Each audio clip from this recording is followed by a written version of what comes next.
Welcome, people. I'm just getting the YouTube page up. There we go. Hope everybody's all right. Pamatiti, how you doing? 28 Celsius or 83 Fahrenheit degrees here with slight breeze. Thank God it's went back to like 17 degrees here. Anyway, guys. Oh, good to see yous. Look what I've done to myself. I wasn't going to have a stream because I was still going to have my stream. Even though I smashed my face in my allotment. I didn't want to tell you how I done it because it's like three Stooges. It was like Three Stooges material. Like I stood on a fucking rake thing and it fucking smacked me in the face. Because my allotment's so full of weeds, it wasn't even lying on the ground, it was like leaning against my shed. And it wasn't even a rake, it was my fork thing. And it's got a big metal pole and it's got these 4 fucking spikes coming out. It's like a fork. I had it leaning against my shed and the weeds had just like totally covered it. Couldn't see it, stood on it, fucking whack right in the face, man. Check that out. I could split my face clean open. But you know what? I just kept on it, man. I've cleared my allotment. I've cleared all the weeds. I'm feeling good. I'm feeling back to myself. Is there no sound? Shit, baby.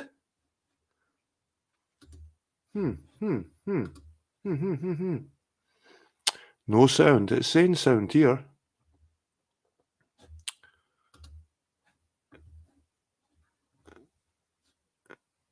So, Epic's saying I stepped on a rake. So he must have heard me. You can barely tell. Pamatiti, turn your fucking thing up. Or turn your volume up or something. There is sound. Didn't fuck with me already. Anyway, guys, I'm feeling better. I'm feeling much better, guys. And thanks for all the support. I've got to say, I was in a weird, neurotic place and I still kind of am, but I need to stop being a bitch and stop feeling sorry for myself and man up. Get what I mean? I just told myself, fucking man up, Jed, and stop being a fucking pussy. You've got all these people out there fucking that like your stuff. Stop feeling sorry for yourself. Stop being a twat. So do you know what? I de-weeded my allotment, and every weed I pulled out, it was like a negative thought out my mind, and it must have been thousands of weeds. And I took my wee man out. Me and the wee man went out on Saturday. We went down to Easter Road Stadium. We bought him a new football top, and I got him an old retro top as well. Football, like I kind of fell out of love with football, just because of the whole fucking money aspect to it, and it just pissed me off, football. So I was really into football, and then I kind of drifted out of football. But my son's starting to get into football again. So I took him down to Easter Road Stadium. I got my top. We went for a game of pool. Went to the arcades. We had a brilliant day, guys. My son's over the moon. He's so happy, and I'm happy with my allotment. My missus happy. We had a Thai meal, and we had a good night. We had a wee drink. So I'm feeling much better, guys. And like I said, I just want to thank everybody, including you, Pamatiti, Epic, D, No Mask, Scott I, Sue Evans, Susan. There's so many. I got so many messages, and really, I got some really nice emails as well. Definitive Gaze, if you're watching, I got your email, and I just want to say thanks for it. Sometimes I forget it's not just about me. This channel isn't just about me either. It's been so long now streaming that it's not just me. This channel. This is a community. I'm moaning about no building a community. I've got a community there. What am I fucking talking about? I'm an idiot. I don't know what happened to me that day, guys. I don't know if it was the weather. I don't know if it was the news, but something got into me that fucking so negative. I just wanted to fuck off and I just wanted to piss off up to the Highlands, to be honest with you, and fucking try and survive like fucking a wild man. Try and find myself or some shit like that. But I know myself. What am I fucking talking about? Try and find myself. I fucking know myself. But I just want to thank everybody again just for your support. You guys out there are fucking epic. And maybe we aren't a massive community. Maybe there's no hundreds of people out there. But see that 20, 30 people out there that really enjoy my stuff. And I'm threatening to fucking just give it all up, okay, just because I'm crying like a little bitch. Just forgive me, guys. That's no me usually. I was just in a bad place. We're all human. we all get the places somewhere. I don't know why I had to broadcast it like a fucking dick. But sometimes you just have to say something to somebody. And I suppose getting it off my chest and getting the response back for you guys made me feel so much better. So I just want to thank all of you out there, guys. You are epic. And I'm going to put a link out if anyone wants to talk, if anyone's been in that same situation, and you can maybe pull yourself out. Because I wasn't there long. I wasn't there long, guys. I think it was my work as well. My work was really stressing me out. I've got to say, my work was really fucking stressing me. Getting just a feeling of hopelessness. I had a right feeling of hopelessness, and I don't know, just what's the point? What's the point in it all? But there is a point. There's a massive point. You guys are the point. My family's the point. I should stop whining like a bitch sometimes and feeling sorry for myself and fucking man up and lead by example. I've always tried to lead by example. And I was just being a little bitch that day. So just try and forget that, guys. I'll try and not be in that place again. And if I am not in that place again, I'll try and not express it so what's the word for it? I don't know. I was just such a dick. Just such a dick, guys. So thanks. Thanks for everybody that came. And thanks for everybody that sent the messages. And I'm just happy. I'm happy now. I'm in a happy place again. I've got my beer. I'm still off the weed. But I'm kind of getting over that now. Like, guys, I smoked weed for 20 years, and like I said, I used it as a crutch. I used the weed as an excuse. Like, not being able to sleep at night. But God, I'll stay up all night smoking weed. I can't get to sleep at night if I didn't smoke my weed, but I'm up till 1 a.m. smoking weed. Like, how the fuck does that help my sleep? Staying up to smoke it. By broadcasting it, you sure that it's all good. Aye, well, what's the saying? A problem shared is a problem halved. And we all use, guys, it's halved and halved and halved and halved again until there's fucking nothing left.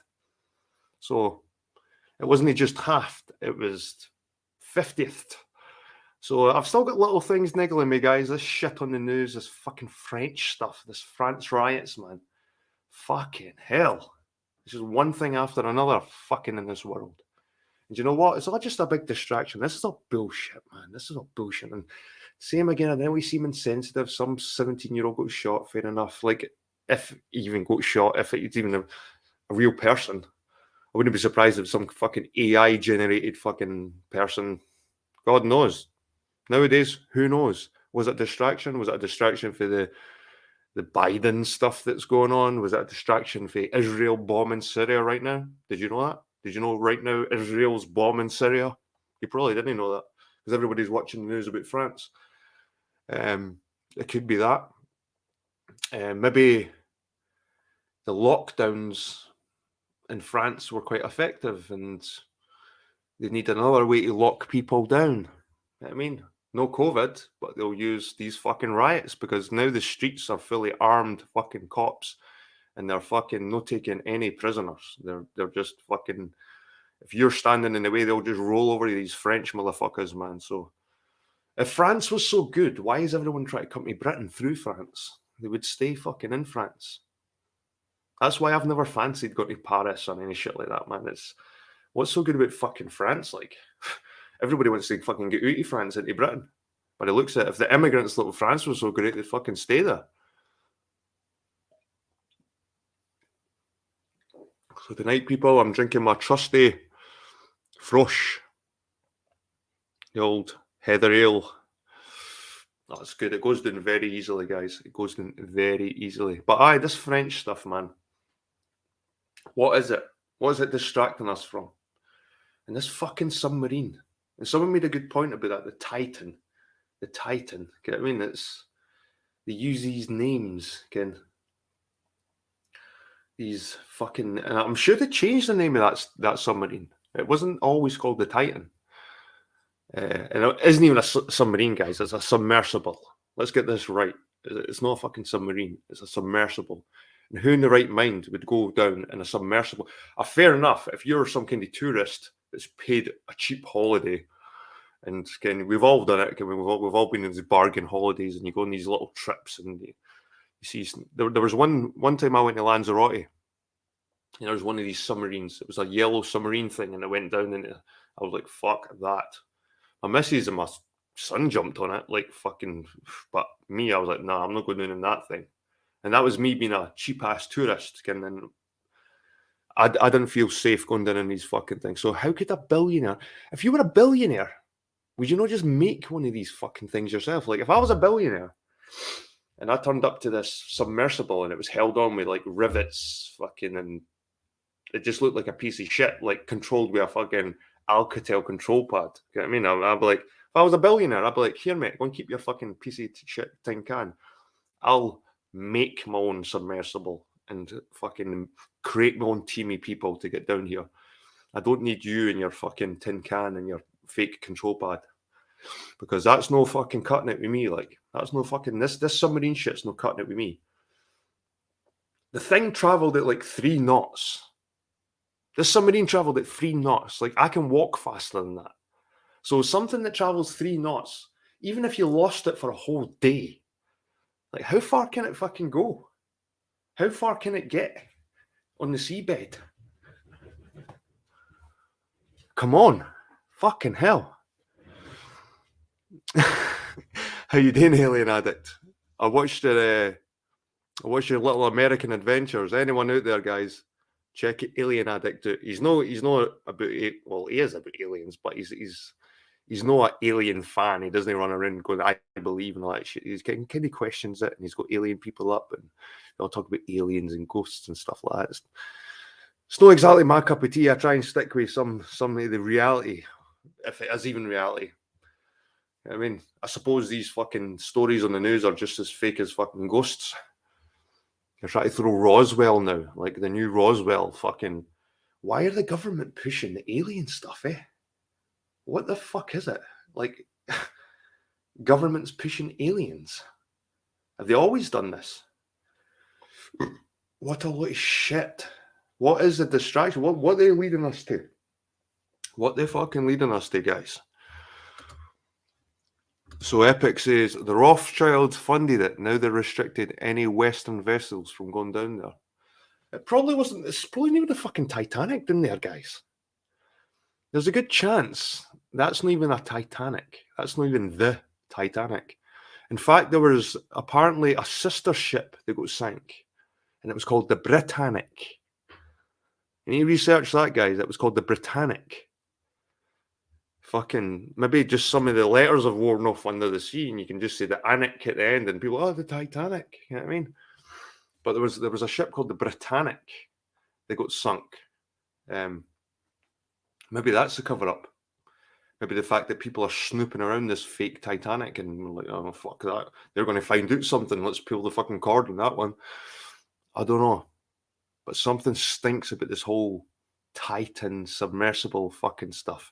And it went, and the amount of coverage it got was unbelievable. And the way it made people feel. People were anxious. People were scared for fucking these people. Because I think you put yourself in the position of these people. You think, fuck, imagine being in that thing. Oh my God. 4,000 meters down. Fuck. Can people go over in their minds, what if it was my son? What if it was my relatives? And a lot of people emotionally invested in this submarine. Even my missus like most people couldn't stop talking about it each day. I wonder if they found it. I wonder if they're okay. I wonder if, and if it did implode, like this implosion would have happened within a hundredth of a second. Apparently, an implosion happens like that. You didn't even get time to think.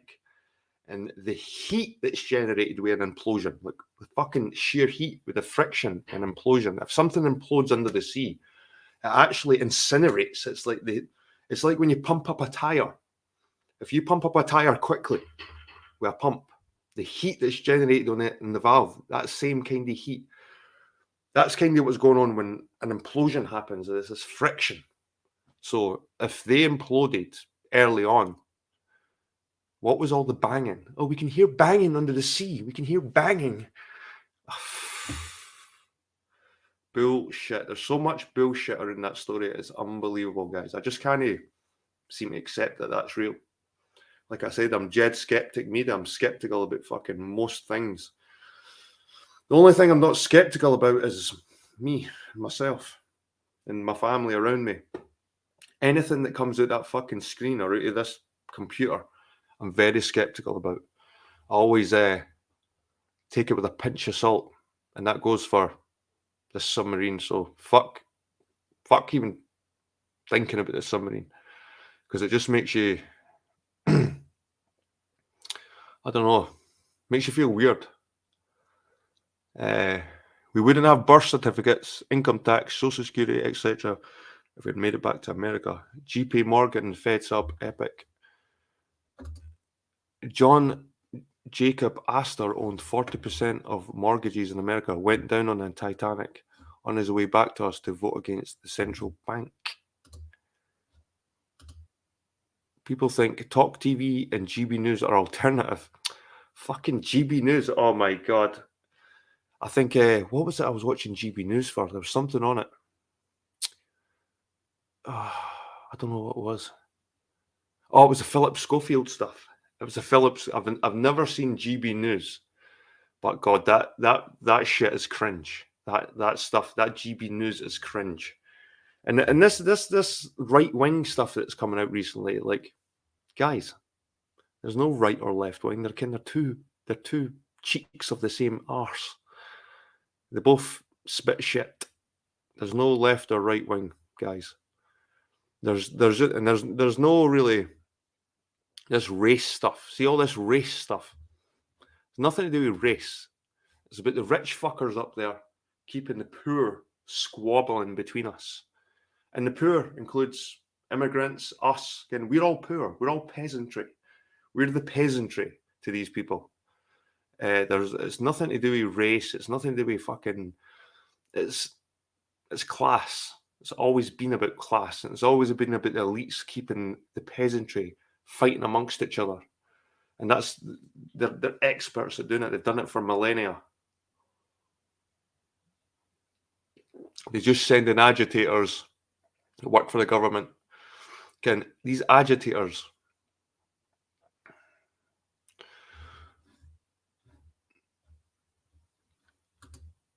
hence they didn't want Western people seeing the actual wreckage. Aye, that's probably the case, man. That's probably the case. I'm not sure, because that could be just bullshit as well. Maybe they never even intended to see the fucking wreckage in the first place. Maybe this thing went down itself, and maybe it's a big insurance job. Maybe these characters, maybe this billionaire, this millionaire, maybe all these people were just AI generated. It was some kind of fucking insurance job. Even the guy that owned the company, maybe he faked his death or something just to go to Epstein Island, or fuck knows. Whatever it is, it's not organic. It's not fucking real. How you doing, Scotty? Scotty? Cardelion. Good to see you, mate. He's another guy that gave me loads of support, man, and I just want to thank you, mate, Scotty, for dragging me out the abyss, dragging me out the Titan back to the surface. I felt like I was on the Titan in my mind, and you guys managed to pull these back out again. And I was on the verge of quitting my YouTube, and I would have regretted that so much. I've done this channel. I've had this channel for so long. 2009, guys. 2009. I've had this channel. How long's that? Fucking 14 years. 14 years. I've had this channel.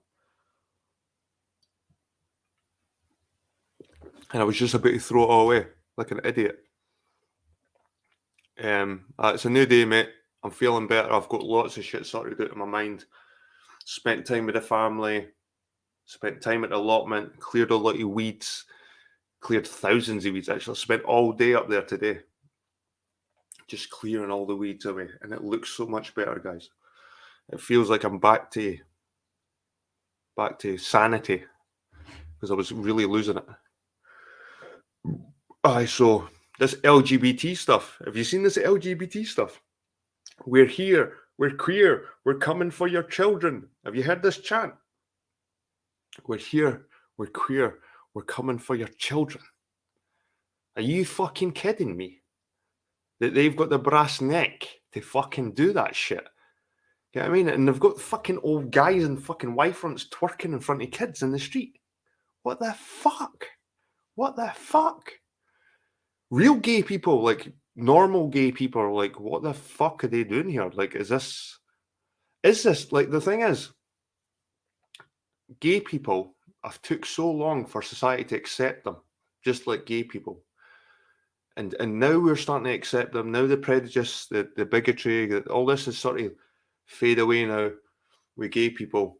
But see these fucking marches. We're gay, we're queer, we're here, we're fucking whatever it is. It's disgusting. They're fucking twerking in front of kids with their balls hanging out. They're cycling a bit naked with their balls and shit hanging out, their tits and their fannies hanging out. It's fucking disgusting. And now people are starting to turn against gay people. It's nothing to do with fucking gay people. It's paedophilia. Let's not be about the bush here, guys. It's fucking pedos. Pedos that have got their way into the gay community. They're calling themselves fucking cats. They're calling themselves They wouldn't call themselves a dog. They wouldn't call themselves a dog. Do you know why? Because dog is man's best friend. And man is made in the image of God. So you'd find these fuckers would never call themselves a dog. They have to be a cat, because the cat's wild and independent and fucking weird. I'm sure there's something in cat urine that makes fucking cat owners fucking lose their mind. Like, but I'm telling you, they would never be a dog, because they wouldn't be able to have a cat litter in the schools.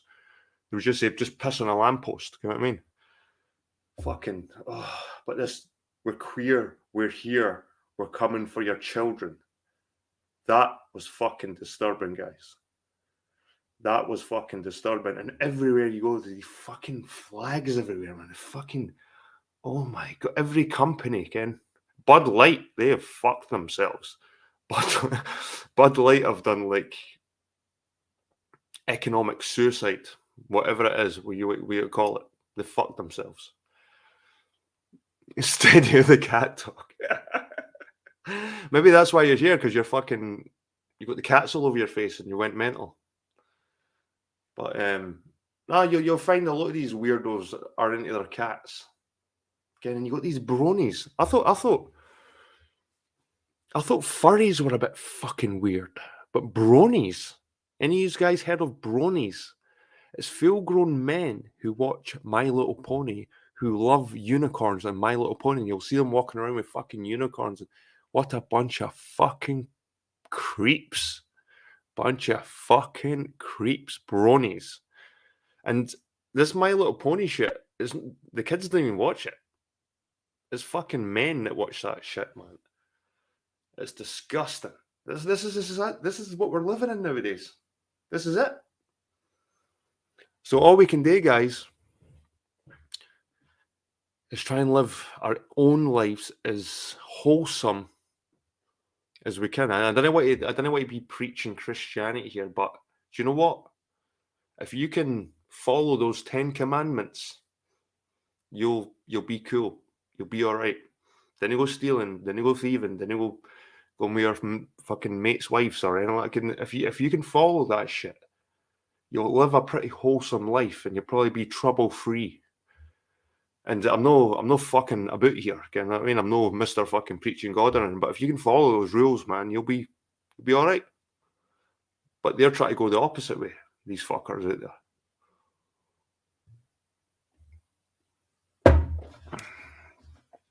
Unicorn is a subgroup.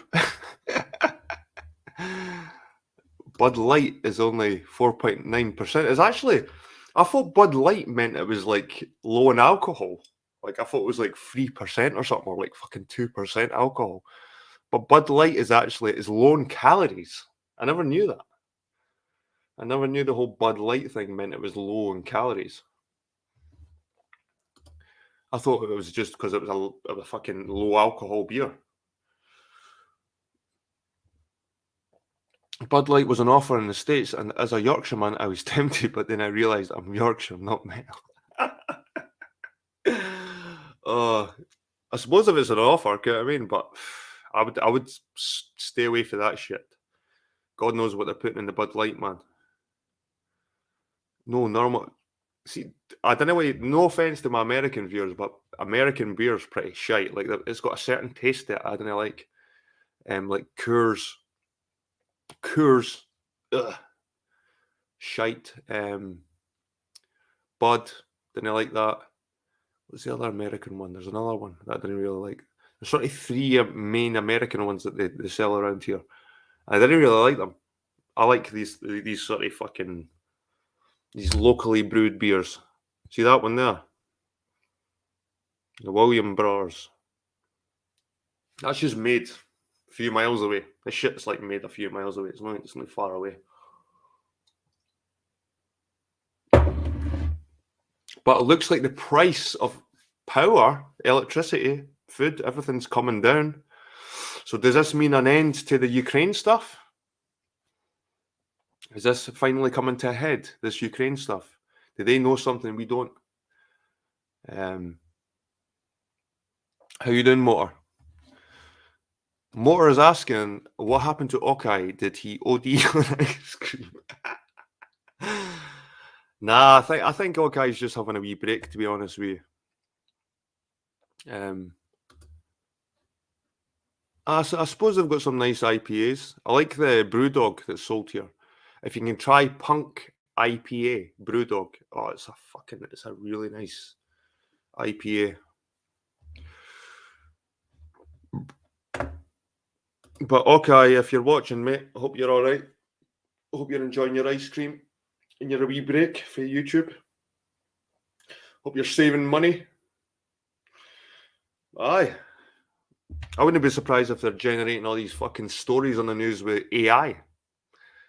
Like, they probably had some fucking nerd sitting, what will I make up today? Now they've probably just got some AI creating these stories. So, this world is pretty fucked. And when it comes to, and if it ever comes to legalizing this paedophilic shit, we are fucked. And we should be able to say something about it. We should be able to say something about it without being accused of being a fucking bigot. I mean, you should be able to say, nah, you didn't want this forced on our kids at school. There was a story in the British news, and it was a teacher arguing with a wee lassie about fucking another student wanting to be a cat. Was it cisgender? It's cisgender. And this little kid was saying you can't say you're a cat, and there's only male and female. And this teacher was bullying this kid and saying, well, you might as well change schools. You might as well leave if you're going to speak in bigotry, and totally grilling this kid in front of the classroom because this kid doesn't agree with the cisgender and this stuff. It's fucking disgusting, guys. Like, I've got kids myself. And to be honest, if this ever happens at my son's school, if he ever was in that situation, I'd just pull him out. I just self-school him. He's getting to the end of his sort of education now. He's in third year. Well, he'll be in third year after the summer holidays. Homeschooling is probably the way to go, guys. Definitely. Definitely some kind of homeschooling going on, because you can't trust these fucking teachers. You can't trust the teachers, man. If this is what they're saying on the news, if they're bullying kids into fucking accepting that another kid's a cat. Another kid's a cat.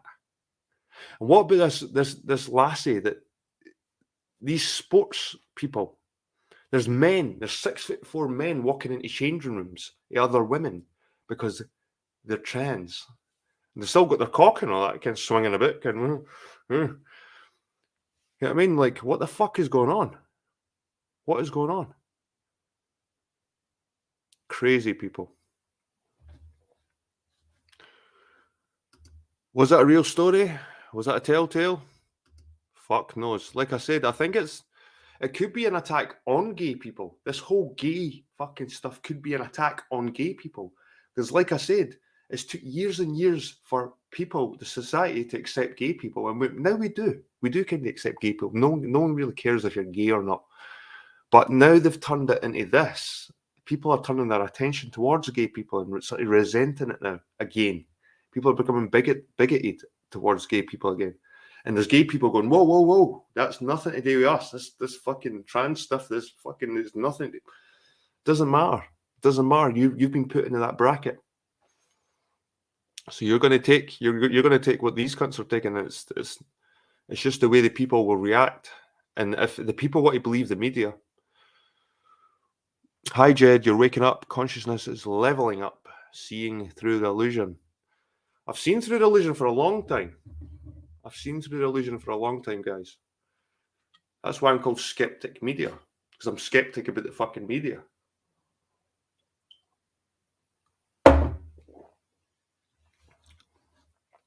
The travellers do it right. Send them for the early years and then pull them out of school. It's the early years that are the most important, though. This is where their minds can be fucking moulded. It's the later years that the kids start developing their own mind and start fucking putting the middle finger up to the teachers. It's the early years that they're fucking trying to get them. We're here. We're queer. We're coming for your children. We're here. Get to fuck with that. Like, if that was ever coming down my street, man, I'd probably just go with a bat and start laying into them. Fuck it. The way I'm feeling right now, if that came down my street with a parade, we're here, we're queer, with guys in Y fronts twerking in front of my kids, I would run up, kick him in the balls, and smash him in the face with a baseball bat, and just lay into them all. Just go through them like a fucking, it'd be like a computer game, like Golden Axe. Like, I'm fucking telling you. But it could be just, like I said, none of this is organic. None of this is fucking organic, guys. This is all government fucking funded. This is all government pushed. So why? Why? Is it a depopulation thing? Is that what they're trying to do to us? Why are they pushing this so hard? Why are they making us celebrate LGBT fucking QRXT WXYZ Day? I don't know. It's disgusting. It's fucking disgusting. And like I said, I think they're going to try and make us accept the whole pedo thing. Once we've accepted that, we've hit rock bottom. We're in Babylon. We're in New Babylon, whatever the fuck you want to call it. We have hit rock bottom if we can accept pedos. Oh, pedos are born that way. That's why they want us to accept that pedos are born that way. Well, you could say that for criminals. Oh, that guy that killed somebody, he was born that way. He was born to kill people. So just accept him. Get him out of the jail. Get him out of that jail. Get that murderer out of the jail that killed 5 people for no reason. Because he was born that way. You know what I mean? It's a fucking mental illness. It's a mental illness to accept it. It's indoctrination. We're being indoctrinated to accept it. But I'm too long in the tooth for this shit. In fact, I nearly lost my... I thought I fucking lost my tooth when I stood in that fucking rake, man. Oh, yeah, fucker. But I don't know. And this Ukraine. Oh, get to fuck with Ukraine, man. I'm sick of hearing about it. It's funny, guys. Can we not just have a month of fuck all happening? Can we not have like 2 or 3 months of just no fucking... That's how you know it's just AI-generated fucking news. It's AI-generated news because we kind of have like a month or 2 months of just peace and quiet. There's nothing. There has to be some massive fucking drama somewhere to make us all go, oh! Again, it's fear tactics. It's to put us on edge. When we're scared and we're on edge, we can't think properly. We can't think straight. And that's what they're trying to keep us. They're trying to keep us in a constant state of fear. Even the submarine stuff, you were fearing for their lives. You were worried about them. They put these little things in your mind. So people rise and hate fear, then they can tighten the reins. Over way forward is to starve the beast system, but folk love money over truth. Like I said, I think the best way to fight this shit that's going on in the news, this queer fucking stuff, this fucking just all this shite that's coming to the news, is just ignore it and try and live as wholesome and be good to people. Just try and be good to people. And you find being good to people, you find that people are good. Most people are decent people. I moved a lesbian couple at the week on Friday there, and they were nice people. They're fucking nice people. Two older women, okay, they're probably in their 50s, 60s. They were nice people. And I can't see how they're the same as these other fucking freaks who are twerking, and I don't know. I think they're trying to give gay people a bad name. They're trying to give gay people a bad name. This shit. My best friend died after getting prescribed Adderall in high school and doing heroin by graduation when he never smoked weed before they medicated him. How you doing, Sonia White? Good to see you. Good to see everybody there, actually. And Sasha, thanks. If you're watching, thank you for your emails. Always a pleasure to talk to you. Everybody that emailed me as well, just thanks for your encouragement and made me realise I was being a bit of just a bit of a whiny asshole. I don't know, guys. I think a lot of people has been feeling the same way as me lately. It's just a sense of hopelessness. Like, what's the fucking point? But there is a point, guys. There is a point. There is people out there that care for you. There's people out there that want to see good for you. And the world isn't what they put on the news. It's no as shitty as they make out. I like my drugs, but keep it away from kids. Same as gay and trans stuff. Just leave the kids alone. I leave the fucking kids alone, as fucking Pink Floyd would say. Trannies, leave those kids alone.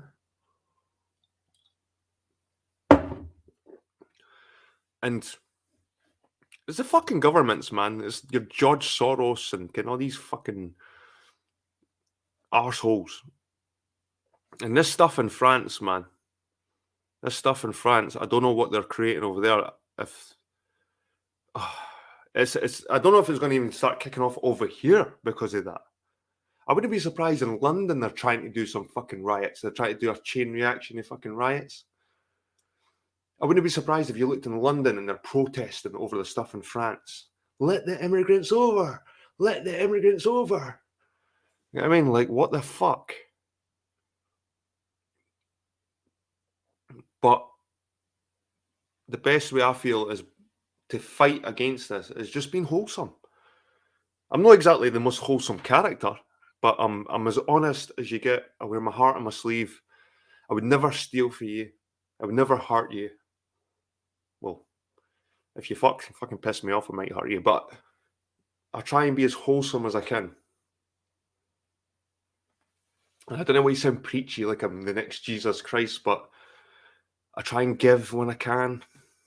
I don't take too much. And Light and Turtle Kev, how you doing, mate? Good to see you. And that's another guy. Kev, thanks for your message, mate. There's a lot of messages out there I got for certain people. And if you're no subscribed to Kev does similar stuff to me, but he goes into detail with a lot of stuff. Whereas I like to go on my walks. I like to do live streams and stuff. Kev likes to do a lot of like scholarly stuff, which I do.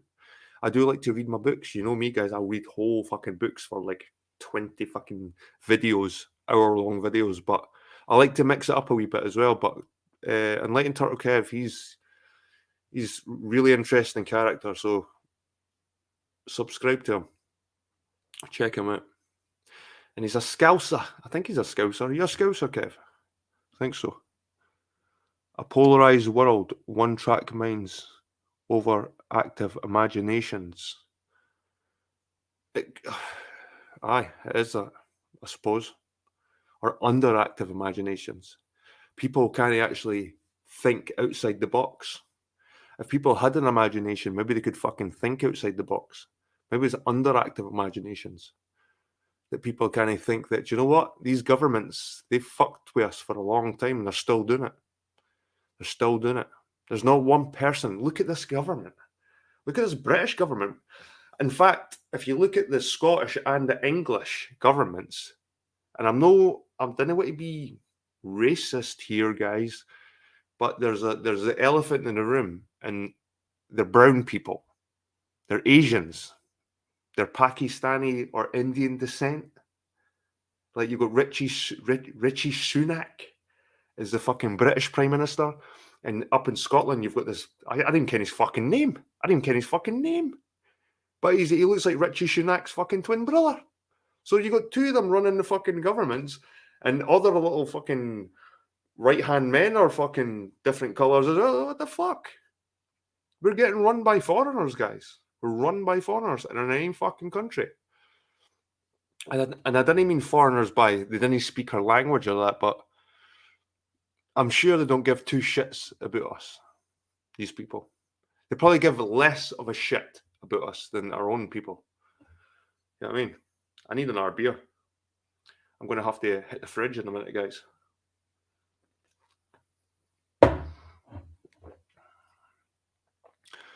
We're getting slapped up from all angles right now. And Light Kev, he's got thousands of subs. Much more than me. And the guy does lots of research, hardly gets any views as well, like me. We're getting shadow banned. Guys like me and Kev, no one's getting notifications from us. I don't know if you've hit the bell. Who's this? Hugh Giannis. Is that a Sinag? All right, I'm trying to figure out if that's a different fucking name. That's a new name. Do what you do so well. Thank you. If that's to me, cheers. Illuminati, ill humanity, artificial light. JD Dingalong, order out of chaos. France is the example. But where's the order? Because I just see fucking chaos. Where's the order? Will it become order? I don't know. I think this is just a new way to lock us up. And I think London might kick off as well. I think they'll just get a bunch of fucking provocateurs together in London, start rioting for the French. And then every fucking journalist they ask in France about the fucking protests. Like, what about these protests? Do these journalists, they're all fucking Algerian descent and they've always got you to try and justify why there's these protests. There's no protests. These people are burning fucking shops down. They tried to kill the mayor's family or some shit. Like the mayor of Paris, they fucking approached his home. They smashed his windows. They drove a burning car into his house. His wife and his daughter or his kids had to flee the home, and they were they're firing rockets at them. Was that real? I don't know. I'm sure they would have filmed it. It could be just a made-up story. It could be just a fucking made-up story, guys. It probably is. Just to put the boot down on these people. And I think there's a small minority out there that's going to fuck it up for everyone. And that small minority is paid by the government. They're there to fuck up for everything. They're supposed to fuck it up for everything. It's not like, oh, these people are organic and they're going to fuck it up for everything. Nah, these people have been paid. Just like this Black Lives Matter shit. Didn't be under any delusion that this Black Lives Matter shit is fucking organic. It's never been organic. It's always been there. It's been there since the fucking Black Panther days. And it's probably like white guys. I'm not being racist, again, like towards my own people, but it's probably white guys paying black guys to fuck up black people's rights. You know what I mean?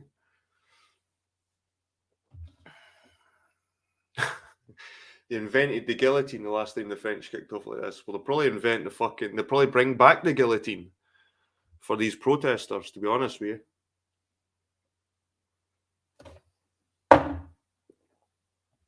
Right. I'm going to get another beer.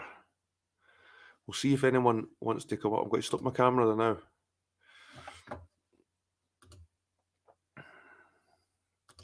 And the Irish Prime Minister, what's that? Varadkar. Aye, so we've got the whole fucking Britain getting run by fucking Asians here. What the fuck is going on? Right, let's see. I'd like to hear your point of view on this, guys. That's just my opinion. These are just my opinions, guys.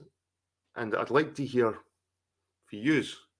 And it's still a wee bit early. I'm not too late.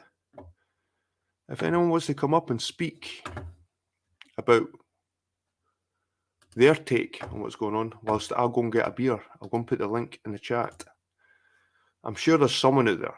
Mick, D, probably watching. Hopefully you're watching, man. Fuck's sake. You're my buddies. You're meant to be watching. But I'm going to put the link out there and go and get a beer. Poor fucking Irish, man. They've been fucked for fucking 1,000 years, man. They've been fucked for 1,000 years, the Irish. It's a sin what's happened to the Irish people. Right, I'm going to get a beer.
I'm going to get a beer.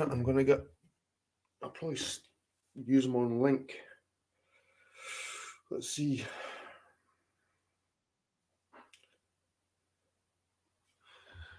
Let me see. Holy shit. It's epic.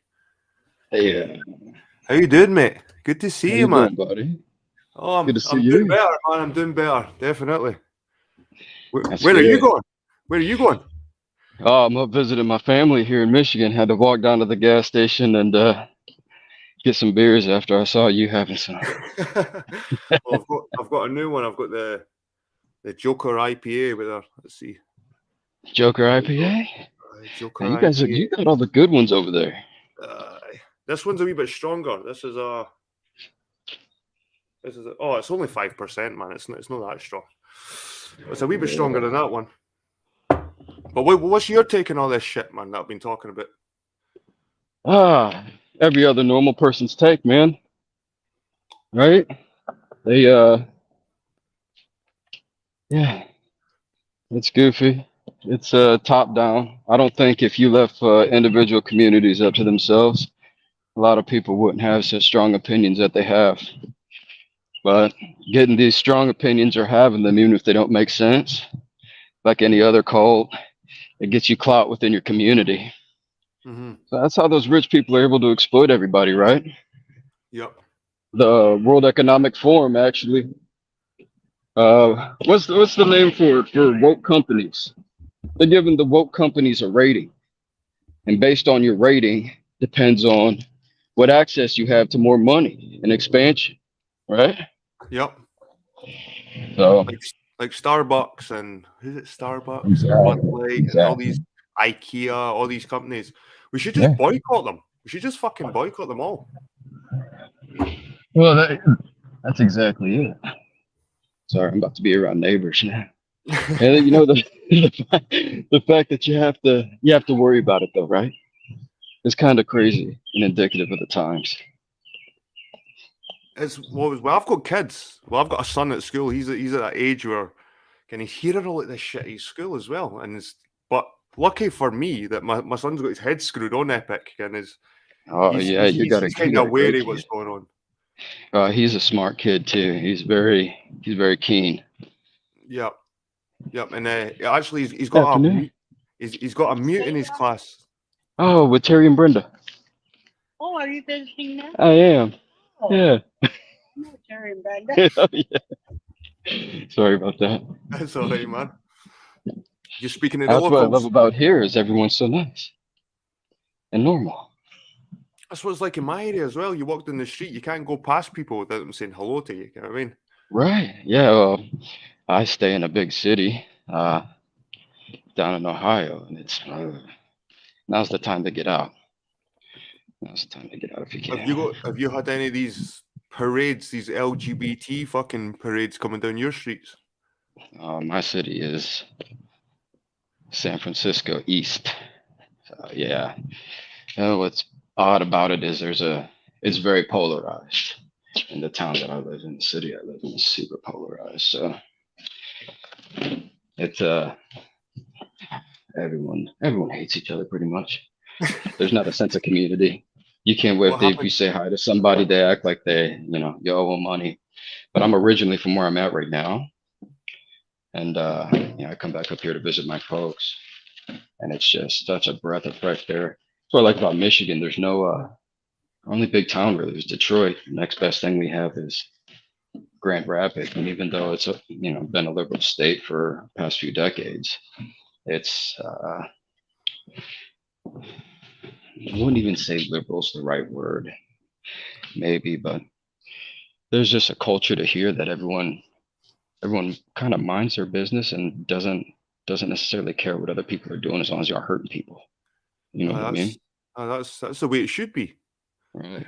That's the way it should be, Oh, mate. So what's your take on this fucking submersible, man? I seen you throwing a few comments in there. Do you think this was a well, real event, or do you think this was just a big distraction for something? well, it was a distraction. It definitely was a distraction. It as soon as it went off, you know how the media works, right? And Yep. everything was getting pretty charged up before then, and then all of a sudden, everyone's attention on this mundane thing. It's not political. It's not anything. And usually, that's about the time you go, "What else is going on?" I'm pretty sure Hunter Biden got his charges during that week for all his shenanigans. You know who Peter Nygaard is? Nah, nah.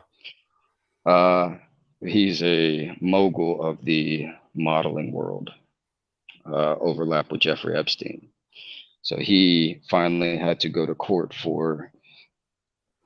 He has an island as well, and he would get model girls to come out, even underage ones, and he's obsessed with the black ones because he believes that melanin, uh, the stem cells from melanated individuals, is even more potent than white people's. So he was uh, statutory raping the underage models, then making them get abortions to use the stem cells on himself because he believed if they were his or from his progeny that they'd be better. It's insane stuff. That's what I'm saying. Normal people don't give a shit about this. You know what I mean? Someone mentioned that in my work that this was something to do with Epstein. Like this was something to do with hiding what Epstein was up to. I kind Well, of just yeah. overlooked that. I thought, nah. But what's Epstein got to do with a fucking submarine? Well, it's that Peter Nygaard. So he finally had to go to trial for it, I think in Quebec. So he had his first trial date up there. But he was palling around with them. The same crew, the same clique, the same MO. I don't necessarily, his wasn't honeypot, but he would be one who would procure it, definitely in the loop. But I mean, Lex Wessner started the Victoria's Secret thing and everything. And that's where Peter Nygaard is the overlap. It's all bad, man. It's all bad. The fact that we never found out who went to the island when they, they have it. We know they have it. That should tell you, right?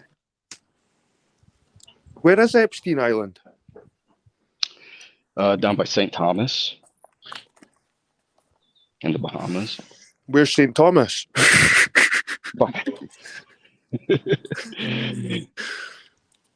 Down the Bahamas. What's Bahamas? Yep. We So that could be another theory. Yep. What's that? But that could be another theory that's covering up this Epstein stuff. This submarine. Yeah, I honestly think that it had more to do with the people involved in it. So I don't know. Or I'm a skeptic, man. You see how the real world works, and then it's hard to believe that you hit a certain point where you just become a saint, right?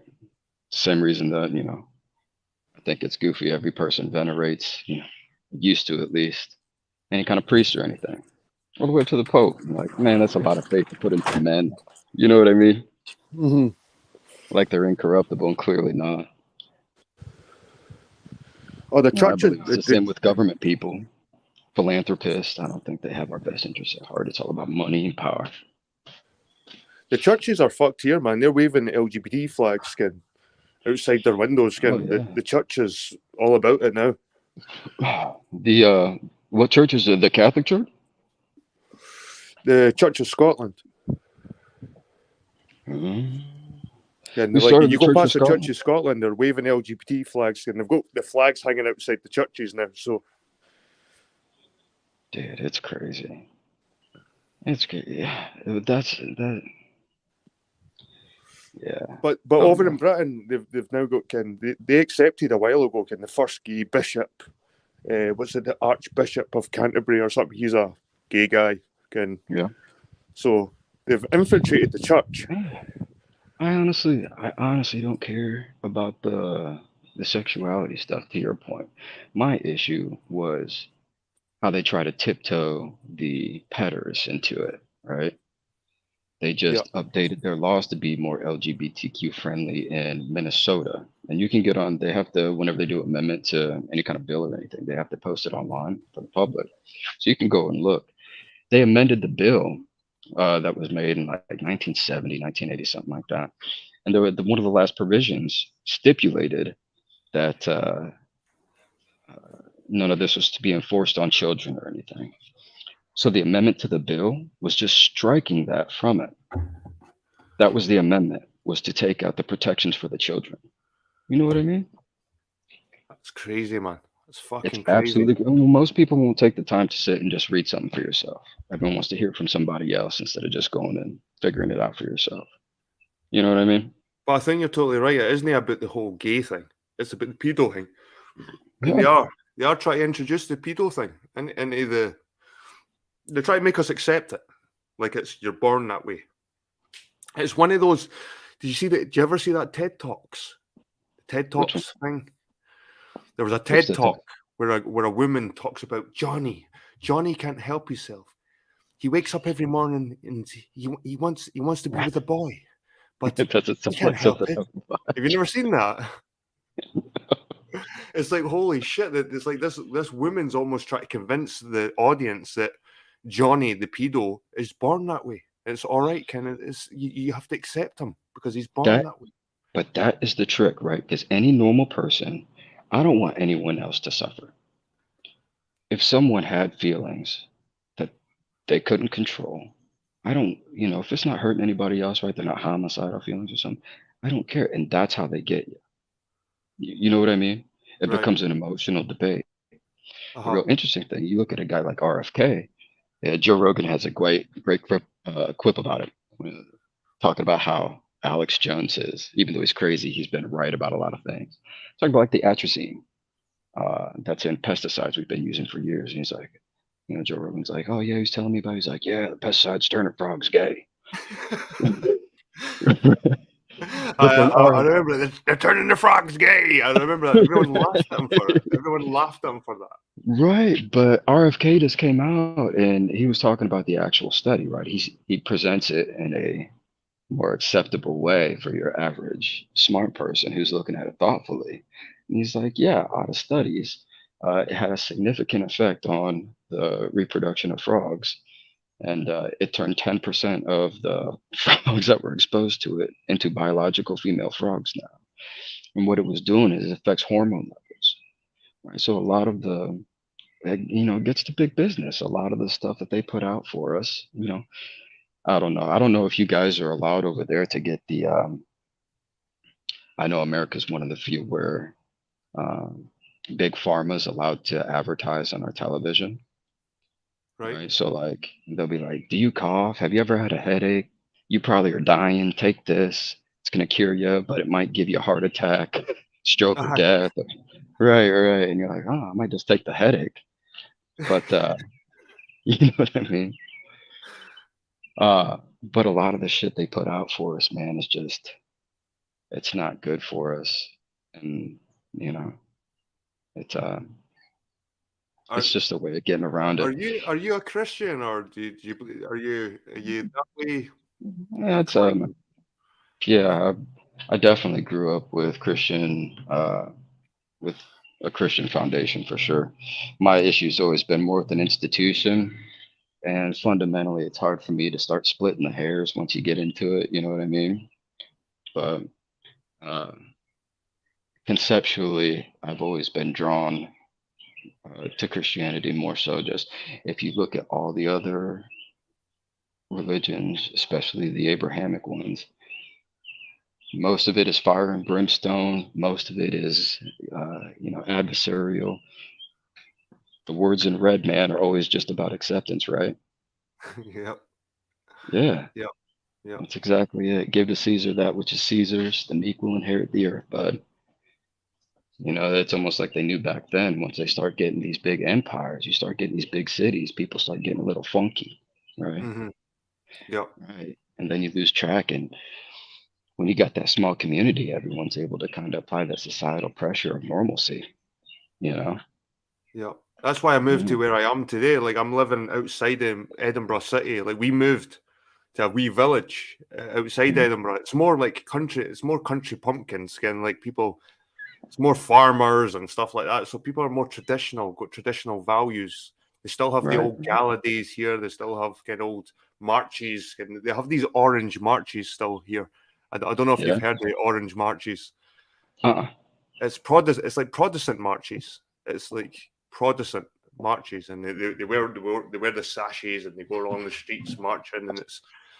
Is Scotland more Protestant or Catholic? We were Catholic, but after obviously the Reformation, we're more a Protestant country now. Really? Yeah, Well, I think that's an illusion. I I think that's an illusion. I think the whole Protestant thing's an illusion. Okay, because I think the Catholic Church has still got a lot of control. Sorry, 1 sec here. I think the Catholic Church still has much more control than any of the sort of Protestant churches can. I think they got more. I think they get more money. They probably get funded by the Pope and stuff like that, because you go into any Catholic church in Scotland and it's opulent, it's decadent, and there's stuff shining and bling, and there's bling everywhere, and candles and incense and all this shit. But if you go into like a church in Scotland, like a Protestant church, like I'm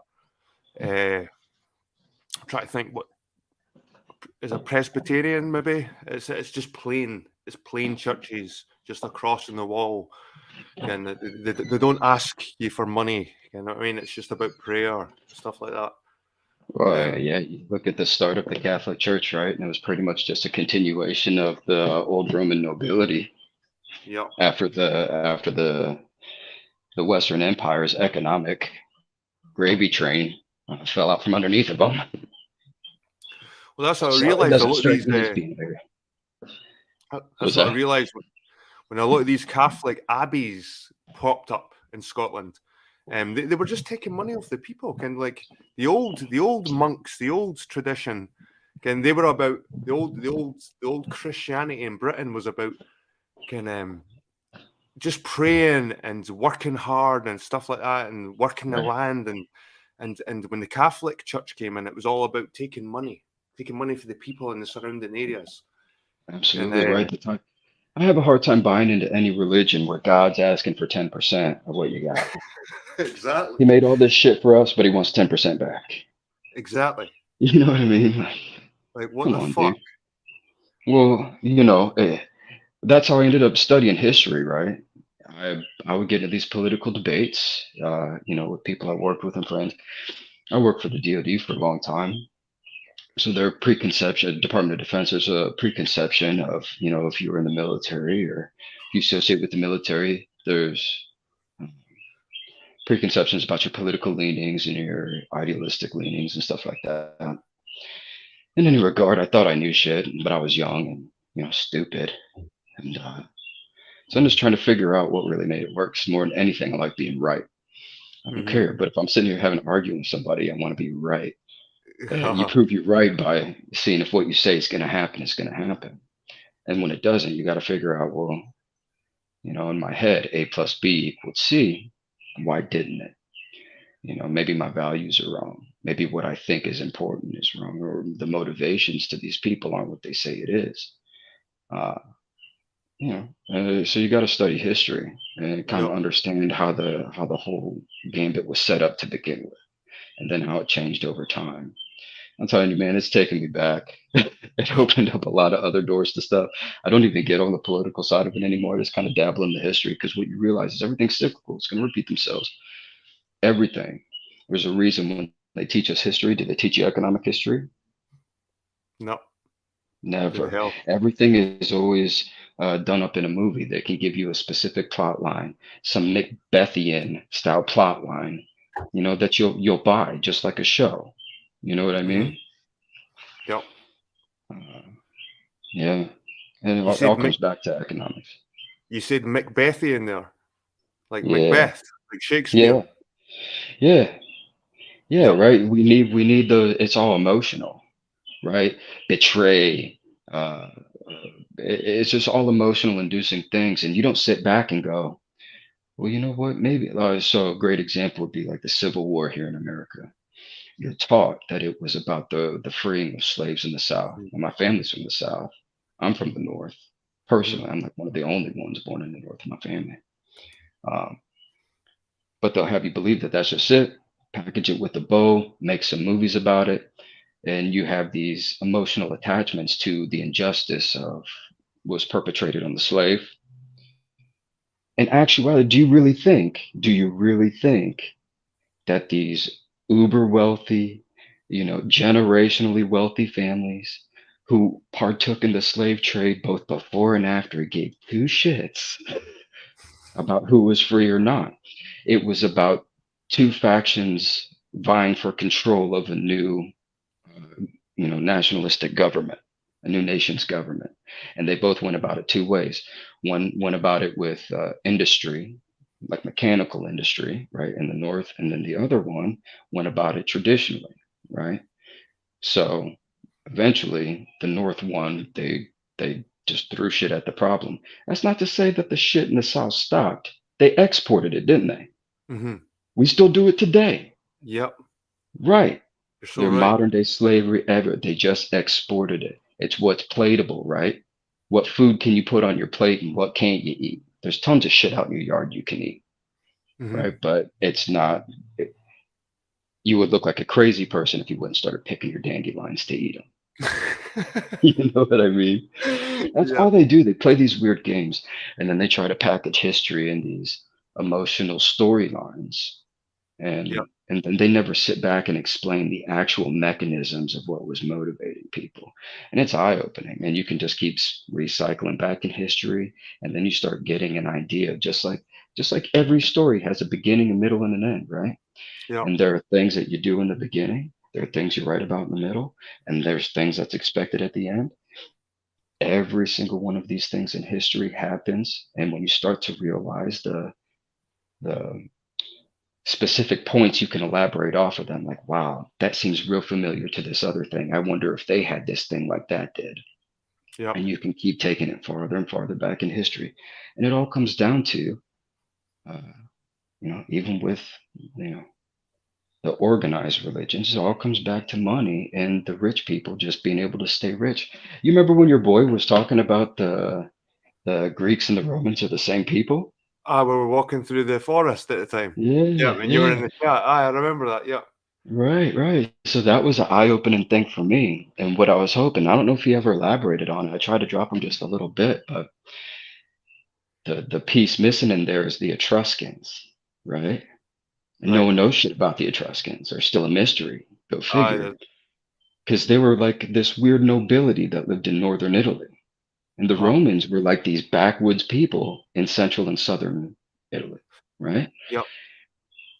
The Etruscans, in my opinion, very likely were the same ones who either controlled Crete, which was the island outside of Greece, Yep. off of mainland Greece, right? Uh-huh.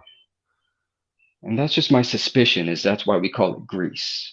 Because we know that the C and the G, right, if we get into linguistics, they can be flip-flopped. So you can Right. get a crease or a grease, right? Oh, And that's just my wow. suspicion.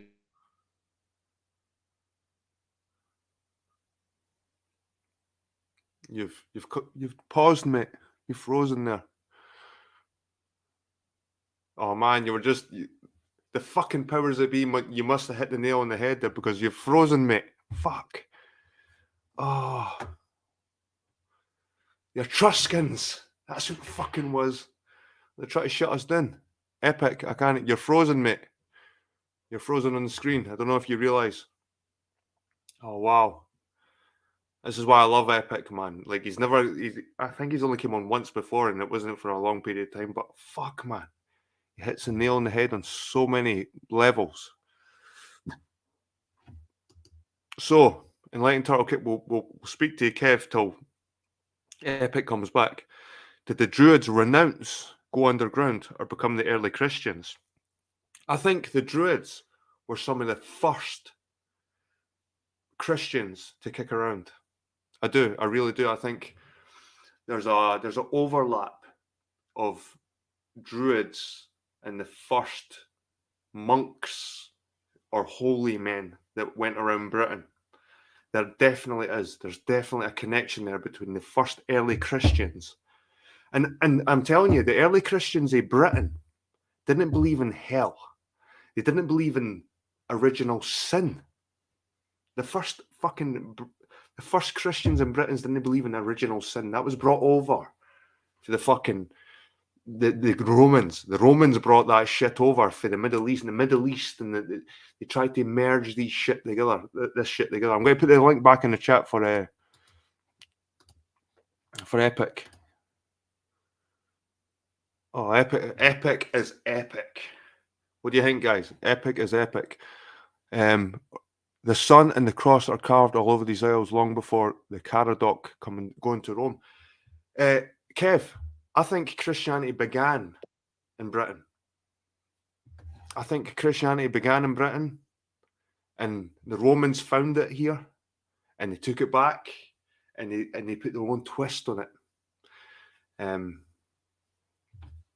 You're back again, Epic, but there's no visual, there's no sound. But if anybody else wants to come up as well and chip in with this conversation, the Druidic colleges became the monasteries. I don't think that is the case, because the early Christians and the early monks, they weren't about monasteries. They weren't about churches.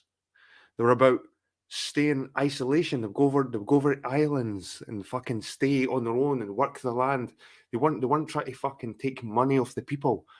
I remember reading something down at Melrose Abbey, and it said that during a time of crisis that the Melrose Abbey gave 3,000 people's worth of grain. And I thought, why the fuck have they got 3,000 people's worth of grain already stacked up? Where the fuck did they get that from?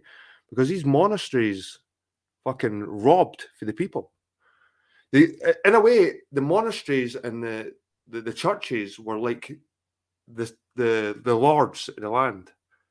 They had people working on the land and bringing them shit. I mean, anyway, are you there? Epic.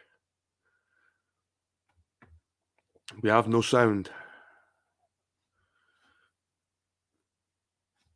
Kev agrees, and like I said, I think Christianity began in Britain, man. We are the fucking Holy Land. This island is the fucking Holy Land. I think Europe in general. I think France, Britain, England, Ireland. I think we're the beginnings of Christianity, and this is a lie that they feed us.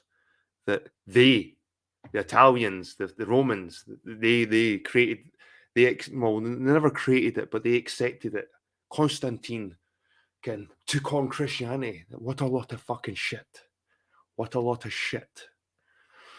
I've done some videos showing that there were certain monks and priests that preached a different kind of Christianity in Britain, and they got grilled for it. They got taken up to courts in Rome, and do you know what? They won. There wasn't original sin. There was never original sin in Christianity. Early Christianity, you weren't born with sin. You weren't born a sinner. Do you know what that means? That means Jesus didn't die on the cross for our sins. But that throws that whole idea out the fucking window, and they don't want that. They want us to all walk around feeling that we're sinners. We've sinned. And this is for money. This is for money again. Because if you think you're going around original sin, you'll give as much money as you can to go into heaven. Here, there's money. Can I get in heaven, please? Imagine that. Imagine a form of Christianity that never taught that you were born with original sin. They're not trying to emotional blackmail you here. The church was an early government. Yep. The church was like you could say the church was like the councils. See how we've got councils around this area? You've got Edinburgh Council, we've got West Lothian Council here, you've got little councils. Well, I think the churches were like that. They were like the councils in the fucking area.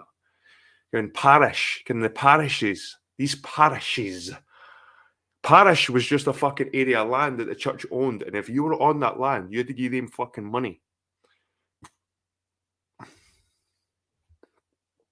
And like I said, guys, the story of the Bible, the Hebrews, all this shit, we were slaves. We were taken into slavery.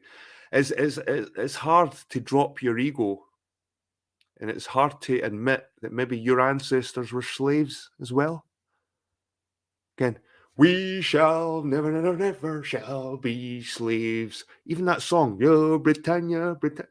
This bullshit, we've never been slaves. We're all slaves at one point. We're all fucking slaves, and we still are to a certain degree. We're slaves to our TV. We're slaves to our money. We're slaves to the system. We're still fucking slaves. Maybe it's not the church anymore. Pelagius was a good guy.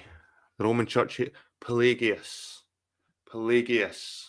And you know what? They tried to take Pelagius up to the courts, and they grilled him and they grilled him. They couldn't find any fault in what he was saying, Pelagius. So this Pelagius was one of the early teachers of Christianity. And there was probably people that came before him. And it was before the Roman fucking church even accepted Christianity. Pelagius was kicking around Britain, teaching Christianity before the Romans even converted to Christianity. The Romans converted to Christianity because they could see how powerful it was. How powerful Christianity was. That's why they stole it and they bastardized it. And once people understand that, they'll realize, like, I've read so many books, guys, that kind of affirms this. And it's no, the books could be written by any god, the books could be written by the church, but there's too much there. There's too, and it doesn't even matter about the books. Like, you just need to see the evidence of the churches. Some of the most early Christian churches are found in Britain. They'll say on the Middle East there's a place called Dan, and fucking in Israel there's a place called Dan. You look, there's a fucking sand, mud, nothing there. There's nothing there. You read the Bible, and the chosen people were given a dust bowl. The chosen people didn't live in Israel. The shithole. Fomenko is interesting for sure. They claim Russia was the Holy Land, though, and agrees with Velikovsky, celestial mechanics. Fomenko and Velikovsky are both people that you need to read into, because they might not be right, but they're definitely hitting on some fucking bells. They're definitely ringing bells, and this is why I liked Britain's Hidden History, because he was definitely onto something there. Constantine was a made-up emperor in England. Constantine was a king in Scotland. How can you have a king in Scotland called Constantine? There was a king in Scotland. There was a couple of kings in Scotland, in fact, called Constantine. In fact, Constantine's a surname in Scotland. Believe it or not. Constantine's a surname in Scotland. There's people that go around with the name Constantine as a surname in Scotland. Constantine was a fucking Brit, probably. Sintolabo! How you doing, mate? How you doing? Good to see you, man. Long time no see. There's my buddy Sintolabo. And if you see my last video and I was getting all fucking depressive, man, just ignore that. I wish Epic can come back up, man, because he was hitting on fucking... he's obviously been researching stuff like similar to me. And the Etruscans. People forget that Italy wasn't always Italy as a country. This whole... Italy used to be little states. And there's a country in Italy. Believe it or not, there's a country inside Italy. And it's not the papal state. San Marino. Have you heard of San Marino? You've probably heard of San Marino. It's a country inside of Italy. And it's not even on the coastline. It's off the coastline. It's like in the middle. And that was a country. San Marino was probably a country before Italy was a full-blown country. So you got to remember, people, that Italy wasn't always a country. It was made up of little states, different people with different ethnicities. And the Etruscans, that might be a point, that the Etruscans were the Greeks. There's a lot of good things there. I need to look more into the Etruscans. I'd be lying if I was to say I've done any research in the Etruscans, but if there's anybody out there, Kev, come on. Ross was a Don. But if anybody has got any more information, then look at my nostril, man. Bigger than the other one, look. If anyone else out there has got any more information on Etruscans, come up. Tell us about them. Don't be scared. You don't even have to come on camera. You don't even have to put your picture up. Just want to hear you, buddy. Right, I'm going to the toilet. I'm putting the link back out. When I come back, I want to see someone sitting in the back room.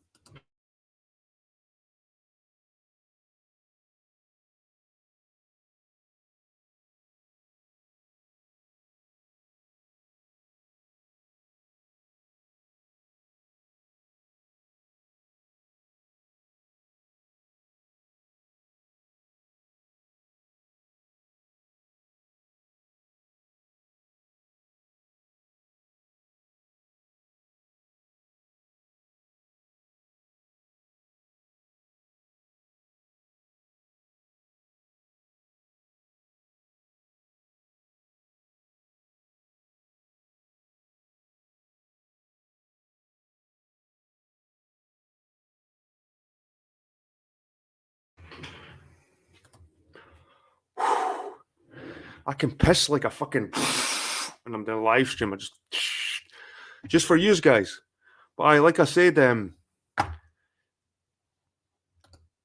I think that us, the Brits, the Irish, the English, the Scots, we were taken as slaves. We shall never, bullshit, we shall be taken as slaves. They used to take us as slaves. The Romans used to take us as slaves. They say the Romans came over here to take the copper, the tin, and the people. It wasn't just the copper and the tin they were taking out of Britain. They were taking the people out of Britain. People were currency. So you can imagine the British people or groups of Brits being taken out of Britain, taken all the way halfway across the world, and then managing to escape. The group managed. This is the whole story. The Exodus is us finding our way back home here. This is what I believe. I believe we were the Hebrews, not the Jews. We weren't the Jews. We were the Hebrews. I think we were taken into slavery and we've managed to get ourselves back out again. And it's just all started again. We've just been taken back into slavery. This whole Irish thing, the famine, this Irish famine. What a lot of fucking shit. There was no such thing as a famine. The whole of fucking Europe had food. Why was it just the Irish that were fucking had to be shipped away or had to go halfway across the world because they were starving? Nah, they were taken as slaves. And people didn't like to admit that, hey, our ancestors were probably slaves. And the whole idea of the Hebrews being taken into slavery and the Exodus and finding the Holy Land, I think it's just like a metaphor for the British people. There could be even some level of truth to it. But I think we, as a people, were taken by the Romans across the world. And we managed to somehow rebel against them. The Maccabee rebellion. The Maccabee rebellion. The Maccabee. Guys, we get Maccabee water here. Maccabee. Mac-Abe. Mac-Abee. Mac-Abe. Abe? Who's Abe, you ask? Abraham. Son of Abraham. Mac means son of in Scotland. So if you're a Macintosh or a Mackenzie, you're son of Kenzie or son of Intosh. But Mac means son of. So you've got Maccabee. McCabe. McCabe is a famous, well, it's not famous, but it's a very popular surname in Scotland, McCabe. Mac-Abe. Abe is a shortened name for Abraham. So McCabe, son of Abraham. So this Maccabee rebellion was a rebellion by the Scots who were taken away. So these people that were in far off lands, they somehow go back here. Are these the same people that turned into royal families? I don't know. Are these the same people who are us? I don't know. But it's nothing to do with the fucking Middle. It's nothing to do with the Middle East. It's to do with the British people. I don't want to say Celtic anymore because Celtic's too broad a term.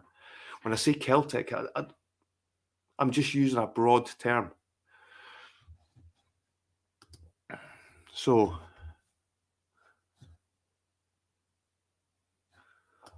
Rh negative blood is the key.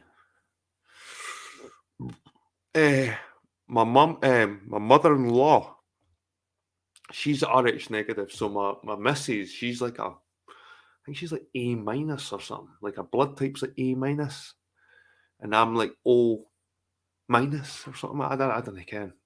We tried to figure it out through my son, but we've definitely got some kind of. Well, my son has anyway. Hesiod was carried away by Hercules. Hercules was king of France, Italy, and Spain. Taken from Britain seems sensible. Taken from Britain, or when Britain was attached to France. Because there was a time where France and Britain were connected. They were connected. And it wasn't until after a catastrophic event up in Scandinavia where there was a massive landslide and the water levels risen that made Britain an island. But before, you could walk straight over through Doggerland into Britain. Whether this happened before, I think the whole Doggerland stuff could be a lot later than they try and make it. They try and say it was 5,000 years ago. Maybe Doggerland, maybe this event happened a lot later than they tell us. And maybe this whole event where the waters came in is an analogy to the Moses effect. Maybe when the Brits were returning back to their land from fucking Rome and they were getting chased by the Romans, no the Egyptians, it was probably the Romans that were fucking pursuing these slaves that got away, these Hebrews. Maybe this event happened during that time, this landslide. And see when the waters rise, maybe the story of the Moses splitting the Red Sea and the water coming in. Maybe this is a metaphor for this event. Like I said, guys, I think we are the chosen people. I don't know what to fucking make us sound fucking better than everyone else or any shit like that, but I think the book was written by English-speaking people. I don't think it's a Middle Eastern book. I don't think Jesus was a Middle Eastern man or an Arab or anything like that. I think Jesus could be a Brit or a Frenchman or a European, a white guy. But they wouldn't want to tell us that fucking Jesus was a white guy. They're so desperate to tell us Jesus was a black man or a brown man. But every early depiction of the fucking Jesus and his disciples are fucking white dudes. You can find them in mosaics. You can find them in fucking pottery and fucking art. You never see Jesus as a black guy or a Middle Eastern looking guy. He's usually got a ginger beard or a fucking red hair. Judas, whoever. So, Epic says, I hope I didn't trigger. Epic, if anything, you triggered new ideas in people's minds. You never triggered anyone. This is a place where you don't get triggered. And he's back again, but he's blank, man. He's blank.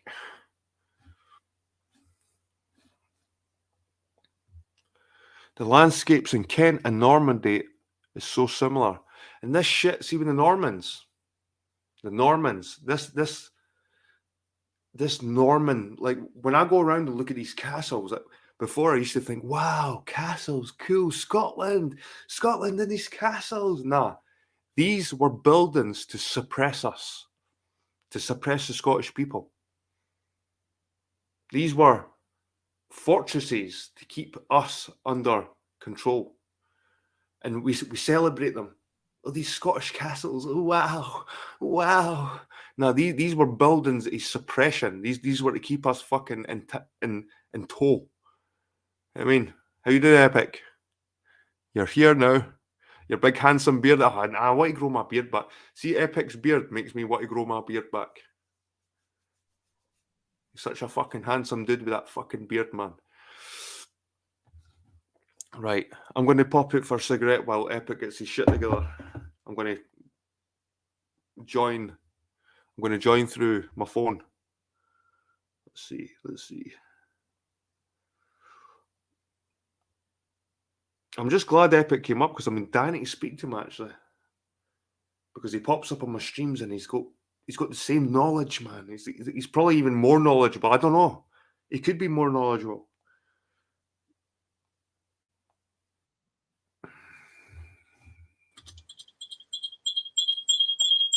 No. Right. We've got a couple of different views in there. Yeah. Let's go for a cigarette.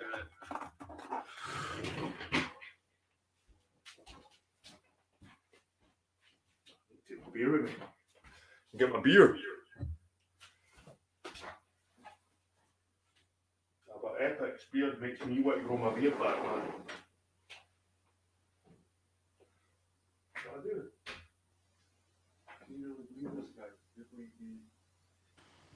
I do believe we are the chosen people.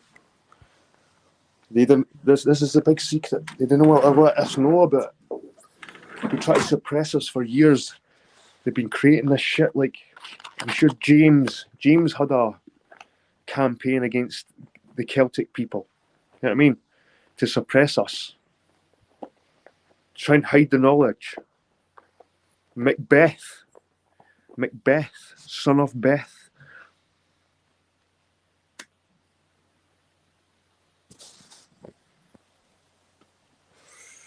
The whole idea that Macbeth was this fucking madman who killed everybody and just to get into power. Macbeth was the last real king of Scotland. If you want to find the real kings of Scotland, you have to go over the Western Isles, to Islay, to the no the shit here like over in Robert the Bruce. Robert the Bruce was a Norman. He was part of that system. He was part of the Roman system.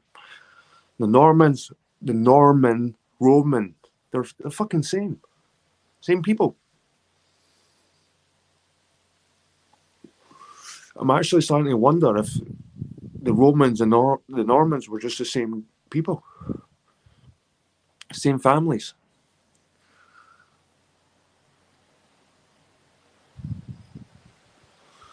Go look at my chat. Walls of divide.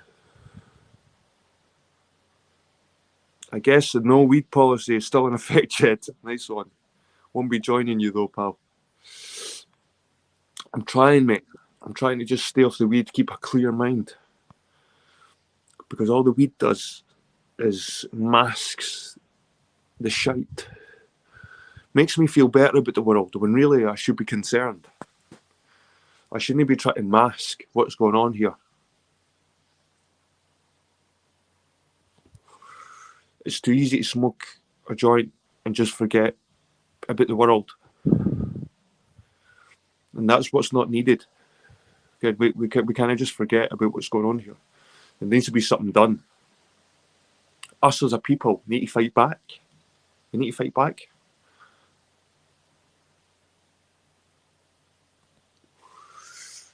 It's insane. And this pedo stuff is this whole, and it's nothing to do with gay people.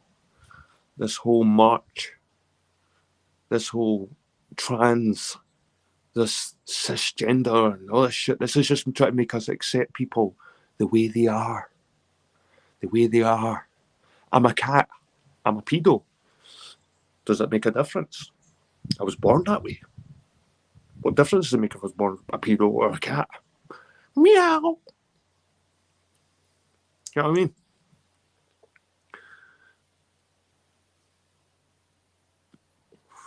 And we just have to be resilient. We just have to be wholesome. We just have to follow some kind of values. And guys, and like I said before, I'm not trying to preach. I'm never declared myself as a God-fearing person. But there is some nuggets in there in the Bible. Definitely.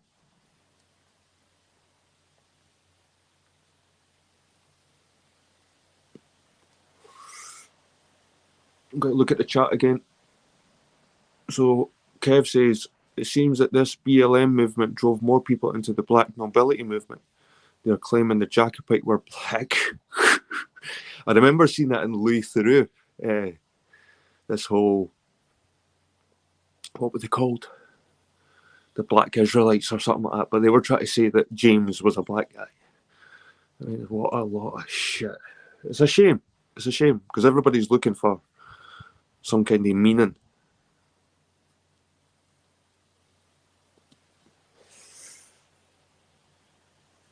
unfortunately, what the black people didn't understand is that white people were enslaved for a lot longer than them. Just as long as them, a lot longer. And at least when it came to black people, there was people fighting to abolish slavery. That's the thing that black people don't get, that they were trying to finish it, slavery. By the time the slave trade came along, when we were taken to slavery was just the norm. It was just the norm. We were currency. People were currency back then. And redheads were very sought after. Solomon was a nugget. I'm sure Solomon was just a celestial thing. J.D. Dingalong says, there will be bloodshed if we say no. One love, it's a realm, but there's a higher reality. Your mind is your sanctuary. Living in the future creates anxiety. Living in now to ground your mind. They want people to rise in hate. So Curdy Lyon says, my dad's family were Norman and Roman, I think, Jed. Montealto and Moet in Scotland. That's another thing. I look at these Scottish names. They were Norman. Like Bruce. Bruce was never a Scottish name. It was never a Gaelic name. It was never a British name, Bruce. It came over from France. It came over from Normandy. And the Normans were pirates. The Normans took slaves, just like the Romans did. There will be bloodshed if we say yes. What we have been led to be live. It's a crazy world, people. But once you understand that we play a bigger role in this world than you could ever believe. There's a reason why most Scots, Irish, people like that, we're still here. We're still here. We're still surviving. We're still fighting. We're still fighting. We're no begging for reparations. Do you see us begging for reparations? Do you see the Scots begging for reparations? All the land that's been taken off Scotland, all the land that's been taken off the Scottish people. Only 11% of Scotland is owned by the people. 89% is owned by the lords and the ladies out there. And do you know what? Those lords and ladies are ancestors of the Normans that took over. We're still living in it. We're still living in it. My allotment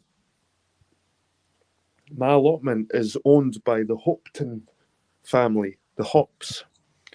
They came from France. Hope. They were Hops. And a lot of people think that Hope was a Scottish name. Is it fuck? Is it fuck? It was never a Scottish name.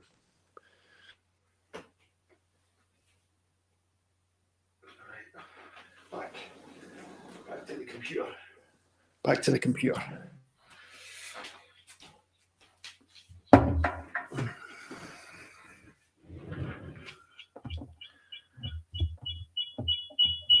Shit, baby. Holy shit. But the Normans, I don't think I ever descended from Normans. I think my ancestors were probably fucked for a long time. My Irish side and my Scottish side. No mask. Night all, been slowly slipping horizontal and I finally made it. Listening for a bit. No problem, man. It was good that you came along. Good to see you, man. And like I said, thanks for all the encouraging words. Why so many accents in the UK? Is because we are still tribes. Definitely. Like, why is there so many different accents? Where does that come from? When you hear the Scousers, like yourself, Kev, there's like a mix of the Irish, there's a mix of the English. They try and say that the Gael came over around 500 years before the Romans in Britain. We came up for Spain. That could be a lot of shit too, guys. We've probably always been here. We're probably always this idea that the Gael came from somewhere. No, we never. We started here. We were taken into slavery and we came back again. Back to our land. Back to the promised land.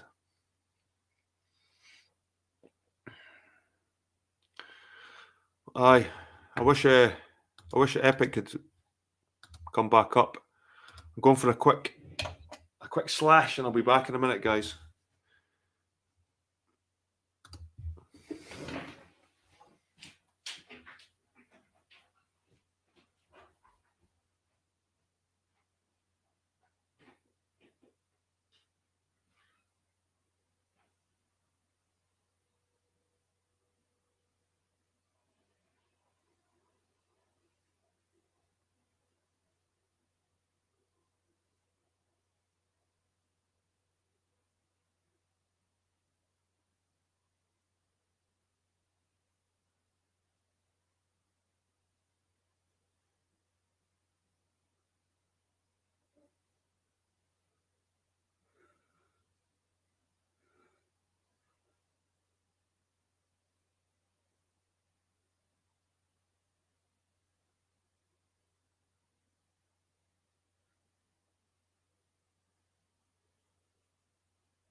And when I keep saying the Scottish and the Irish, but the English as well.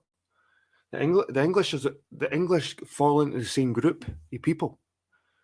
The British, it's not just the English, it's not just the Scots or the Irish, it's the English as well. The English aren't the same as the English that was there before. And in fact, they probably are. If you test, if you probably find that most English people aren't related to any Normans. The Normans were like an ethnic group that stayed amongst themselves. They hardly married outside their own groups, the Normans. They never married into us. If anything, the only time they married into us was to weasel their way into certain families. Like the Bruces. Like the Bruce. The Bruce wasn't heard of in Scotland until the 13th century. When I say the 13th century, I mean the 1200s. And they came from a line of Stuarts. The Stuarts that came from, and they were stewards. They weren't stewards. They were stewards. So this idea that Stuart, Bruce, are Scottish, are they fuck? Are they fuck? They weren't Scottish. They were Normans. And the idea that we should celebrate these people. Robert the Bruce. Robert the Bruce was just a land-grabbing prick. Robert the Bruce was on the English side during the Wars of Independence. They didn't really tell you that, did they? They didn't really tell you that. That the Bruces actually owned a lot of it was Northern England. They had a lot of Cumbric states. But people say, but they're Scottish now. Are they fuck? Are they fuck? 1,000 years, they're Scottish now. They're No, they're no. They never were. They never were. And they're still the same fuckers that took over Britain back then, that land grabbed when the Normans took over Britain and they split up all the land between each other and all their rich families. Those rich families still exist today. Still exist today. And like I said, they own 89% of the land in Scotland. That's the highest anywhere in the world. anywhere in the world for such a small piece of land. Show me anywhere else where people in India have probably got more land. The people in India have probably got more land to themselves. You find that peasant farmer in India, they're still living on acre of land. They still work the land for themselves. So Scott I says, Broad Hull accent from me, Kev, Yorkshireman first, Gail second. I'm R1B haplogroup, Jed. I kind of feel full on Celtic and Yorkshireman too. Well, I'm R1B, man, according to all this fucking ancestry. And that's another thing, guys. Ancestry. Ancestry is a lot of fucking pish.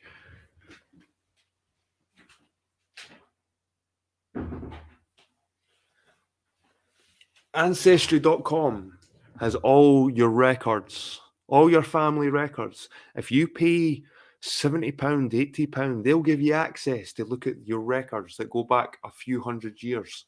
And do you know what? Records only began in the 1800s or some shit. So they can only give you DNA as far back as the records go. That's a funny coincidence, isn't it? And do you know what?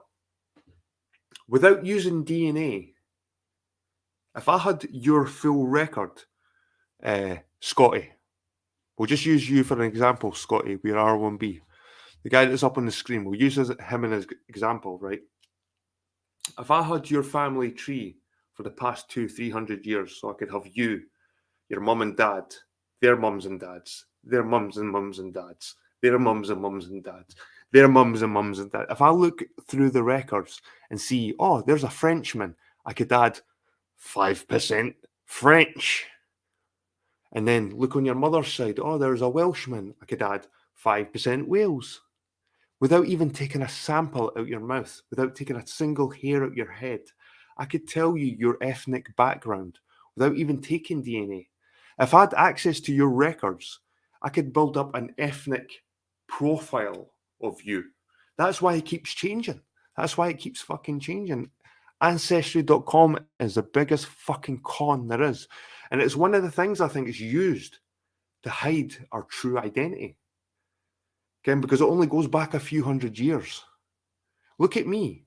I'm fucking 68% Irish.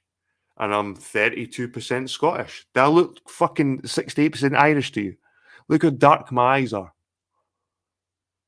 Do these eyes look like... Do you know what I mean? These eyes are probably eyes that have been somewhere far away at one point.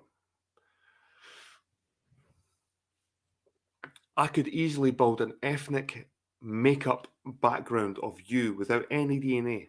Just give me your records. Give me where your granddad came from. Give me where your mum came from. Obviously, they've looked at my records, seen my dad's side. So I've got my dad, my dad's dad, my dad's dad, my dad's dad's dad. And they could probably go far back and go, do you know what? There's no foreigners. There's no Frenchmen. There's no Italians. There's no... So we can say that side is probably pure Irish, right? Look at his mum's side, right? We've got a Scottish granny. We've got a Scottish granny and granddad. We've got an Irish granddad. So then they can throw a tiny bit Irish on my mum's side. So my mum's not fully Scottish. She's got a little bit Irish. And they build that makeup. And then they give you that result. There you go. So Ancestry.com only goes back a couple of hundred years. And the reason they only go back a couple of hundred years is because they go by your records. This whole DNA stuff is bullshit. DNA is fucking bullshit. Maybe for crime stuff, maybe they can get your blood and match it to another blood. Can like if they've got your blood, they can maybe match it. If you've left blood at a crime scene and they take your blood from you, maybe they can match the blood up somehow. But this idea, this ancestry DNA, it is the biggest pile of shit. And it's probably one of the things that hides our true identity. It's one of the biggest factors. And it's funny because people look at these ancestry results and feel quite proud. Oh, I've got a wee bit Scottish, I've got a wee bit Irish, I've got a wee bit Welsh, I've got a wee bit... There's nothing to be proud of because it's just all bullshit. It's just all bullshit. So what do you guys feel about blood DNA memory of tribe? I don't know. I don't know necessarily what the question means. Hey, clearly someone doesn't want me talking about my hysteries conspiracy. As soon as you talked about the Etruscans, that was it. You were fucking out the window. Jesus Christ, man.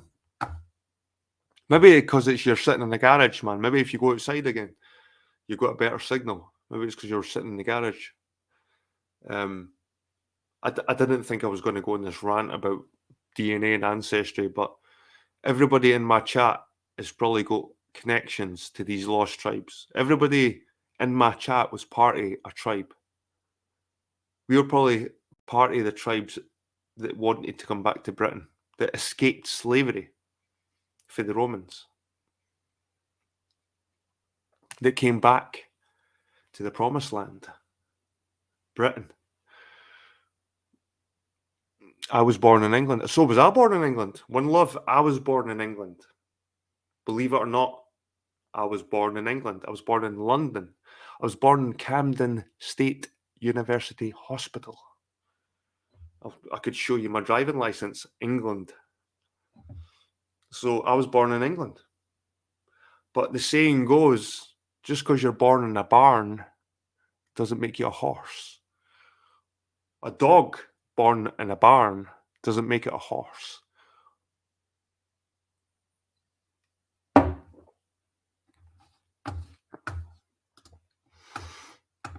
Have you heard of the Adam chromosome and the Eve Y gene?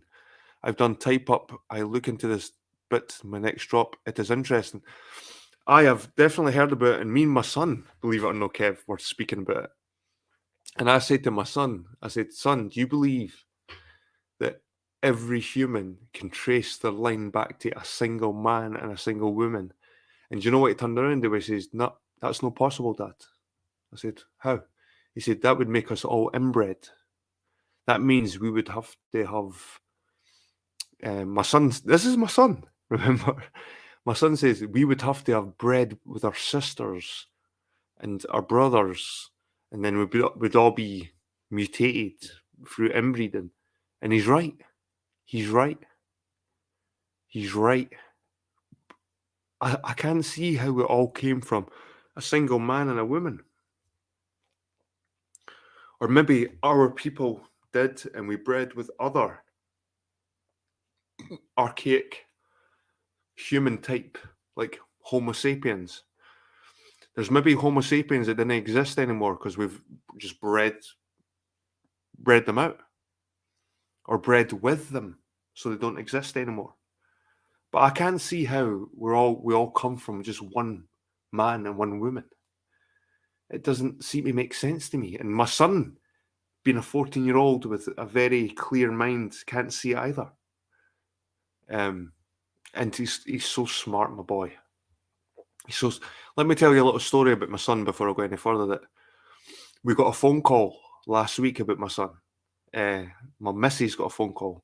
It was by this boy. He's a mute. He doesn't speak in class. He suffers from high anxiety. He sits in the classroom and he doesn't speak. Doesn't speak to anybody. He doesn't go outside. And my son's managed to get him to speak to him. And they've got specialists and everything to try and get him to speak. And he won't speak to anyone. But my son managed to get the boy to speak. My son said something to him one day and the boy replied. And my son was like, holy shit.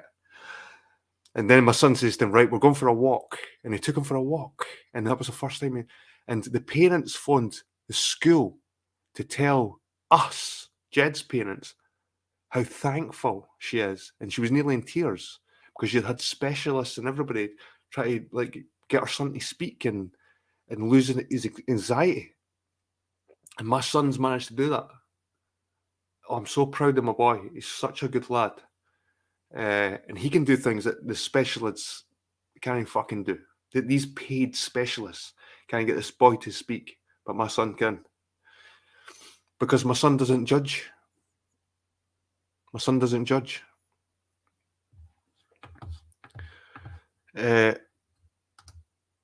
All animals come from similar markers in their respective species. But it's like the whole idea that humans evolved from an ape. And so why is there apes still around? And it's the same with wolves. All dogs came from a single wolf. I mean, or some shit like that. I don't know. That's whether you're willing to believe the mainstream science, because that's what mainstream science teaches. So, Kev, are you willing to accept what mainstream science teaches, that there was an Adam and an Eve at one point? Do you believe that? Do you believe that? I don't know. And if there was, wouldn't we be so inbred to the point where we would have some kind of deformations? Look at the royal families. Look at the royal families. Right, guys, I'm going to have a cigarette here. I shouldn't really... Nah, I better go outside. I'm putting the link back in the chat. I know this is a complicated subject, and my head still... I still read books trying to find what the fuck and why are we here? How did we get here? What's the purpose here, people? And I'm still searching for answers, guys. Adam and Eve, not the first. They're a recreation. Right. I'm going to mute this now.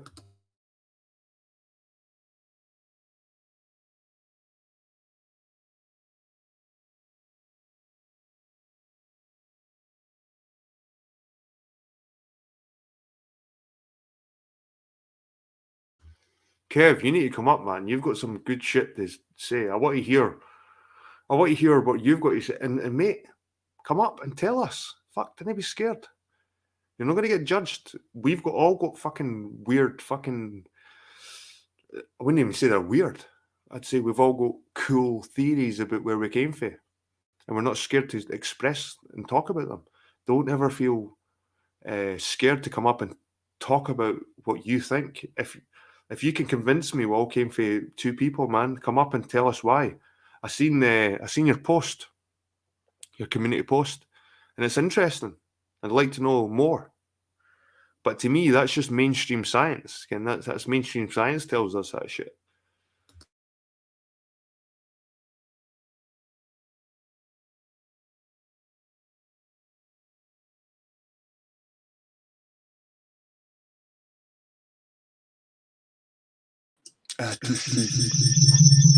Fuck.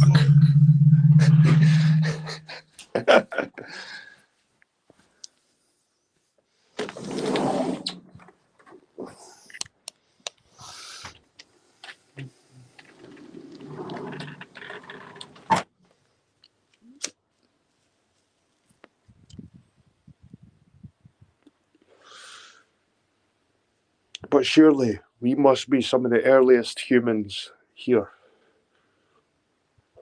I think, Ken, we could have been darker at some point. We might have been darker, but you've got to remember the climate was probably different back then. That's what people forget. That Africa was a totally different country thousands of years ago. There was even an ocean, Ken, where the deserts are. There were seas. So who's not to say that black people started off as white people, and when the climate changed, the melanin changed, they got darker. So maybe the dark skin is a later adaptation.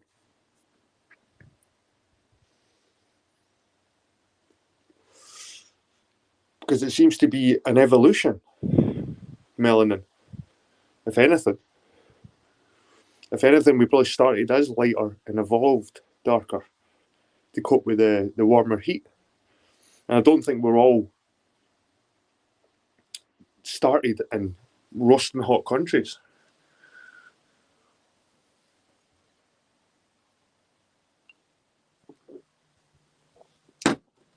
Another beer bites the dust. Another beer bites the dust. And I started slaver mere shite.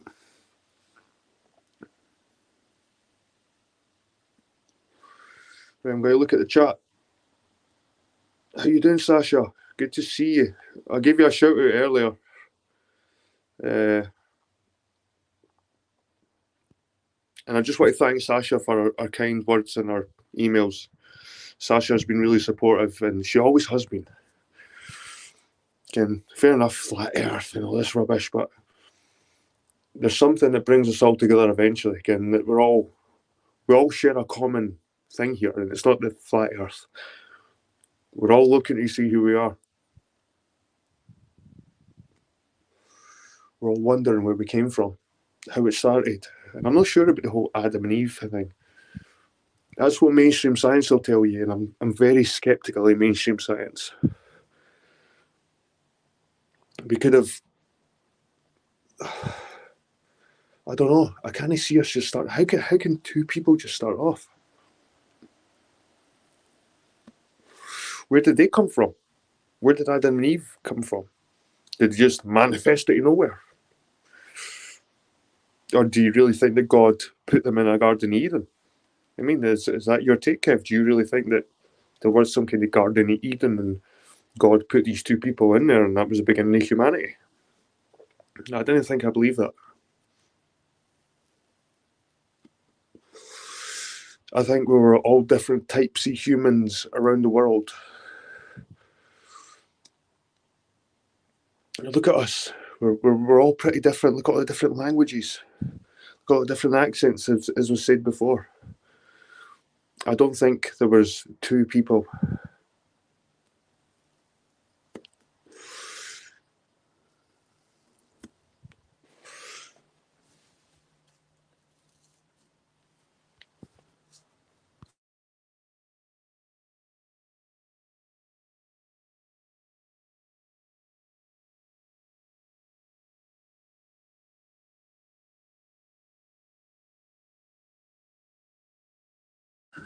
Right, guys, I'm going to get another beer.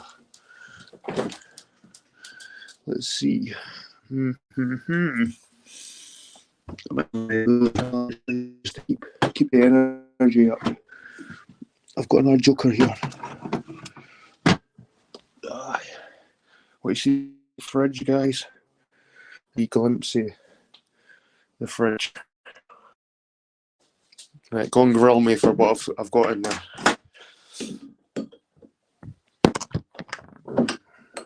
Be nice to see Sasha come up. If she wants to come up for that conversation. Yeah. I think I'll have my Red Bull first. I think I'll have the old Red Bull first. Give me a wee kick up the balls.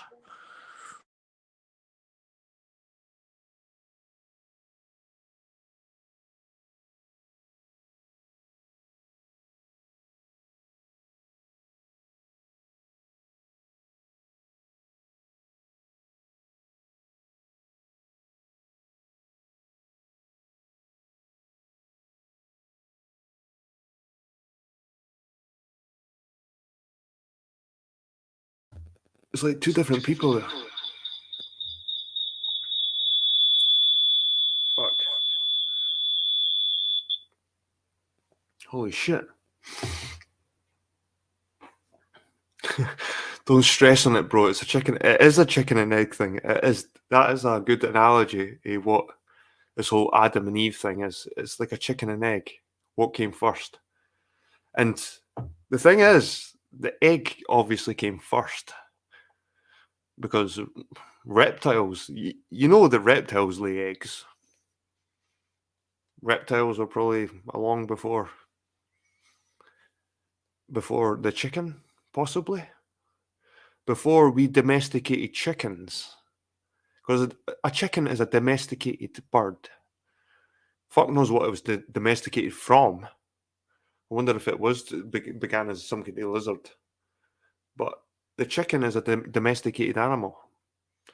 So I'm sure there were things laying eggs before we domesticated the chicken. So I think the egg came before the chicken. If you look at it like that.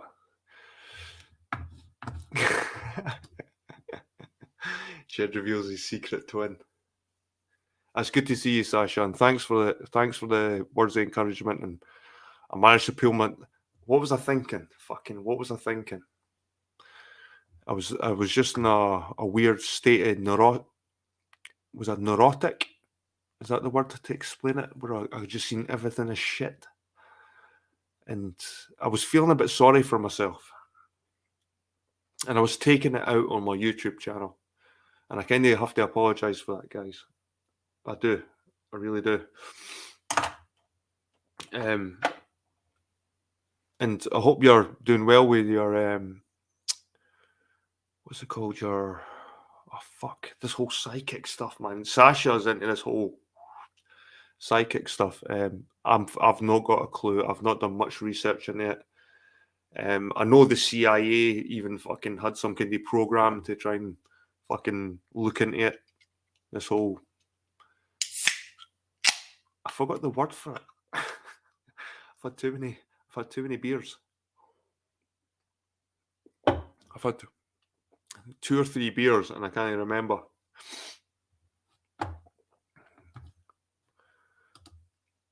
Allotment Al. Oh, there's a new name.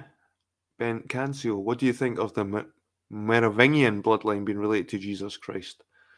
I think that's a hijack. That's the norm. That's the Normans. That's that fucking evil bloodline that's hijacked the fucking true bloodline. The Merovingian. This royals. To be honest, guys, these royals are anything but the bloodline. They've tried to hijack this, and the Merovingians believe they're descended from these people. And nah, they've hijacked, just like the Romans hijacked Christianity. The Merovingians hijacked this Jesus bloodline. There could be some truth to it, but I do think that there could be some truth to the fact that the Jesus bloodline is European. That, I think, could be a good shout. But the Merovingians, I think they're hijacking it, man. I think the Merovingians are still here. I think Charles is part of it.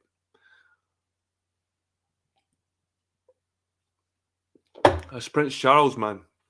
He is the fucking end of the royal family. The royal family is. Do you know what Prince? Is it Prince William? Prince William is exactly the same age as me. He was born in 1982, the same as me.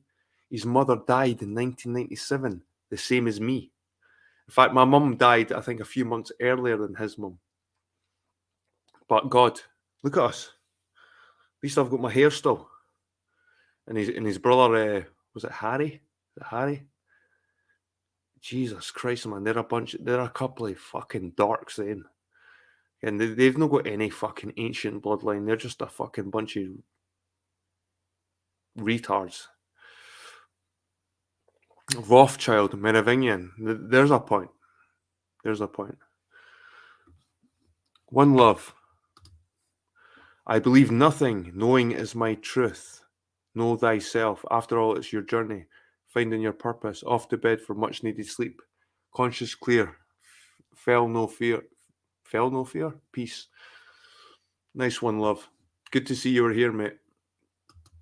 It is 1:20. I'm working in the morning, so I'll probably go for another. I'll go for another 40 minutes. I'll go till 2 a.m. I'll go another 40 minutes if anyone wants to come up. I'm willing to stay up for another 40 minutes if there's people willing to come up. And Sasha, you're more than welcome. So we have a new dude here, the Baghdad looter suitor. I believe all this Roman period in the UK is actually Celtic. We just told it's Roman. Hijacked. Can't have the Celtic good building skills and infrastructures. Well, I think a lot of this stuff, I think you're onto something there. The Baghdad looter. There's a lot of shit that they say they were Roman. I think it was Anglo. Anglo-Saxon. Same with Norman. They try and say it was Norman. Oh, this Norman, that. I think the Anglo-Saxons had a lot more. Was there even Anglo-Saxons? Or were they just British? Was there even Anglo-Saxons? I'm starting to think that Anglo-Saxons, there was no such thing as fucking Anglo-Saxons. There's always Brythonic peoples. I think the Brythonic peoples have always been here. They never came over from fucking Germany. They never came over from Belgium. They've always been here. I sat next to Harry on Exorcised. He seemed normal, to be fair. Normal. He seemed normal. He seemed normal.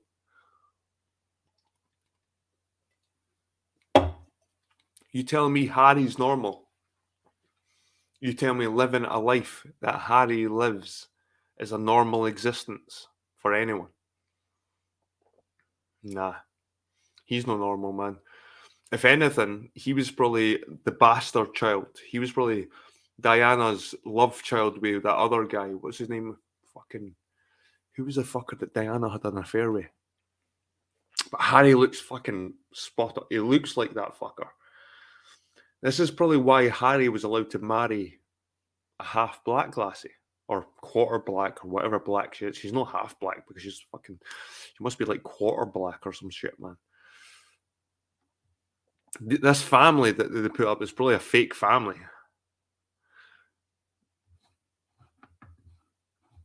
Anglo-Saxon and Celtic.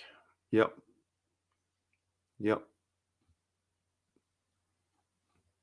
This whole idea that the Anglo-Saxons came over, they're probably already here. Same with the Celts.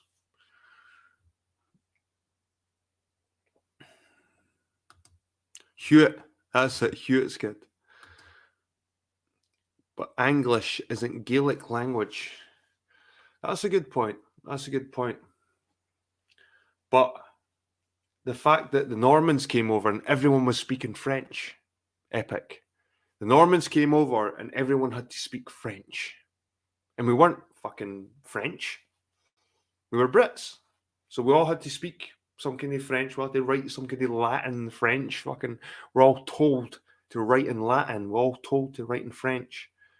It doesn't make us Germanic just because we were imposed a language on top of us. Just because they eradicated all the books, all the literature, all the Celtic, Gaelic literature, and imposed another language on top of us, doesn't mean there was these people coming over. These people are already here.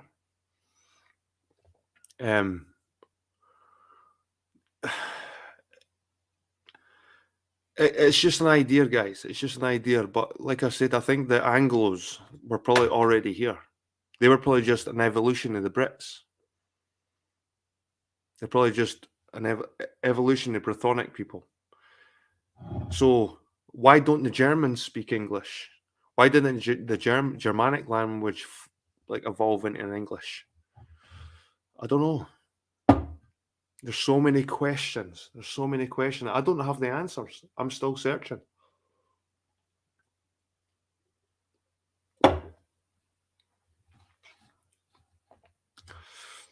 Aren't all the 13 royal families a shared ancestry anyhow? Well, they're inbred, if you want to say that. No, you're right. They've concealed a part of the origin story for sure. There are Sumerian words in English. Well, like you said, all languages have sister languages. They all branch off of something. The weird thing about the Gaelic language, it seems to be one of the older ones. It doesn't really have a predecessor. The Gaelic language doesn't really have a predecessor, where all these other languages like English and stuff like that do have predecessors.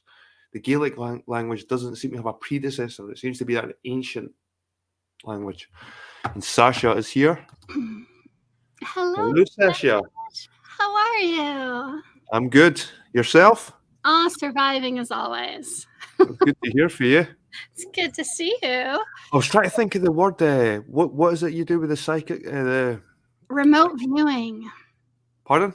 Remote viewing. Remote viewing. That's it. Remote viewing. And the CIA had the Stargate project to develop it. The military developed it. Yeah. And do you think there's truth to the remote viewing? Oh yeah, it totally works. I mean, I don't think it's Harry Potter level magic. It's not the kind of thing you see in movies, but you're definitely able to capture information. You're definitely able to get information about targets that you have no knowledge about. Well, do you have to have some kind of knowledge? Like, just say you have to look into a guy's mind in Africa. Do you have to have some kind of like idea of where they are or something like that? Do you have to have some little markers to sort of get there? No, nothing You know at what I all mean? like that. Or No. can you just go there sort of thing without having any preconceived sort of notions of where you're going? The more you know, the less well it works, because then your imagination starts to fill in. So it works best when you have no information. So if I want you to tell me about, I don't know, a secret book in a secret tower that's somewhere in England, then I'll just say, Jed, just do a remote viewing session and then I'll just get a random number from a random number website, like 789A2B7. And that's all you have, 789A2B7. And so you just focus on that and you think, okay, just give me the information about this. And then you start describing a book, and maybe you start feeling like, oh, it feels like England, maybe. It feels like one of the Celtic islands.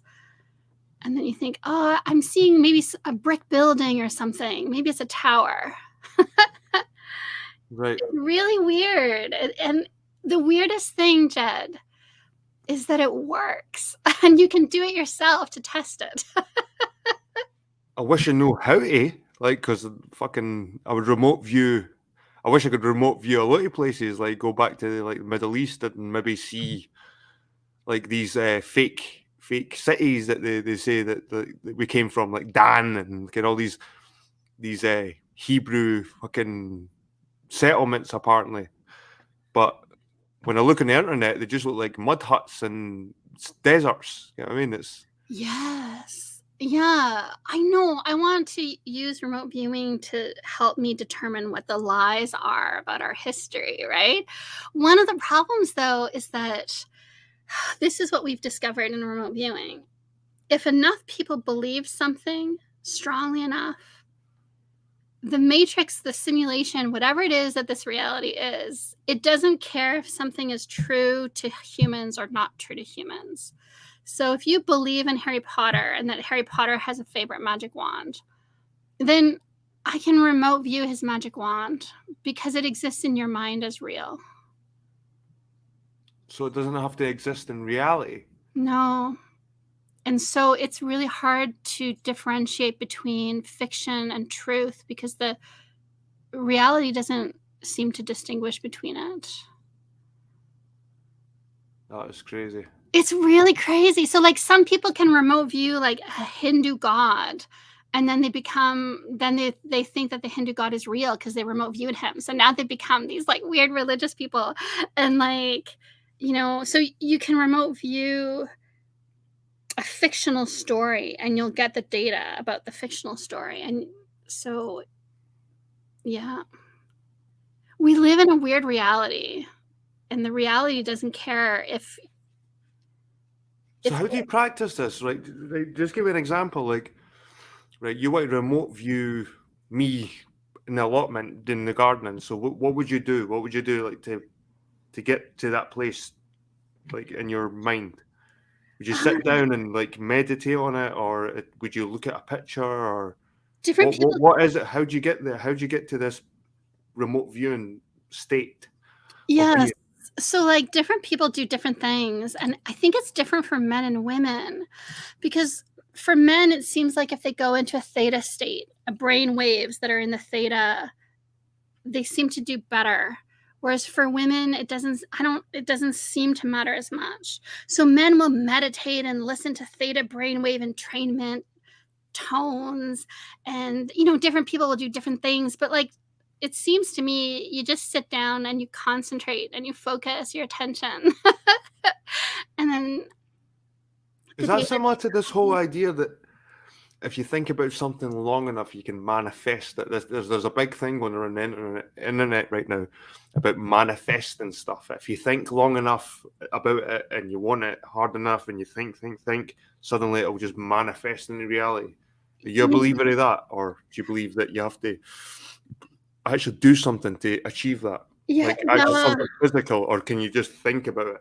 No, that's the thing. That's where so many people go wrong. And Jed, in the past year, I've seen things I can't even tell you because you just wouldn't even believe it. It's so incredible. But I think the problem is people think you can just think about it and it'll manifest, or wish for it and it'll manifest. No, that won't work. You have to intend. You have to have the power of intention. And most people, their will is so weak and their intentions are so unclear that they can't actually bend reality with their intent because it's too unfocused and it's not strong enough. So it's not enough to just visualize the outcome you want. It's not enough to want it really super badly. You have to be able to intend something so powerfully that reality gets confused about whether you're constructing something in consciousness, and reality starts to get confused about whether that construct in consciousness is real or not. And it doesn't really care. So at some point it's like, oh, I guess that's the reality. Okay. And it just works around that. And then that manifests. It's really, really bizarre, Jed. And it sounds Do you know what? The first time I probably came across this idea was probably in high school, right? And it was when I was playing basketball.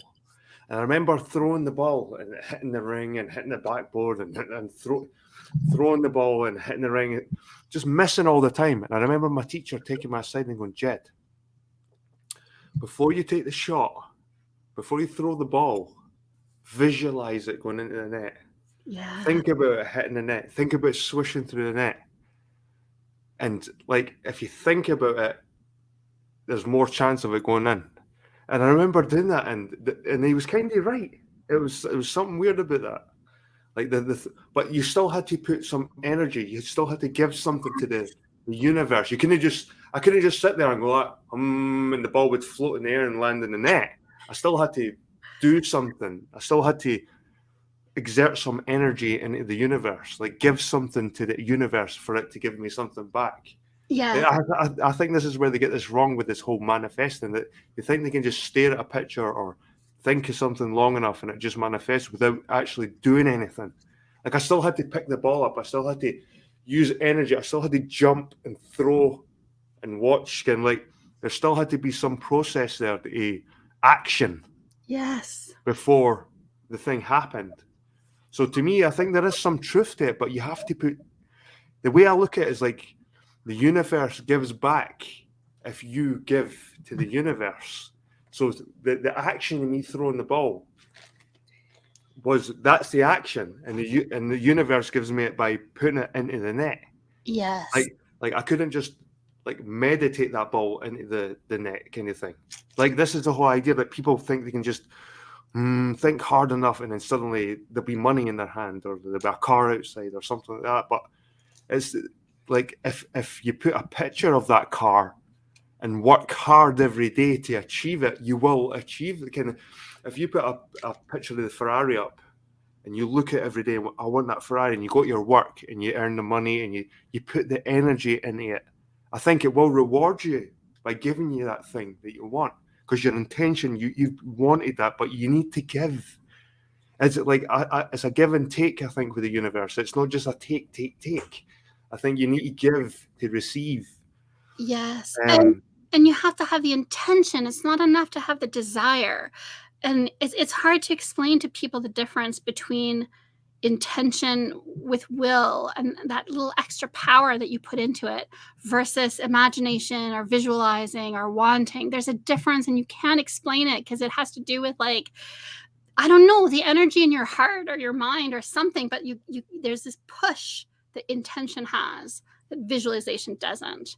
And there's two things here I want to say. Number one, Jed, you're a redhead and you're Celtic, and the US military, and this is a secret I'm telling you and your audience, I won't even say the US military. There is a belief among some groups that Celtic people seem to have a stronger ability to focus their intent, to make reality bend to their will, to remote view, there seems to be something about the Celtic people, redheads in particular, that it just seems to come a little easier to them. And the other thing I wanted to say is, yes, you do have to give the energy something. You have to create a construct for it that it can mistake for reality. And then it'll just be like, oh, okay, I guess this thing that you constructed, I guess that's real. So, okay, it'll make it happen. But the problem is that stupid humans misunderstand that. And they start thinking they have to give a sacrifice to reality. They start thinking they have to give a blood sacrifice. And then when that still fails, they think, oh, maybe I have to not just give blood, maybe I have to kill an animal. And then when that fails, then they think, oh, maybe I have to kill a human, because the universe will give me what I want for that. But at the point where you're sacrificing a human, your intent for something is probably so strong that it's more likely to come about. But it's not because you sacrificed someone. It's not because you spilled blood. And so so stupid people end up doing stupid things based on that. You can see, you know what I mean? Yep. In a way, like instead of like giving to the universe, taking a life is almost like taking away from the universe. Yes, it's almost like a negative way to do it. But like you said, if your intent's strong enough, like I said, these people that used to, like the Wicker Man, used to burn people in for a better harvest. If their intentions were strong enough, burning these people in this effigy, do you think the universe would say, okay, we'll give you another season of good crops? Yes, because their intention was strong. Their belief was strong. They had a group of people, and everyone in that group they were all aligned to the same belief and the same intention. So that increases the likelihood of the universe making that happen. You don't have to kill anyone. So do you think that maybe they didn't have to burn all these people in effigy? They could maybe just stand in a circle? Oh yeah, they didn't have to kill anyone. Killing anyone, it's like you said, because the universe, one of the things that you learn if you're a smart remote viewer, the universe is trying to increase complexity. When you kill someone, you're decreasing the potential for that person to contribute to the complexity. So the universe is not going to reward you for killing people, because you're getting in the way of the universe trying to do its own thing, right? So you could stand in a circle, you can stand on your head, it doesn't really matter. Unfortunately, humans are stupid and violent, so they like to think, oh, maybe if we kill people, that'll make it work. It's not the killing, it's the intention of the group and the belief and you know what I mean? No, I know what you mean. Like maybe one time they burnt the effigy, the Mayans, I'm sure they were chopping heads off of people, hoping that the gods would give them something, and after a while the gods weren't giving them anything. Yeah. And maybe that was the wrong way to do it. Maybe killing people and sacrificing wasn't the right way. Maybe they were onto something, but they were doing it the wrong way. Well, what I've noticed is the kind of people who end up moving up in the ranks of Psi, remote viewing, the priest class, they tend to be people who are obsessed with power often, right? And often they're bitter, they're angry, maybe they were bullied, and so they just want to have power over others. That's why they're trying to learn how to remote view. That's why they're trying to learn how to bend reality, because they want control over others, because they're sick of being the victim. And they tend to not like humans, so then it's just an excuse for them to kill people or to use people, or like the Mayan priests, when you look at who they were, usually they would sacrifice warriors so that they could have more power, so that the warriors couldn't overthrow the priest class. Or they would decide, oh, we need to sacrifice the woman who refused to sleep with the priest last week. Or, we need to sacrifice the person who owns a lot of land, because then we can have that land, right? Like it was, I don't know. So the intentions weren't right in the first place to begin with. Yeah, so it was very political and just That's the thing. So I think, yes, all this stuff works. No, you don't have to spill blood or kill people, but stupid people are always looking for reasons to spill blood and kill people. So they'll just say that they need to make it more powerful, but they don't. And you, Jed, as a redhead, as a Scottish man, you have more power than most to have this stuff work for you. And do you think the elites of the world believe this stuff as well? Oh, they totally do. Is this what they do? Is this why they try and fuck with us in the media? Yes. Yeah, they totally use it. I remote viewed a concert, and even oh my goodness, someone made us remote view Taylor Swift concert to see if they were doing weird things. And we picked up on energy harvesting and oh, it was just so weird. So they managed to get a concert. Because you can harness other people's energy. If you get sex magic uses the power that you get from sexual arousal, but you can harvest energy from fear or anger, but also from excitement, from joy, right? So epic in the chat saying he's an A negative blood type. Oh, interesting. Is he That's the same. That's the same as my missus. Ooh, your children will be magical. Well, Jed already is, man. He's already a wee. Is he really? Wee magical boy. I love him, man. I love him with bits. He's the proper redhead of the family.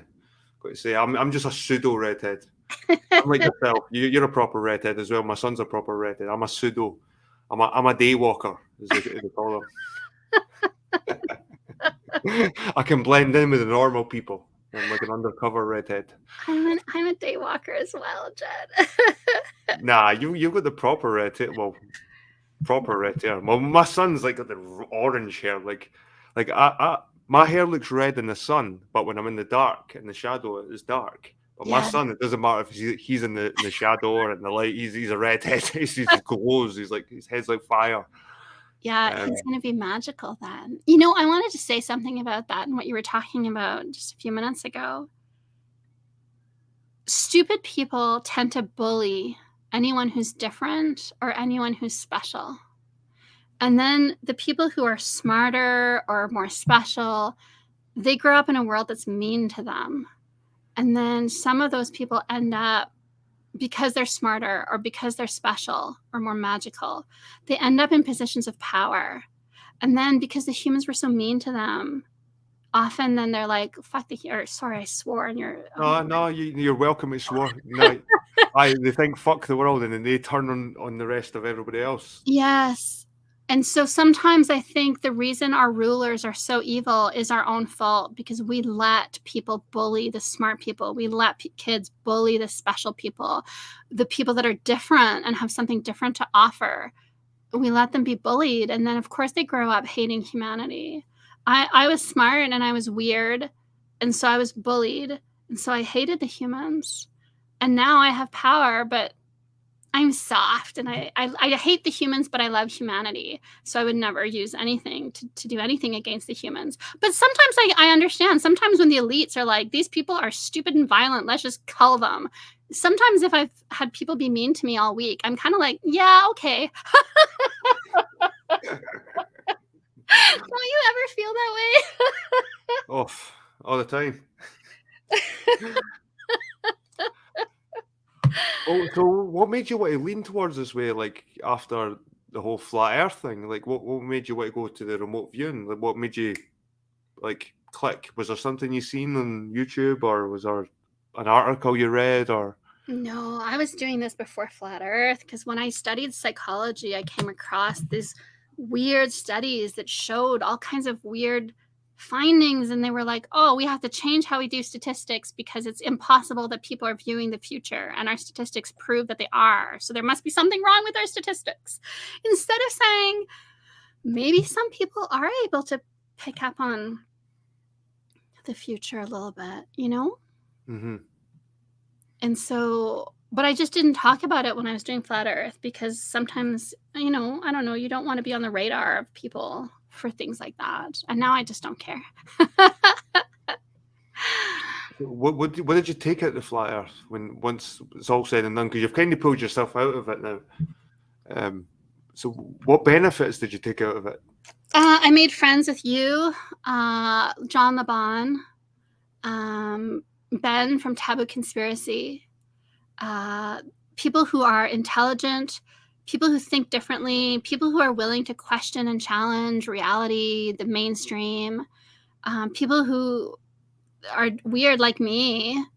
You don't share my beliefs about flat Earth, but you're still curious about reality, and you're still wanting to ask questions, and you're wanting to find out more, right? And John LeBon also doesn't believe in flat Earth, but he also is curious about reality and challenging things, and you know, it's hard to find people like that around us. Like I was saying to you, like I think it'd be easier if we could just all go to the pub once a week and have these conversations and be good friends, but we can't because we're so few and far between.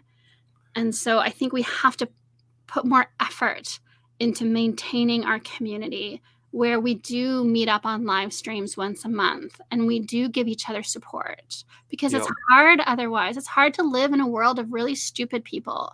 It's really, really hard. And when I say stupid, I don't mean stupid. I mean ignorant, or, you know, sheep, or just people who don't want to know the truth. They just want it to be comfortable and believe what the media says, right? Like, it's hard to live in that every day. It's hard to be bullied by stupid people every day.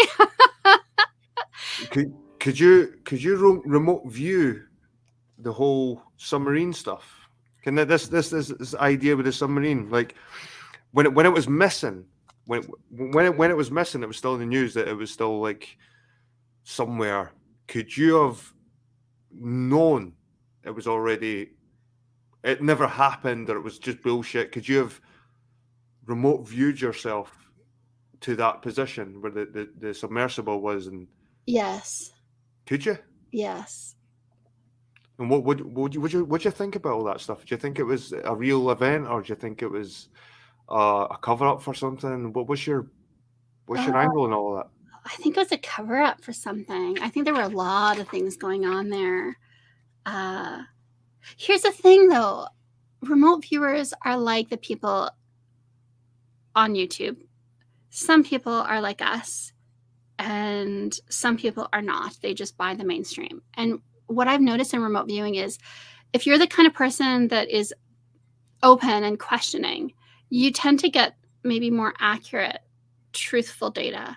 If you're the kind of people that wants really badly to believe the mainstream, you typically get data that fits that narrative. And that's the tricky part about remote viewing. That's why it's not more popular. That's why the government doesn't hire more remote. They do hire remote viewers, but not as many. Because if you really want to believe that, you know, I don't know, this story or that one, then you might get data that confirms your belief. So there was 5 different groups of remote viewers who remote viewed do you remember that plane that was bombed? I think it was the TVA flight. Do you remember the TVA flight in the United States? It was bombed. Well, they couldn't figure out what made it crash, if it was a projectile or if it was an electrical fire. And then, so these different groups of remote viewers remote viewed it, and each group was consistent within the group, but they saw different things. One group saw an electrical fire, one group saw UFOs, one group saw missiles. So like, it seemed to depend on each group has someone who has a dominant personality. And it looks like the dominant personality, whatever they bring back, their group will bring back similar data. So Enlightened Kev in the chat is asking if you've heard of Project Pegasus or Project Looking Glass. Yeah, so I was in a Looking Glass working group. That answers your question, Kev. What was that? Is that a remote viewing Yeah, thing? So the Looking Glass was the U.S. government trying to look at the future using technology. And AI. Yeah. Now, I think they could probably ask some kind of AI program nowadays. Yeah, using like fuzzy logic, artificial intelligence. The fuzzy logic ones are really good actually at predicting human behavior. What was that, fuzzy logic?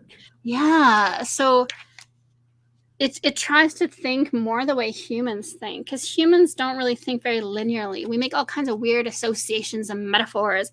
So when they try to build artificial intelligence that's more like that, they tend to get better results. Right.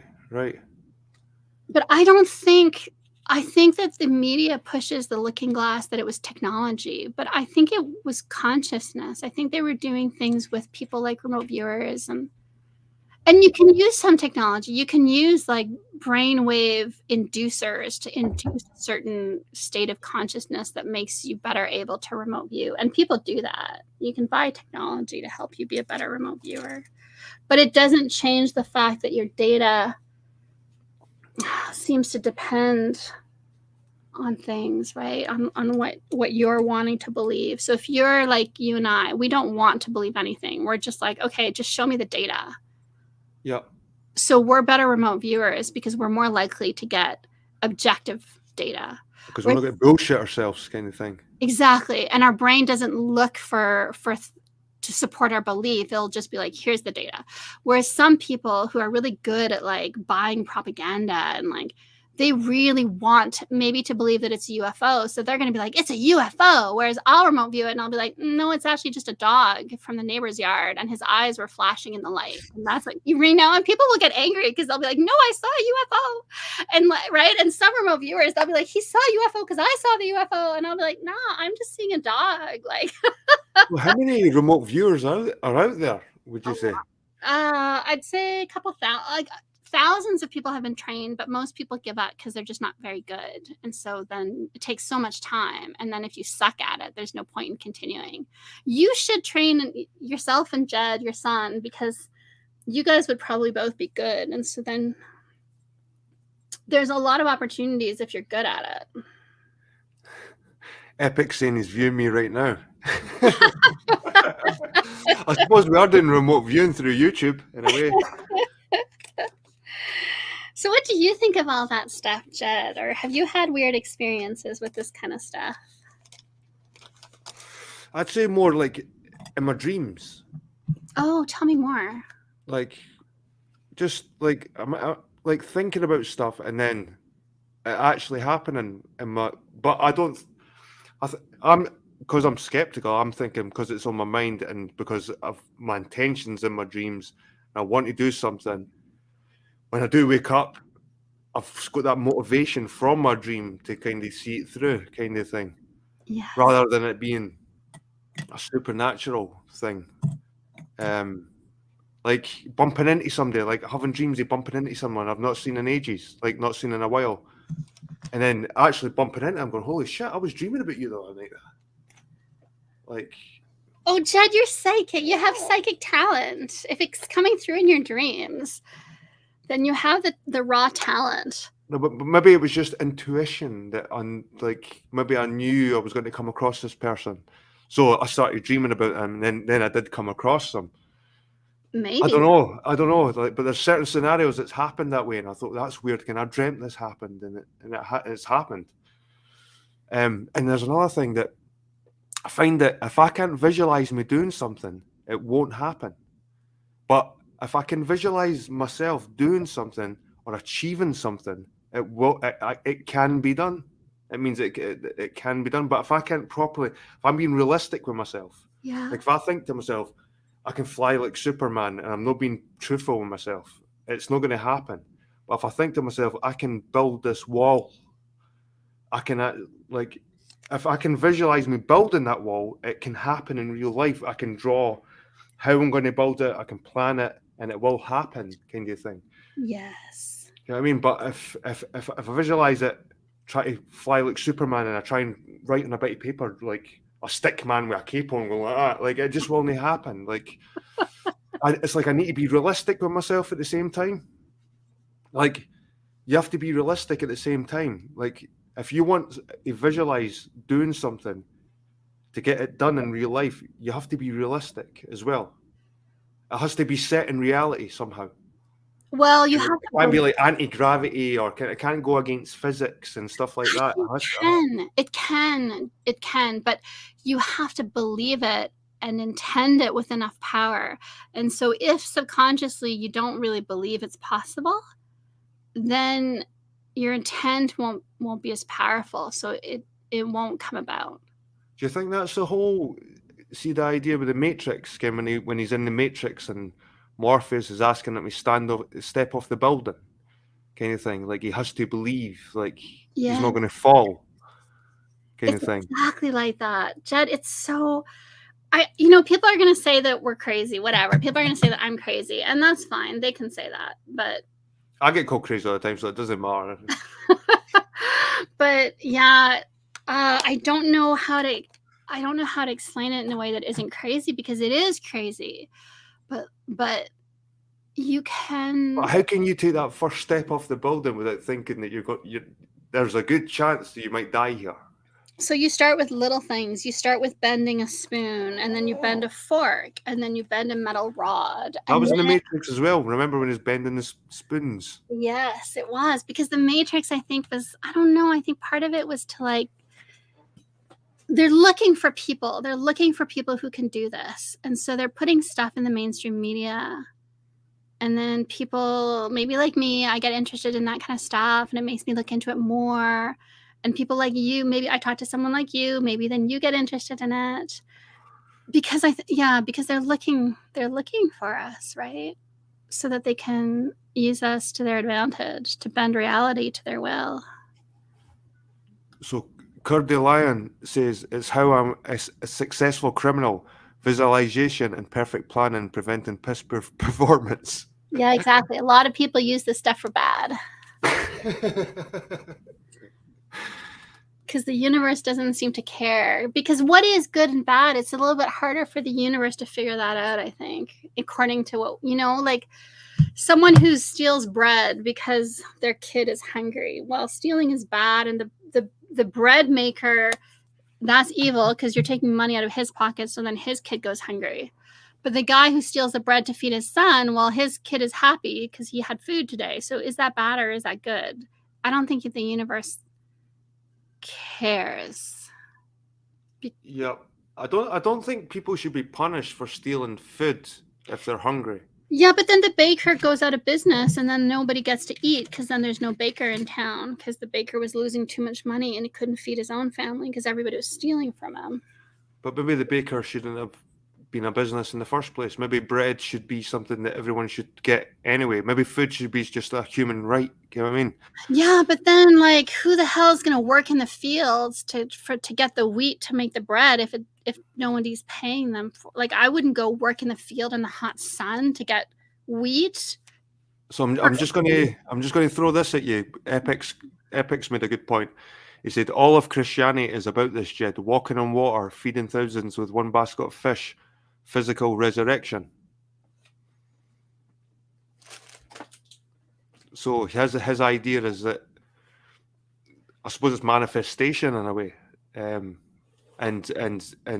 believing in the unbelievable, I suppose. Like walking on water. Like if you can strongly believe you could walk on water, maybe you could. But I heard the whole walking on water was just the sun reflecting off the water. Like Jesus was the sun, and the sun's rays on the water is him walking on the water. Yeah, I've seen that, and I think that's a really good explanation. But I also know of a way that you could. I can't do it. I'm not powerful enough. But I do know that there is a way. Yeah, that there is a way that you could essentially walk on water. But the other thing, what was the other thing that they said about the bread and fish? Mm-hmm. I've always thought that the story is about the fact that there's not enough food to feed everybody, right, at this picnic. And so then Jesus is like, well, let's pool together what we have and share that with everyone. And all of a sudden, there's more than enough food. I always thought that was a story about generosity, about like if you share your food, other people are like, oh, maybe we should share our food as well.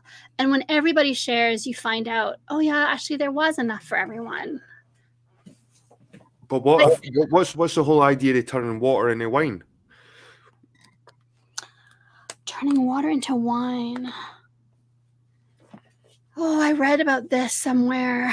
there's like this occult symbolism on that one. Where it's, oh, what was the story? Something to do with like where the wine represents the bloodline of the family and the pregnancy and at the wedding. And yeah, I think a lot of that stuff is not literal, but I could be really wrong. What do you think about the water into wine? I think it could be something to do with the bloodlines, because the whole idea of going to church and drinking the wine and eating the bread, it's almost like a symbolic representation of the blood and the flesh. Yes. But I'm not sure myself, to be honest with you. Oh, here's Epic again. I'm gonna go for a quick. Let's see if he's actually here though. Okay. That's the thing about drinking beer when you're old like me. You can go to the toilet. So Epic saying everything is made up of protons and electrons, but is it? Is it really? You there, Epic? Epic. Check his beard out. I remember I had a beard like that one time. Oh, I put my camera on for a second because I thought I was on Zoom and that my background was there, but it isn't. So we saw my messy bedroom set up. So Never seen a thing there. Never seen a thing. It was too quick. Okay, you'll have to edit that out.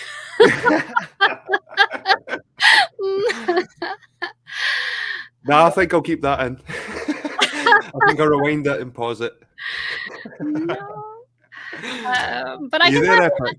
Are you there, Epic? You can talk to me about photons and electrons while Jeff uses the facilities. No. I think you've triggered something in Epic. So they're saying that the baker was the one that started the fire in London. So you were going on about the baker and losing business, but he was the one that started the fire in London. But I've looked into it, and to be honest, it looked like the fire was a deliberate arson attack by the royal family, especially Charles II, because Charles I was executed by the public. He was the only royal to be dragged into the street and killed. He was put on trial first, but he was kind of executed by the public. And I think his son, when we reinstated the royals back in again after the whole parliamentary thing, I think the son was like, do you know what? Fuck these people, and like burnt half of London down because he just hated the peasantry, hated the people. I think that was, and they even found French people burning. They actually caught French people setting fire to fucking buildings at the time. Really? But that kind of got swept under the table, and it was this whole baker idea that started the fire in London. But I think it was a deliberate arson attack by the royals to destroy most of the slums of London, because they're mostly wooden shacks and I think they want to get rid of them, to be honest with you. So they build new, just like Iraq. It's like this whole idea they just destroying a country and rebuilding it. Yes. And it's you've got loads of money involved, and you've got loads of contracts, and there's lots of people involved in building a new city, and loads of money, and lots of backhanders to other companies. And I think that was kind of similar back then. But I do think it was more of an arson attack rather than just an accident in a baker's. So, Sasha, I'm going to pop away for 2 minutes. 2 minutes. I'm trying to get. I can talk with the audience. I'm trying to get a virtual background to work, but I don't think that's working, and I don't know how to test it while I'm here. So.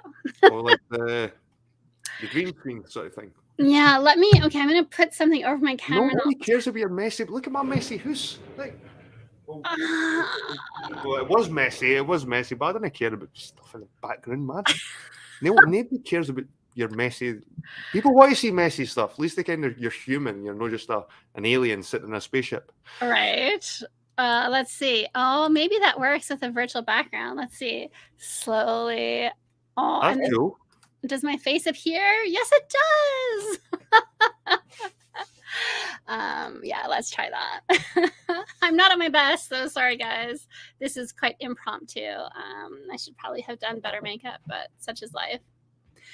So, also my eyes are all puffy. Hello, Jed's chat. What do you guys want to talk about while we wait for Jed to come back?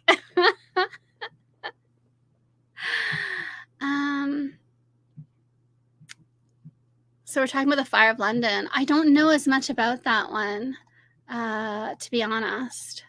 So I can't really speak to that.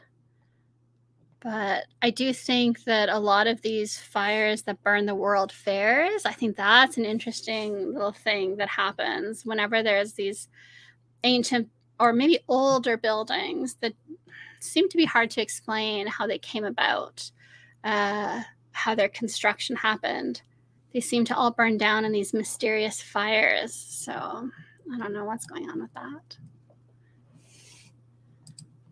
Oh, Jed is back and he's muted. I just emptied my, what you call the bags that you have on. I've got one of these bags attached to my bladder. I just go and empty it in the Really? and come back. I wear like adult nappies, and I just changed my nappy. Is that how that works? Jed, I tried to put my camera on, but I've had a hard day. My eyes are all puffy, and Let's see. Oh, look, I've left Oh, you look fine. I cried this morning, and so I did. I'm having a hard day. You look fine. God. You look better than me. I stood on a rake and, well, not a rake, it was like a big tool hang and smacked myself in the face. Look at that. You did it. It's like some of the Three Stooges, but oh God, I was so embarrassed. You can just imagine, and my lips swelled up, but it's went down a wee bit. But were people watching? Did you have an audience? No, thank God.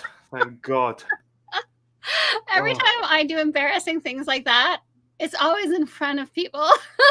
But that was another thing when I was pulling out the weeds. I was thinking to myself, instead of a negative thought, I was thinking, God, nature is so resilient. It doesn't matter like what you do; it will just keep coming back. And it's like, if I just left it, my whole allotment would just be covered in like plant life. Yes. So V Thomas says Jed is kinky like that. I probably would use my remote viewing for those kind of purposes. I will tell you this. I can't see any other benefit in remote viewing apart from that, like try to get into Sasha's shower. Well, actually, so one of my team members he has a lot of really good raw talent, and he's been practicing, so he's getting better and better. And he was leaning back, and he had finished remote viewing, and he was just in a relaxed state of mind. He was thinking about his ex-girlfriend, and he had tried to call her that day and hadn't gone through. And all of a sudden, he's in her shower. He sees her naked, washing her hair. And he calls her up like, I think I just saw you in the shower. And she was like, I'm just washing my hair. I'll call you back. So he did. He No saw her way. in the shower naked and everything. Oh my God. Yeah, some people do use remote viewing for that. Yeah. I suppose, see if you could use your remote viewing, you could probably try and get into a bank and watch how they've got the big massive vaults. You could probably try and figure out like what the fucking password is into these big vaults. So I'm trying to think what benefits could remote viewing give you.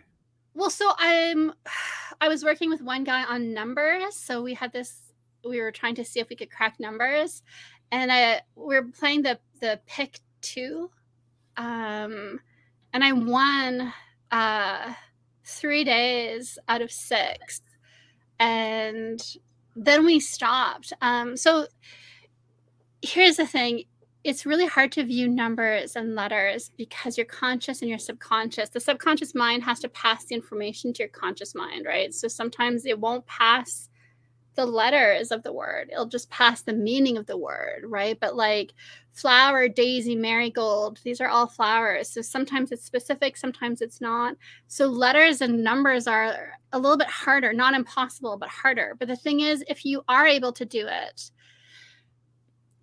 you're very likely to die from a mysterious car accident or a sudden heart attack. And so even when people figure out how to do it, most people would never admit it publicly.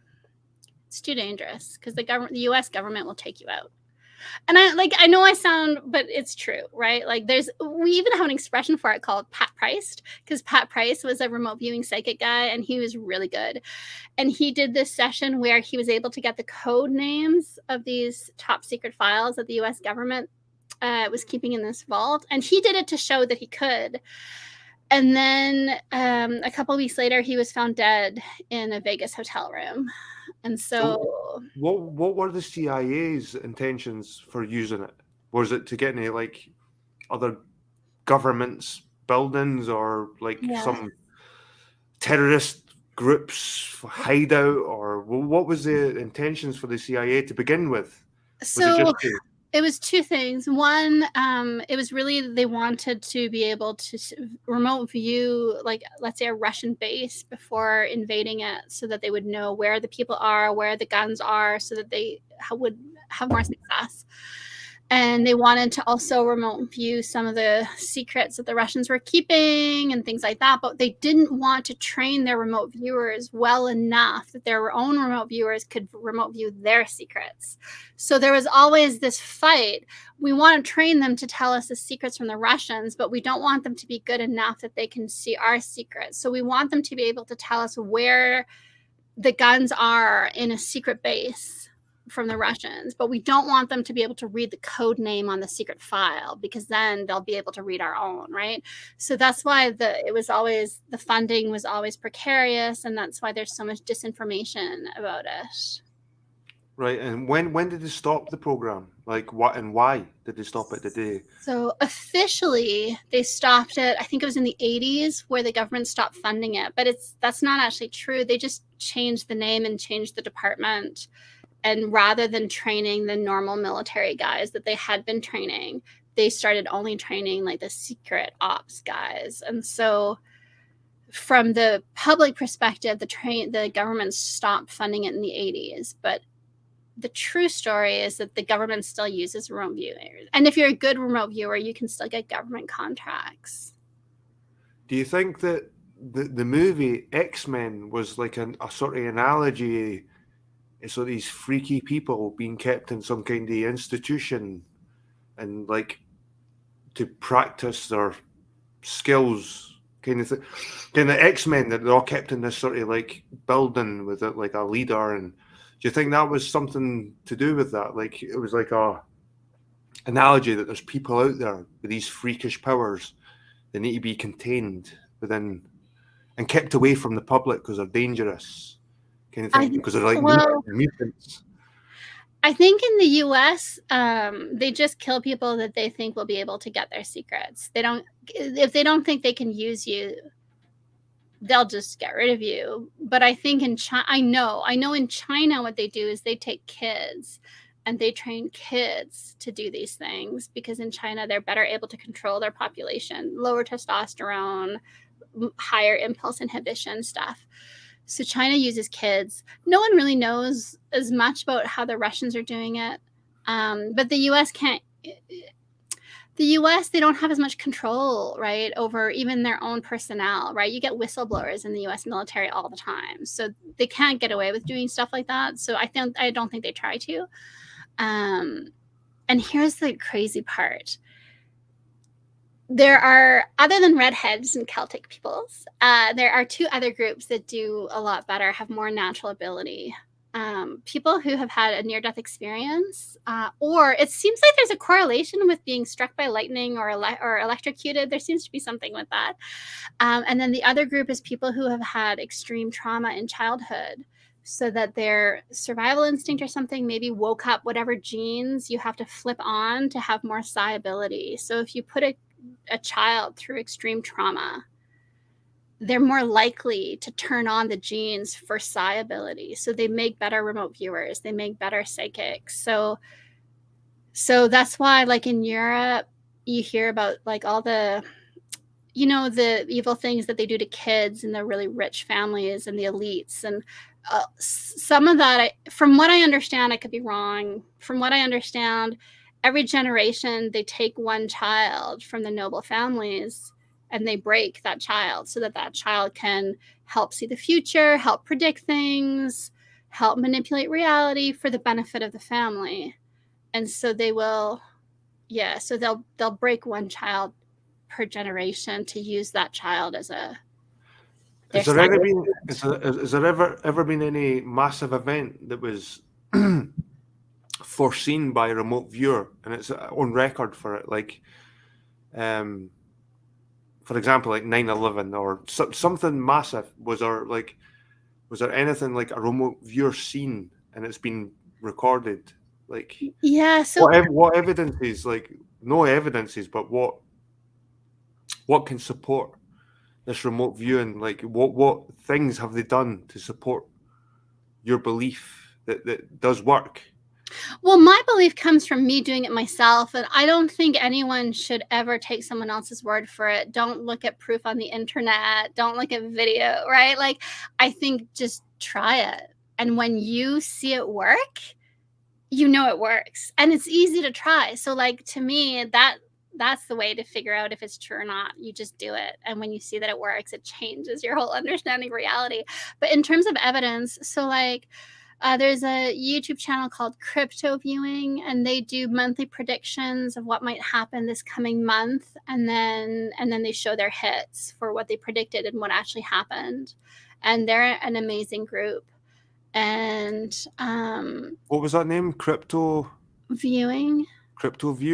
And I'm going to start working with them this summer. I just got a contract. It's a topic. I know you've been in it for a while, Sasha, but it's something I don't know, it's a bit like ghosts and like reading crystal balls and stuff. It's something I've always been kind of skeptical about. But I wouldn't mind seeing more information on it. The fact that just the American government were playing with the idea almost makes me think there must be something to it. There must be something to it. Oh, yeah, there is. Do you know the YouTube channel The Y-Files? Nope. He's this guy who covers conspiracy theories and debunks them, or finds that they can't be debunked, so they're maybe true. And he's growing super fast. He's doing really well. And he did a session on remote viewing and the CIA and the Monroe Institute. The thing is, there's a lot of manipulation, right? Like the Monroe Institute was like, oh, we're going to teach you how to remote view. We're going to give you these tapes that help make your brainwaves in the right state. But then people found out that the CIA was funding the development of these tapes. And so then they're like, okay, so are they embedding other things in there? Right? Like it's tricky. But yeah, there are remote viewers who've predicted things that have come to pass. There's a lot of that evidence. Yes. And there must be a lot of con men as well that pretend they can do this shit as well, that probably mixes up for every person that probably can have some kind of power, should we say. There must be another 10 out there that say they claim they can and just muddy the waters. Yes, totally. Yeah. So it's trying to separate the wheat for the chaff when it Yeah. comes to stuff like that. Yeah, it's really hard. And also, most people don't want to believe it's true because they're terrified that if it's true, it means that I can remote view what you're thinking about, what you're talking about, what you're doing when you're alone in the dark. And most people are so afraid of that violation of their privacy that they would rather say it's impossible than say maybe it is possible, right? And so I feel like a lot of people don't want it to be true, and so they don't believe it only because they don't want it to be true, not because it isn't true. You know what I mean? Right, yeah. And the thing is, with remote viewing, it takes a long time, right? Like you do your little cool down, you have to get into your quiet state of mind, and then you have to do your little protocol. So like for me personally, I would never use remote viewing as sexy as you are, Jed. I would never remote view you naked in the shower because I'm like, I can just imagine you naked in the shower a lot faster with less work. And right? Like, why would I have to remote view you when I can just use my imagination? So like no one, and in terms of like the thoughts. So I also did this personality profiles where we probe people so that we can, describe a person, what they're thinking, what their goals are, what their strengths and weaknesses are. And people are like, oh, but that's a breach of privacy. But it's like, I don't care. Everyone has sexual kinks and everyone has flaws and everyone wants to be better than they are. And so like, it's boring. It's not like people are going to remote view me and find out like, oh my goodness, she's, I don't know, turned on by redheads. Like, oh, what a scandal. Like, no, like nobody cares. So like people are afraid that they're going to get remote viewed and people are going to get inside their mind, but remote viewers are not going to waste their time trying to get inside the mind of a normal person, because they're just going to see the same thing that's in everybody else's head. You see, oh, you have a crush on the hot girl next door. Oh yeah, okay, so does everybody else. Like nobody cares. Yeah. What do you think about all of that? I just think it's cool. It's a cool concept. Like I call it a concept because I still believe more in the whole idea of manifestation, but not in the way that you go, like the way that if you can realistically think something can happen, and then maybe even draw it onto some paper, like just like an architect, like before a building's even created, if they can visualize, right, I can see this building, this skyscraper, and then they get onto a bit of paper and they can draw it, and if they can draw that and get it to scale and get it to work, then the builders can start building it, and then it's the idea that it was an idea for 1 minute and next minute it's reality. Okay, it was something that never existed at one point and now it exists. Like the fact that you have to put some kind of thought, then put some energy into making that thought become a reality.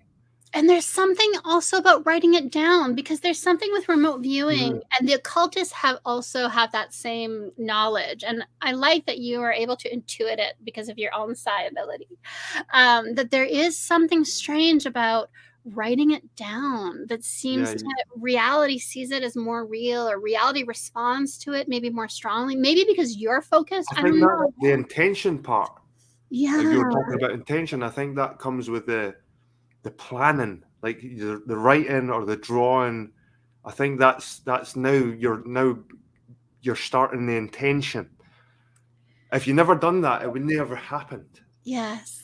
But there's something like in remote viewing, you'll take your pen and you'll do a scribble on the paper, and that you intend in that moment of doing the scribble, you're like, I am embedding in this scribble the data about the target. And then you probe the scribble and you're like, okay, what am I smelling? What am I tasting? What am I feeling? Right. And it works. It's weird, but it works. So there's something about putting that pen on that paper and with intention saying, I am inscribing data into this scribble on the paper. And then you can use that scribble. And the weird thing is that other people can as well. So then if I give you that scribble and you put your pen on it and just try to feel, what is it? You can get the same data that I get out of it. So that's the weird thing. And when you're talking about this, Jed, you sound like Nikola Tesla, because that's what you describe about what you do to make things happen. That's how he described his inventions. He would see them in his head. He would figure out every piece of it, and then he would draw it, and then he would make his machines. And I think if you'd never done that, it wouldn't happen in the first place. Yes, I agree. So maybe there's another way to create that intention, but I think by putting a pencil to paper is maybe our link to make that intention work. But at the same time, maybe just visualizing is maybe another way. Like if you got a strong enough mind, maybe by drawing or writing is just like a way to help. But there's maybe people with stronger, like they can just do it. Maybe there's people that can actually draw in their minds. Yes. If you know what I mean. Yes. Or write in their minds. But I think that most people have to put a bit of pencil to paper or whatever to get an idea of what they want, what they actually really want. Yes. Or even a photograph or something similar. They need something to focus on. But like you said, like maybe someone with stronger psi abilities can do it all in the head. I don't know.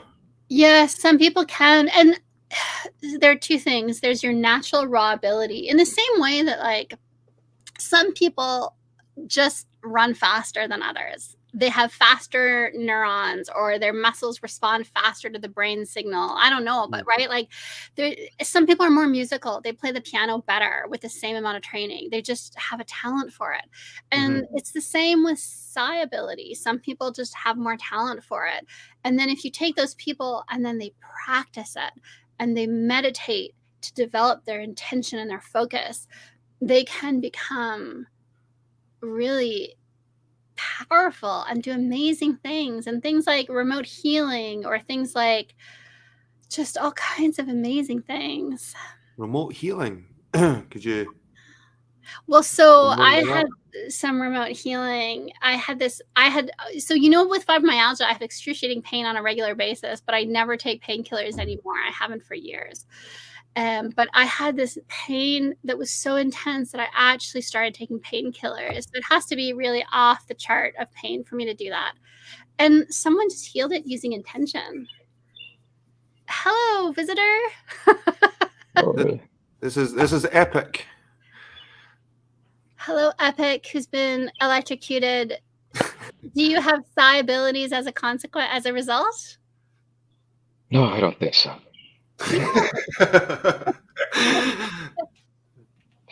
No, we do. It's an inside joke in my crew though about unagi. Do you ever watch Friends? Have you ever seen Friends? I've seen Oh. Friends, but I don't know what unagi is. It's a joke off of Friends where Ross says that he's in a heightened state of awareness, so he knows what's going to happen before it happens when the girls are taking women's self-defense courses. So he's like, unagi, I sensed it was you. But in any regard, you always get caught up in those synchronicities or whatever it is. And yeah, that's what we call it. Unagi. Synchronicities. That's another one. Like those synchronicities in life are.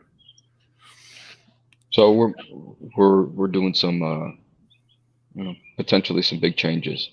And I made mention of there was an obelisk in this town, and I made mention of it. But I think there's this Masonic obelisk here that's not just an obelisk, but it's got the compass and whatever thing on it. I made mention to that when I'm with my family. About 15 minutes later, my best bud, who's 100% Irish, at least according to Ancestry, which I know you think is bullshit. And but he's either Irish or Mexican. Anyway, text me a picture of an obelisk that he sees back in Ohio. He's working in the small town. He travels around different towns doing service, of an obelisk. And he's like, I think it's right next to this Masonic temple. 15 minutes apart. What are the odds? Wow. Those are those interesting synchronicities. And the more you notice them, the more they happen. Exactly. And usually they're mundane. I mean, it's not like you're predicting model numbers or anything. You know what I mean? It's like maybe you're picking up subconsciously on an algorithm, or I don't know. Or maybe just the fact that Masonic buildings are usually beside these kind of symbolic things, kind of like there's always something like an obelisk or a cross or a pyramid, or something nearby. Stuff, right? These places. Sorry, I'm just going to find my headphones, because I usually find when there's more than two guests, there's an echo. So I'm going to. Am I echoing? Do you want me to put headphones in? No, it's fine. It's more myself, because the sound comes through the mic. But no. You could be right there, Epic. But I find that, like, beside Masonic buildings, you usually find there is usually a landmark or something nearby that. Like an obelisk or a pyramid or something like that near a Masonic building. Yeah. I never really paid attention to that correlation. I need to look into it. I can see it. The Masons are doing a lot of the knowledge that the remote viewers have, the Masons have, but in a maybe more corrupted form, because a lot of it is lost. I would like to bring something up. Can I bring something up from chat? Oh, definitely. So One Love in chat is saying that her daughter does healing, or his daughter. I don't know if One Love is female or male. But they think that she's a sellout for ill-gotten gain. But, you know, when someone who's really good at masonry builds a wall, they charge you for it. And when an artist who's really good at painting does an amazing painting, you pay for it, you buy it because you want that beauty in your home. Someone who's really good at, I don't know, at architecture becomes an architect and they charge for their services. And so I don't think it's wrong for someone who has healing abilities to charge for healing, because if I can heal, I want to use the best hours of my day to heal and then be able to pay my rent from that, instead of doing a stupid office job that destroys my soul. And then at the end of the day, if I have an hour of energy left, then I do healing for free with whatever energy I have left. Like I think it's okay to charge for things like that. What do you guys think? It can get hard to separate the world we're born into versus, I mean, this is kind of more of a, you know, not necessarily theological, but it's a more ambiguous perspective, viewpoints with a lot of non-defined things. And I feel like money and acquisition of material things is kind of a construct that's come to dominate what we're born into. So I'm on the fence. I can see your point, absolutely. But I would wonder about that. I think any kind of healing shouldn't be charged, to be honest with you. But like, so the guy who healed me, who's also that healing of my neck kind of had a ripple effect, and my fibromyalgia is nearly all better. It's made a huge impact. We're being shown beer. He could spend all his free time healing people, because if he was healing people for free, there's an unending list of people he could heal. And also, I'm clumsy. I hurt myself at least once a month, so I could always be on the phone to him saying, please heal me. But then he wouldn't have time to do remote viewing. He wouldn't have time to do meditation. He wouldn't have time to progress in doing other things. He wouldn't have time for his relationships, because there's always more people to heal. So I think it makes sense to say, how do you pick who's worthy if you only say, okay, I only have an hour and a half a day to heal because I have other things to do? Who gets that hour and a half? Are you going to spend 8 hours a day reading through emails to see who's most worthy? Or do you just charge people and then all of a sudden only a couple people are willing to pay? I don't know. I don't know, man. I see, if I did have some kind of healing power, not even like psi, or if I could just even give people medicine or something like that to help them, I don't know how I would feel myself by gaining monetary wise. I don't know if it made me feel like shit, to be honest with you. Like, it corrupts what you're doing a little bit, it feels.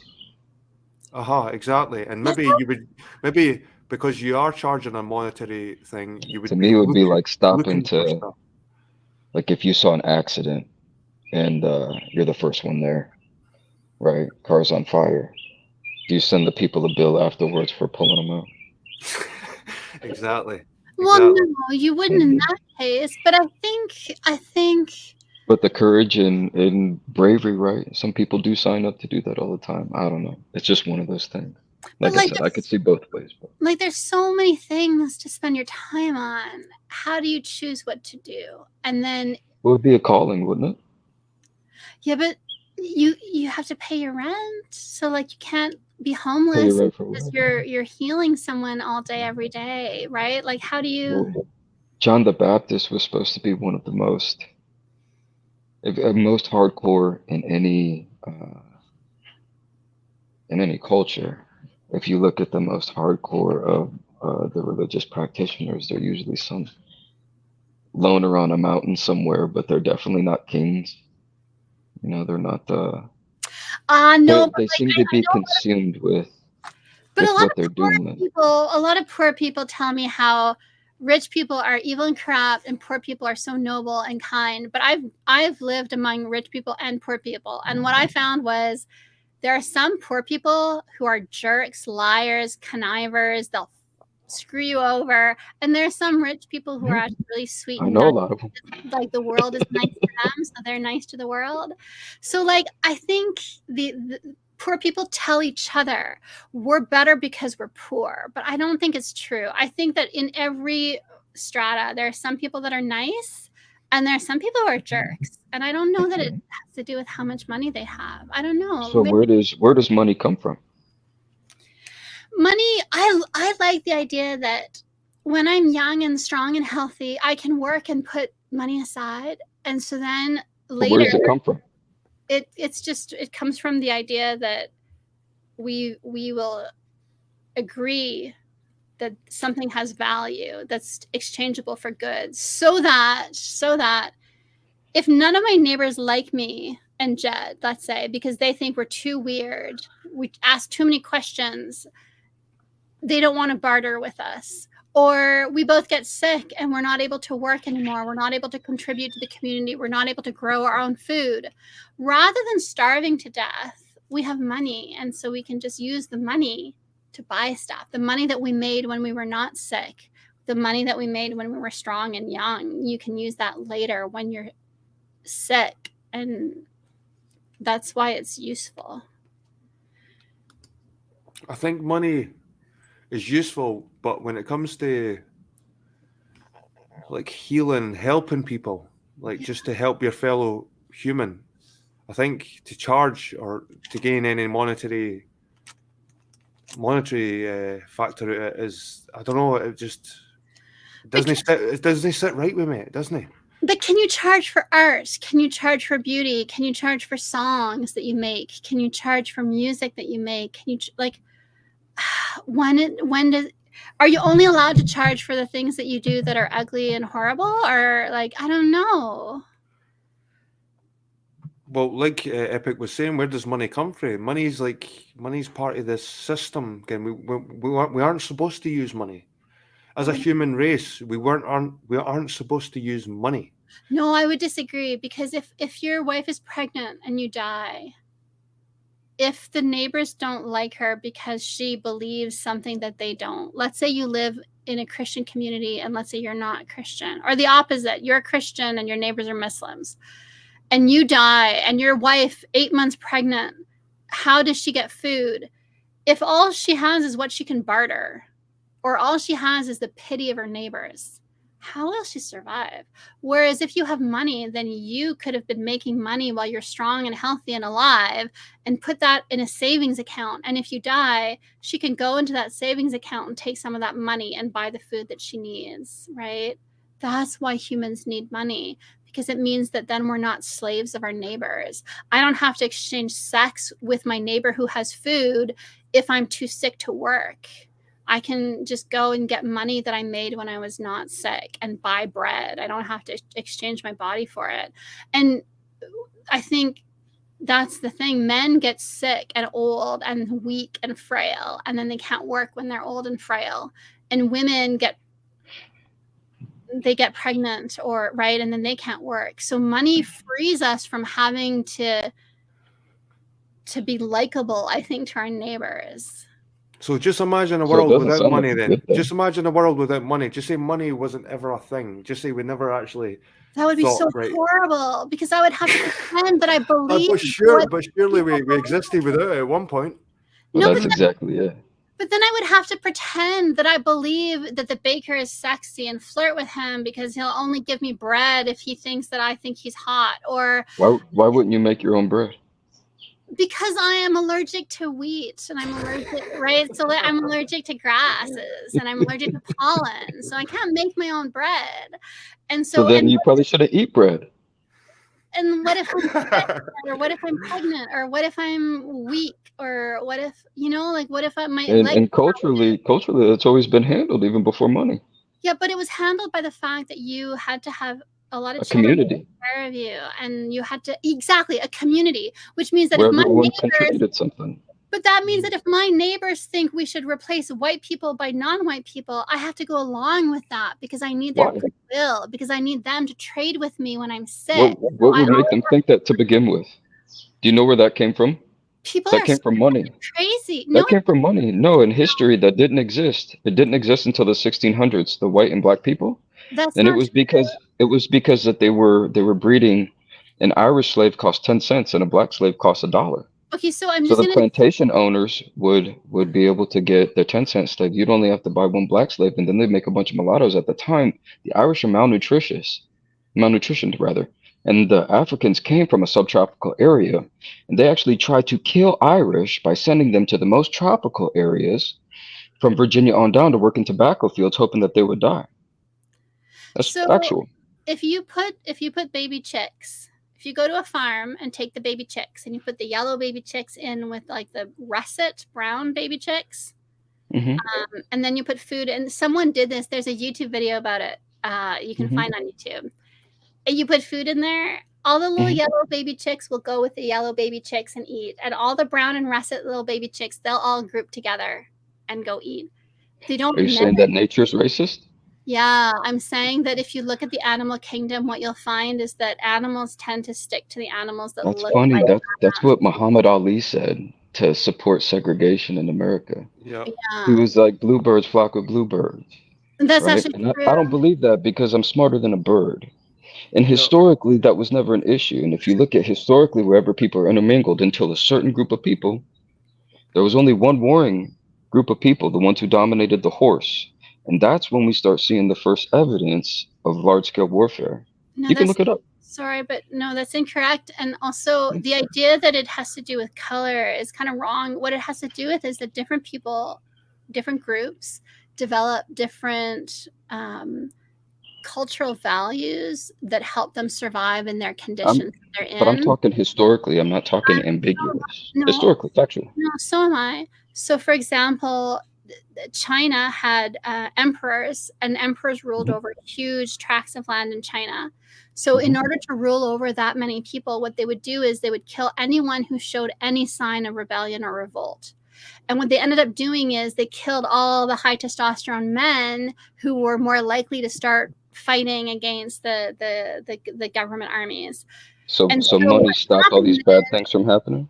So what happened then is that the men who survived to have children were lower testosterone men. So now when you look at China, they have very low testosterone. What that means is they can have a really high cooperation society because there's less testosterone competition and more cooperative behavior. And that all comes from the fact that for hundreds of years, their rulers And why do they need money? all the high testosterone men. So the values that a culture has affects how they develop. In Japan, they have a high average IQ because they grow rice for food. And to grow rice for food, you have to be really intelligent and planning and strategic. If you're stupid, you die of hunger. You don't think hunter-gatherers needed to be highly intelligent and planning? The people who lived in Northern Europe, because the winters are so cold, they had to be resilient. They had to be smart because they had to be able to think about the future, plan for the future, not just eat all the food in the summer. What about Native Americans? So when you look at the IQ distribution across the world, what you see is that there are differences, and there are differences. But we need to talk about IQ. So who sets up the IQ?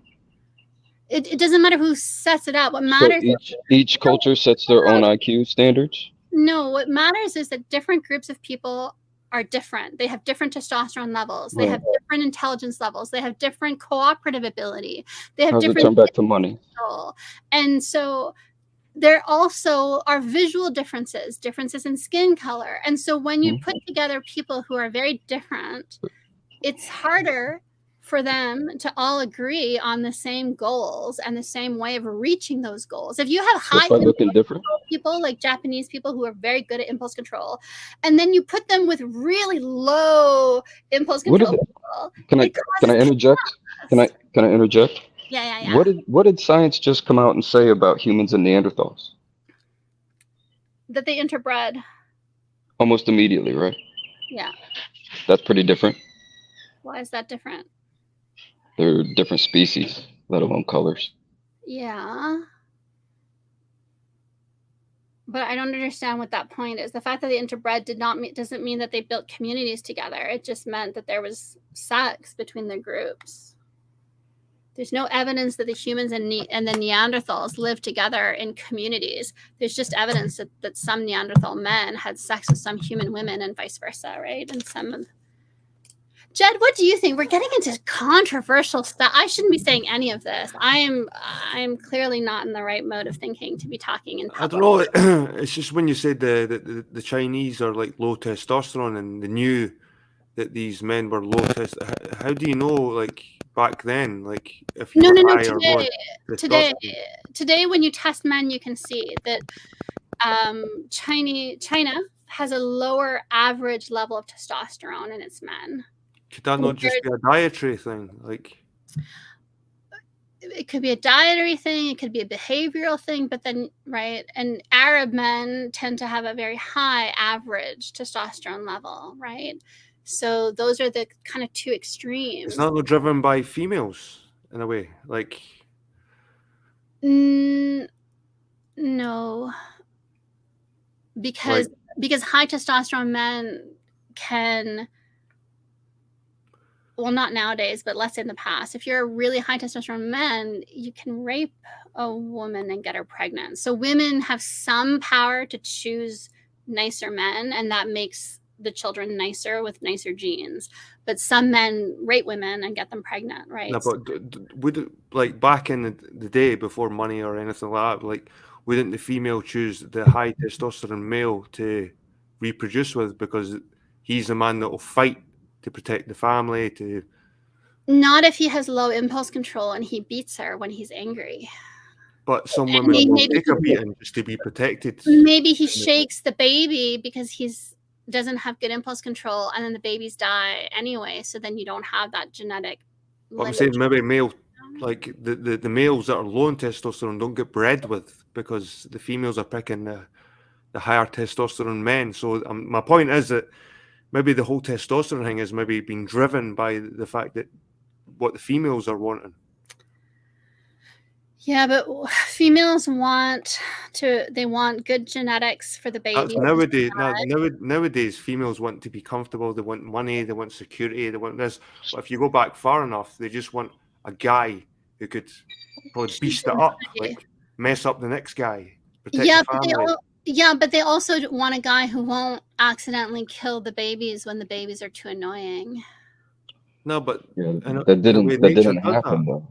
That didn't happen. Nature does do that. Like the male lion in a pride will kill the other cubs to put them back into estrus.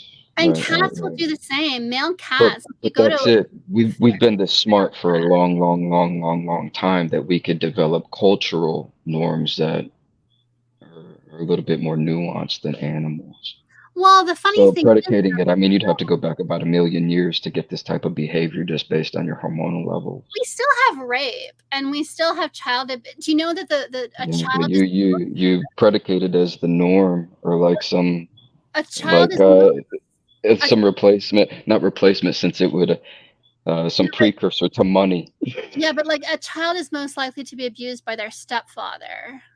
Yeah, it has nothing to do with money at this point, though. It's a man in the home that's not biologically related to the child. That's the same as the lion that comes into a new pride and kills the newborns. There's less of a desire. No, that's like saying that I guess it won't be pederast. Child abuse is a fact of nature. Yeah, it's that. Some males don't have a protective instinct. I think it's a sign of frustration and hate, personally. No, because I think that the people that do it are probably those type of people. I think that you would be hard pressed to find empathetic people who cared about other people who do that. I don't think it's natural.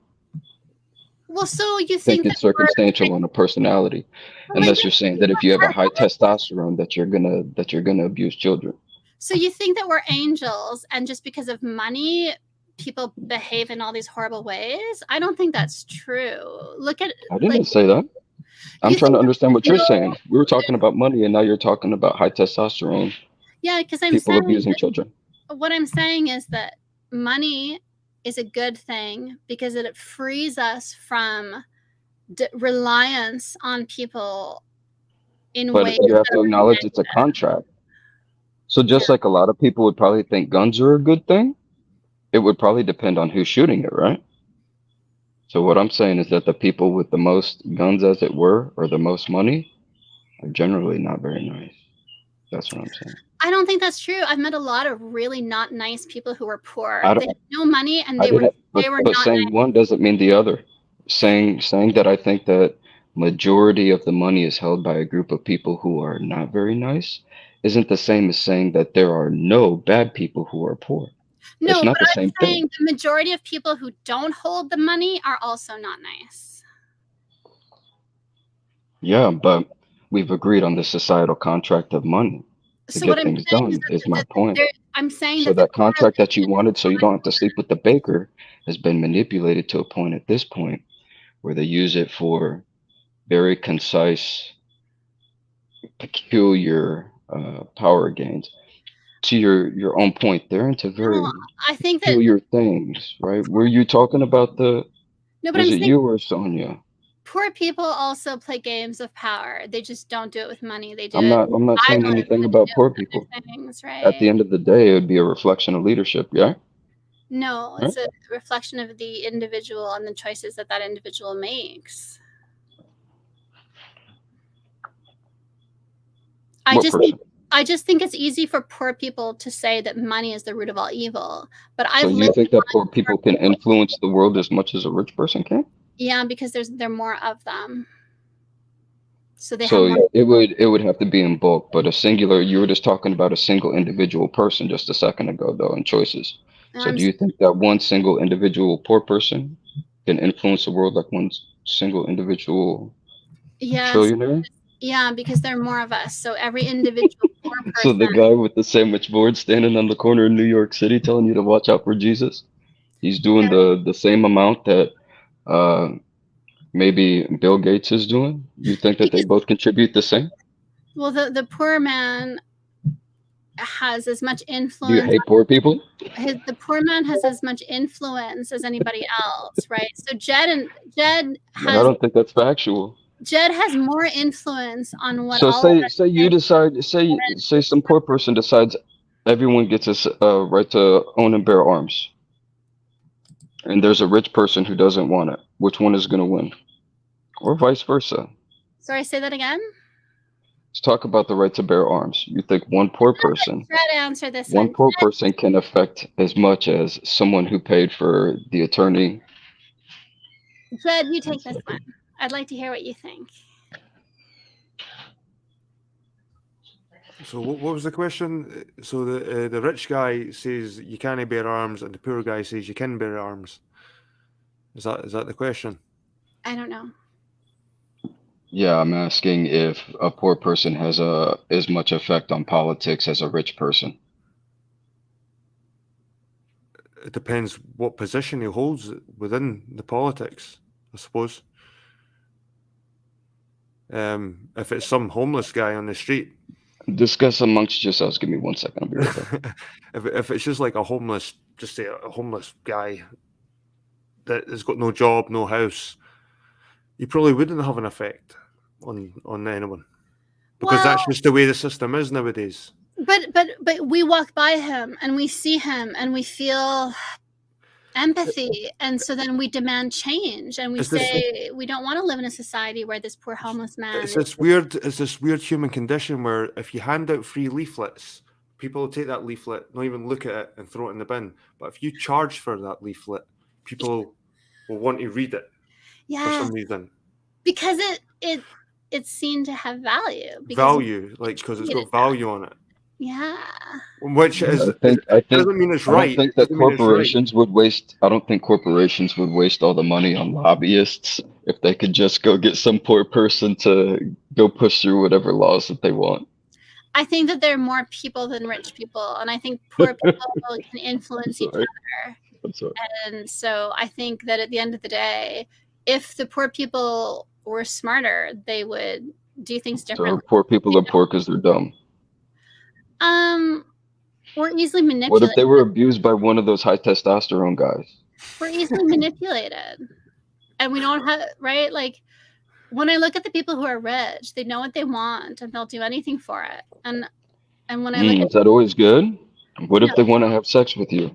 I'm not saying it's always good. I'm just saying what it is. I'm not saying a value judgment. I'm not saying it's good So or we bad. can both agree that really rich people like Jeffrey Epstein there's a potential for those people out there. Yeah, but you know what? I know a lot of guys in the poor community who also molest a lot of children and never pay Yeah, any price for it. They get away with were they making executive orders?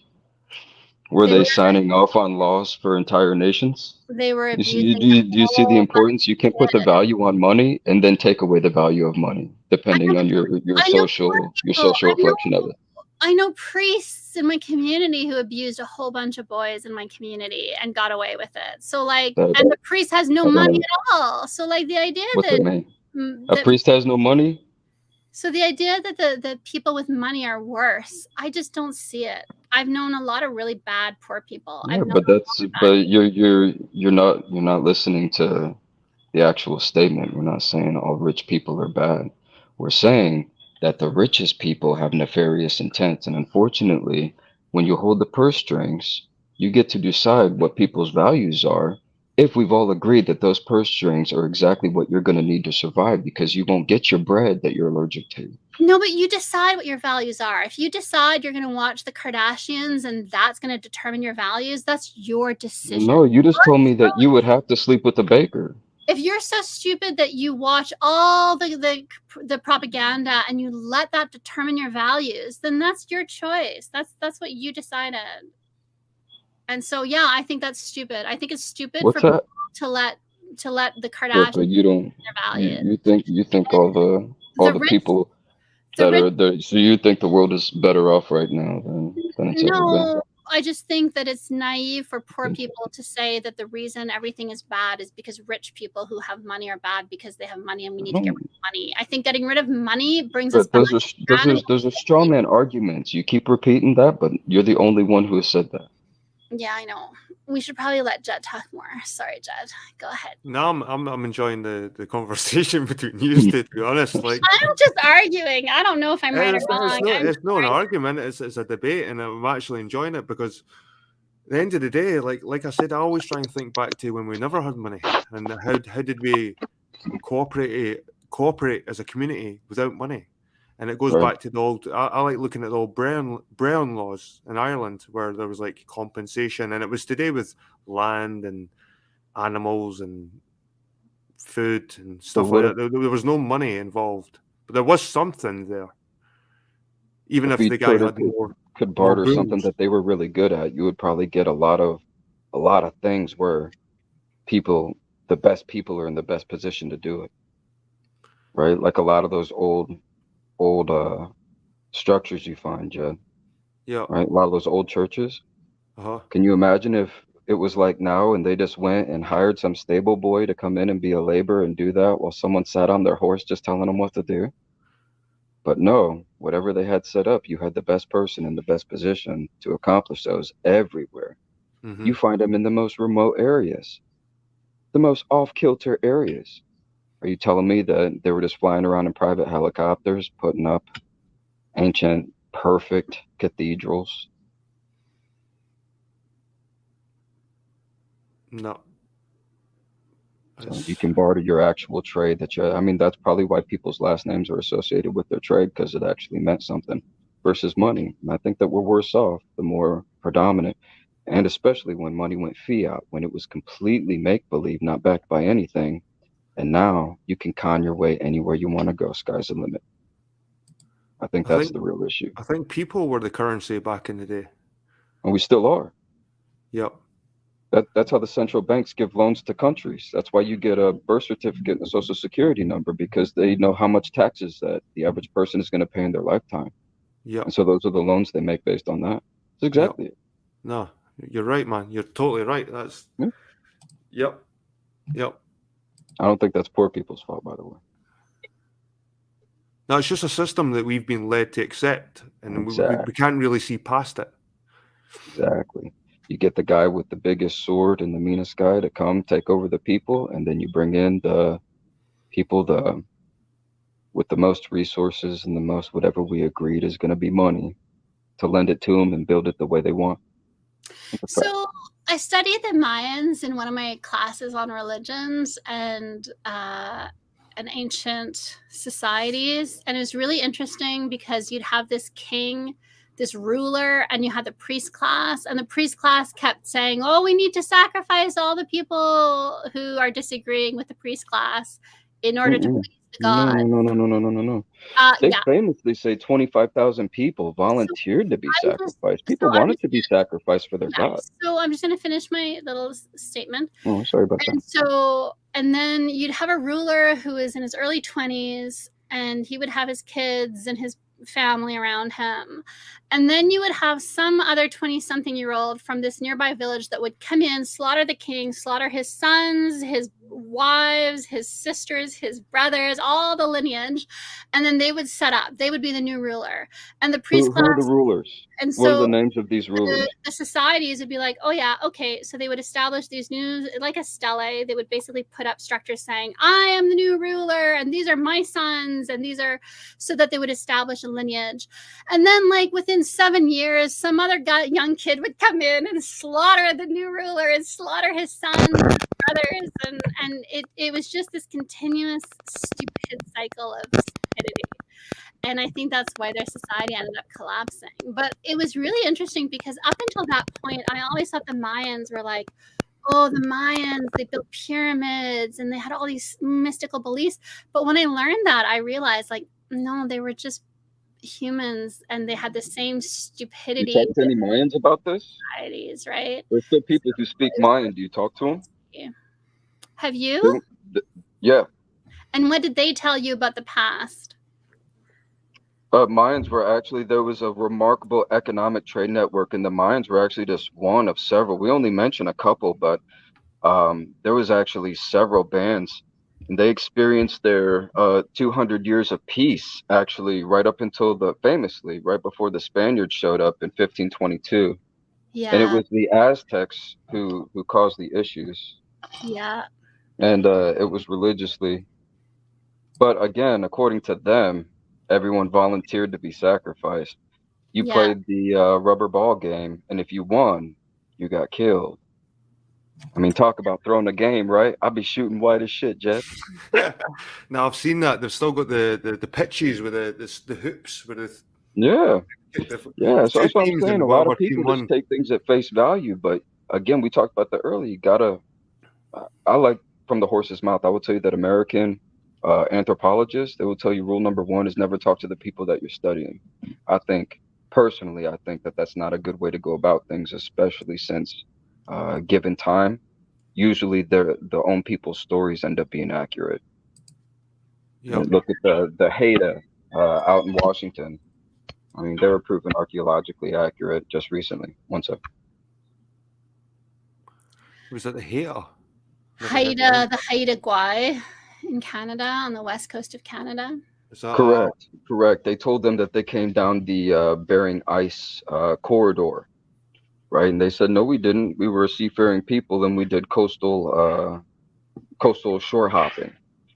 And the anthropologists for years said, no, you didn't. No, you didn't. About 3-4 years ago, they found the settlement out in the sea, dredging up old Haida artifacts to prove that, oh, yeah, they actually did coastal hop down the coast in their seafaring vessels, and they didn't come down the ice corridor.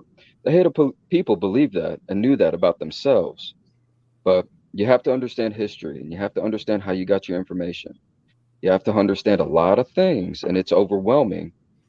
But it's very easy to just caught up into this. Someone that I trust told me something, and I'm going to run away with it. But just because you say it doesn't make it true. It does. It takes a lot of time to understand stuff, and you have to understand when you don't know a lot. That's why I come to Jed. I personally have Scottish heritage, majority Scottish heritage, and I don't know shit about Scotland. I wouldn't presume to, right? Or my heritage, truth be told, because we're Appalachians and we don't really know. All I know is that my ancestor came over here in 1654 as payment when Cromwell, my great-grandfather was mayor of Shropshire, England, and came through and killed him, presumably for being Catholic, because they were setting up the Anglican Church at that time, right? So that was the whole point, is to expel Catholics. Mm-hmm. And that's who they would send over here. Also, a lot of Germans got deported to London to also be sent over here. And Cromwell was a very not nice individual. And so he would send the Catholics, Irish and Scottish, to the hottest place that he could in the hopes that they would die because they weren't used to the conditions and they were a malnourished race already at that time to begin with. You just have to understand history before you profess a history. And that's all I know. That's when I get really interested in a lot of Jed's theories. You have to admit you hit a certain point in history. I don't know how anyone comes across with a straight face to tell us what they know when there's a lot of inconsistencies. There's so much inconsistencies. I used to be proud of the Scottish culture, the Scottish flag, and the kings of Scotland. And then the more and more I look at it, I realise that these castles, these kings these were the people who were subjecting us to slavery for thousands of years. Again, and nowadays we're celebrating them. Right. It was the ones who could exploit people and the ones who had to be exploited. Yep. And if you look at that now, that exploitation is exemplified in money. And that was the point that we were making. Yep. And money is the root of all evil. It is. It's like that saying does go a long way. Again, this money is the root of all evil. That can surely there must have been a way for humans to exist without fucking money. Right. Right. Even if it was barter and trade, it still holds. There's more benefit to a culture that needs to rely on that versus one who can just operate on a fiat currency. So then what is stopping you guys from just bartering instead of using money? There's enough of you that have that belief. So why are you working for money when you could just find other people like yourselves to trade networking? And there's a lot of people doing that. And there's a lot of people preparing to do that.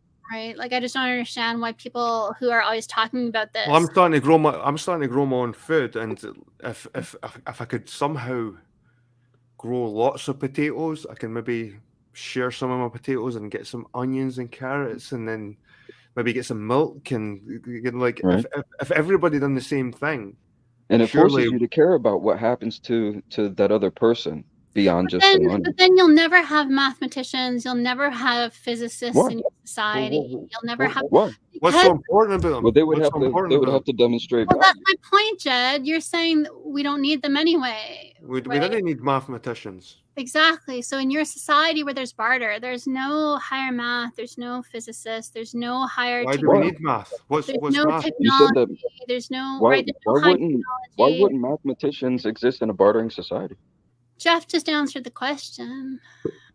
Who did the Egyptians, what was Egyptian money when the pyramids were built? They had, I will look it up, but they had stores of value that they used. Like people. Yeah, probably slaves. You know what it is? I know it wasn't slaves. You know what it is, Jed? I am just so sick of hearing poor people talk about how rich people are bad. Are you calling me poor, by the way? That's the vibe I get. I'm not done. Are you calling me poor? While I've seen so many poor people do so much garbage, and I just get sick of online. You see so many poor people saying that the problem I'm not that's not the conversation. And I guess I'm just tired of it. I'm like, look, you can say that as much as you want, but I don't think that that's solving any problems. I'd rather have conversations that are going to solve problems. But neither is talking about poor people complaining. That is not solving problems. Well, it's trying to encourage poor people to say, okay, you can hate the rich as much as you want, but that's not going to change. Who's encouraging poor people to say anything? You've extrapolated on this beyond probably what you meant to make a statement about wealth disparity. I am just sick of hearing people complain about how rich people are bad and they're greedy and they're evil, while they themselves are not the best humans in the world. No. And so if there was no good rich people left, I think we'd be much worse off. But I don't think that I don't think the people who all run the World Economic Forum, I don't think people at the World Health Organization, anyone who's in one of these, we're the ultimate authority on things, they're generally bought and paid for by all the same people. Maybe that's a coincidence, but I don't think so. Right? Just No, like BlackRock and I can Vanguard are see. primary shareholders in almost every major, not even major, almost every American corporation that's traded, publicly traded. It's insane that they're the primary shareholder, and they're projected to be the primary landholders within like the next 5 years or something, right? I can visualize a world without money. Absolutely. What's so hard about that? It doesn't seem I hard just to didn't me. get where Sasha's coming from with the whole money thing. Like, I thought It's a Sasha contract of convenience. exactly, and I think it's a system that's been built around us that we have to use now Yeah. to get by. But I'm sure if it wasn't there, we could get by still Exactly. somehow. Exactly. We Well, would then just I be hope forced you to do find the that. actual value in each other and Good. not the Exactly. material thing. Exactly, Good, mate. Jed, I Exactly. hope you do that. I hope you guys do that, and I hope it succeeds for you. It's maybe too late. I There's personally nothing think it is stopping you probably. from starting your It would own have to have some big catastrophe or World People War in the III or 70s. something. We probably have to start a reset Yeah. to Jed, achieve that. Jed, people in the 70s started communes. There's nothing stopping you from starting your own commune. There's nothing stopping Epic from starting his own commune. If you want to live without money, you can do that. John Jones started his own commune, but Yeah, it doesn't but mean he wasn't you've still fueled by contorted money. the conversation from saying that the people with the most money in the world historically haven't represented themselves very well to, yeah, but poor people didn't either. So No, my point is, it's fine for you to complain about how much you hate money, but like you're free to live without it. who is complaining about hating money? We're just talking about the fact that it's a tool. And that's the point I don't was use making the about tool guns. then. Guns So have don't saved people's lives and start guns a have killed commune. people. So then don't use the tool. Start a commune. Why? Or you can use it for good. I thought you said I don't money know was what the root argument of all you're having, but I feel like you're having it with yourself. money was the root of all evil. I thought you agreed with Jed when he said that money was the root of all evil. So if money is the root of all evil, It enables why would you the use it? act of being evil a So then why lot would- easier than a guy who would. so I'll then tell you why would what, you use it without as a money, tool? all the people who would be really evil would be high testosterone, horse Yeah, so riding, why would you use it? sword wielding Could dudes and Epstein have achieved not what he- nerds. Could Epstein have achieved what he did achieve without money? Right. Could you have? Epstein, could he have managed to do what he done without all that money he had? That's a fact. Nikola Tesla have built what he had, what he built without funding. Nikola Tesla lived in a hotel room with practically nothing.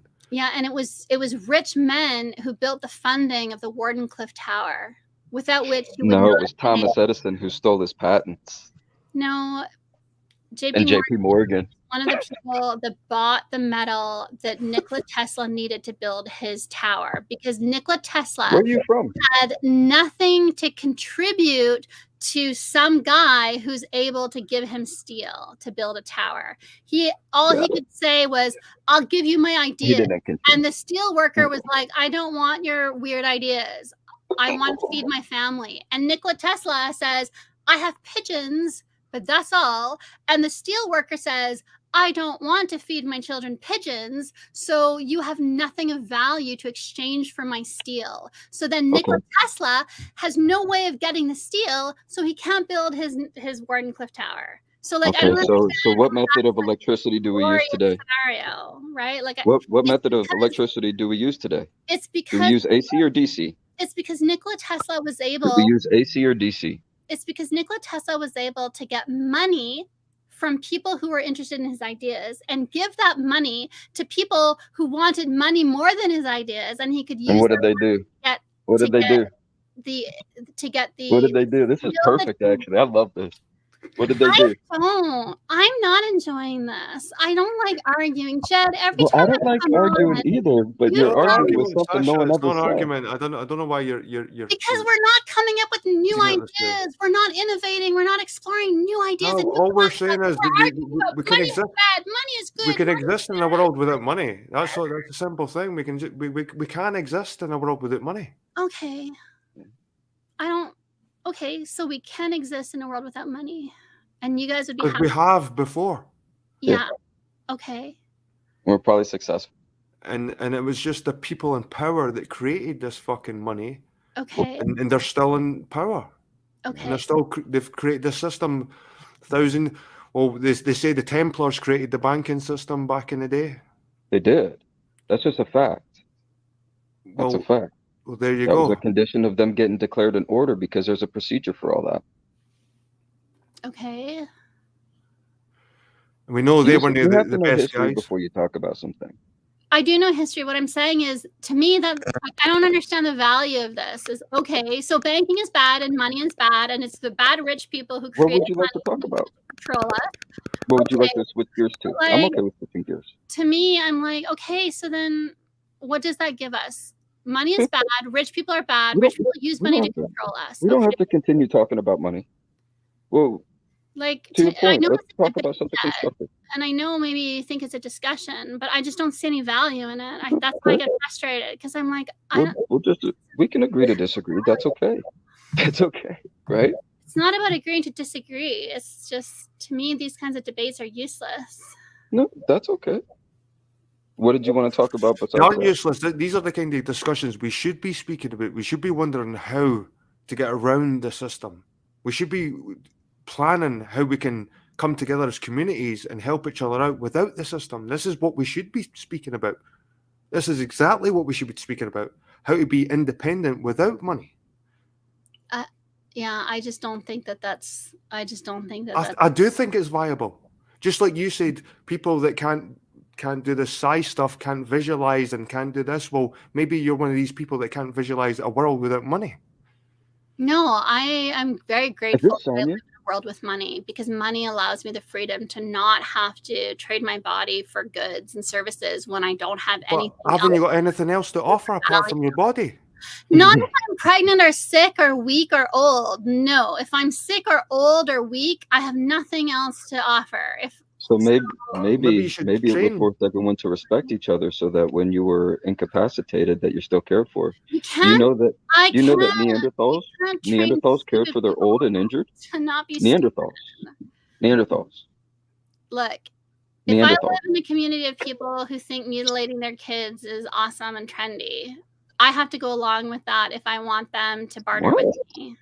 Whereas when it comes with money, they don't See, care. They just want my this is money. just where you get me. I'll talk. You talk in generalities, and I just talk in historical reference. That's the only thing I can go by. I can imagine what could happen, and I can Yeah, imagine what might have happened. But if I don't study history, then I don't know what happened. awesome. I've got a theory about the Templars, like the whole idea that the Templars used to protect pilgrims to the Holy Land. Well, Oh yeah, you know that's bullshit, right? that's bullshit. Do you know what it was? The Templars were taking people across the world. They were enslaving people. They were using people as currency. This whole idea they were protecting pilgrims. They were taking people from countries and exchanging them in other lands. That's my theory. I didn't think these Templars were, oh, we're standing here at guard. Go through, my God-loving son, to the Holy Land. We'll protect you. No, they were gathering people up. They were putting them on ships, and they were doing. They turned into pirates. The Templars turned into pirates. This is the whole flag. The pirate flag is a Templar flag. Like the Templars morphed into pirates. And that my theory is the Templars were never protectors of pilgrims. They were never protectors of pilgrims. They were merchants. They were merchants of people. Right. And that's where the first banking system started. No through money, through people. Well, not the first banking system, but the foundation after the Western collapse. Exactly. Right, because Western Rome collapsed, and we say the collapse of Rome, but it was just the West. The East actually went on to flourish after that, and that's where you get the Byzantine Empire. Yep. But it was economically, and that's who dealt with like up to Genghis Khan in 1220, right? So for that whole big stretch, the West is reaccumulating power and trade networks that used to be predominant back in biblical times, right? The Chalcolithic into the Iron Age, to the Bronze Age. That's where we get the 10 Isles, right? Joseph of Arimathea was said to be a merchant that came up to the 10 Isles, right? So when that trade network, which obviously you know that tin is instrumental to bronze, bronze in a lot of ways was superior, but you couldn't get the, I guess the holdup is the kiln is where the technological holdup is. Could we make a fire hot enough to mold steel and iron, right?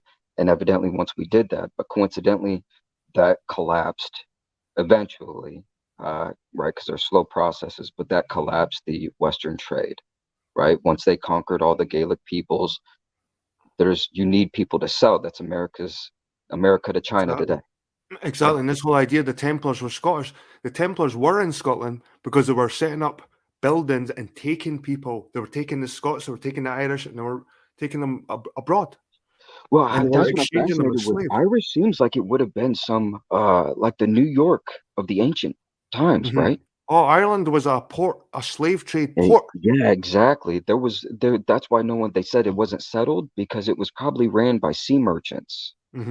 Exactly, mate. Just like the people at Crete. We know that Crete was sea merchants. Well, same with the whole idea that St. Patrick was taken by Irish pirates Hmm. and from Britain over to Ireland, and then he converted them over there to Christianity. But Yeah, that's it's still fascinating. it's still the theme that these Irish pirates. No, they weren't the Irish pirate. It was Templars. And the Templars descend from the Normans. And it's that Okay. same bloodline. And they set up camp in Britain. They were taking people, herding them up, and taking them over abroad. They were enslaving us, the Templars. So this idea, Enlightened Turtle Kev, that the Templars got shafted, they never got shafted. We got shafted by the Templars, and we go around and we romanticize and fantasize that these Templars were fighting for our holy rights and against the Muslims. They were fucking taking us away Right. and giving us to the Muslims, exchanging us to the Muslims for other riches. I absolutely could see that. And that's Right, my because theory. the rich people don't care about those things. They're the fuck. Again, race doesn't matter to them. Right? The Slavs historically were the most enslaved people ever. Yep. The Eastern Europeans, specifically the That's where the word Slavs. slave comes from. Slav. That's where exactly is where it comes from, and that was white against white. Exactly. Right. There's no race involved there. There was no Right. blacks or. Right. So But this idea usually, that the whites wouldn't enslave their own whites is bullshit. no, literally racism. There's two instances of racism. The very first one was when we divided the church with the start of the European dynasties with Charlemagne, because you had the French bishops and you had the Italian bishops, and that was white against brown, and that was the first any kind of rhetoric in regards to that. But the official laws of racism didn't start until the early 1600s, and again, it was economics. It was affecting the slave trade. If you didn't have to buy all the black slaves, right? If you accepted mixed race people, then it was going to affect the bottom dollar for the ones going to Africa versus the ones bringing over the shitty Irish ones that they were just hoping would die. Yep. That's fact. Because the black slaves what were they more teach you. productive. What was that? Apparently, the black slaves were more productive. They weren't squabbling over each other. They were stronger. They come from a people. subtropic region. The whole area of Africa is more akin to the southern U.S., where the things that we were producing as exports for money were grown. Right? Tobacco, sugar, all that stuff. So once they got the black slaves, they seen as the Irish ones as disposable. Right, exactly. So what they were doing was say you had one female Irish slave, it cost you 5 cents versus the 10 cents for a male. And then you spend the dollar on the male black African slave. And then they would breed them like dogs. That's the disgusting part. There was plenty of disgust. It was like a to go cattle around. market. They breed the strongest slaves together and make super It was all instituted by the corporations at the time for the bottom dollar. And that's a fact. Yeah. And that's where the money kicks in again, which we didn't fucking need. Right. It'd be hard to even have slaves. You know what I mean? It'd have to be at the point of the stick. And anyone who's lived by the sword, what do they say? What do they say, Jed? Live by the sword, die by the sword. That's it. So it's a dangerous way to be an asshole. Exactly. But I don't know why Sasha, because she's a bright girl. She's really smart. Was that Sasha or Sonia? Sasha. Okay. That wasn't Sonia from chat. Jed, She's not the remote viewer. No, Sasha's a remote viewer. The one that's on the panel. She was talking right about remote viewing. Yeah. Jed, I'm just in a place right now where I'm just tired of a certain attitude, and I am projecting it on you guys, or not you, but specifically on Epic, and I apologize. No, that's okay. Fair enough. We're not arguing with you. I enjoy actual the go around. I don't. I If don't. it's not an emotional It's good fact. we've got someone on panel that's got a different opinion, so Yeah, we can have these exactly. conversations. It's good. Right, exactly. Yeah, that's the We're all beauty of community. You kind of lose that when you get too many people together, and then it just turns into like these weird mobs, right? these weird echo chambers. Yep. Yeah. Yeah. So this is a better way to sort it out anyway. This is probably how it'd work in a barter system to figure out what way they should do things. Definitely. I'm done. Barter system. I'm done. Surely people are bartering before money. That's all I'm saying. Well, I'm fascinated by that. I'm fascinated by the transition between the Stone Age to the Copper Age, right? The first Metal Age. Hmm. I'm fascinated by that, especially in Northern Europe, because there was some holdouts, and the more we find genetically, the more it looks like they weren't hiding, that they were the dominant ones in the region. Hmm. Genetically, the Stone Age people were the dominant ones. And when they decided, they jumped into the trade. And I think I was like 22. That gets into your Doggerland. I'm sorry I missed that. Every time I tried to get on Steam after talking that weird shit, it kept shitting on my connection. I had to get my tablet. But yeah, fascinated by that, right? Yep. Because we're perpetuated in this. We're always progressing, but maybe not, right? Maybe we're living out someone else's dream, and it just wasn't a good dream to begin with. And the whole idea of men having high testosterone or low testosterone, it doesn't really make sense to me, because if either or either, we would have a society right now fully either high testosterone men or low testosterone men. So they both survive somehow. Right.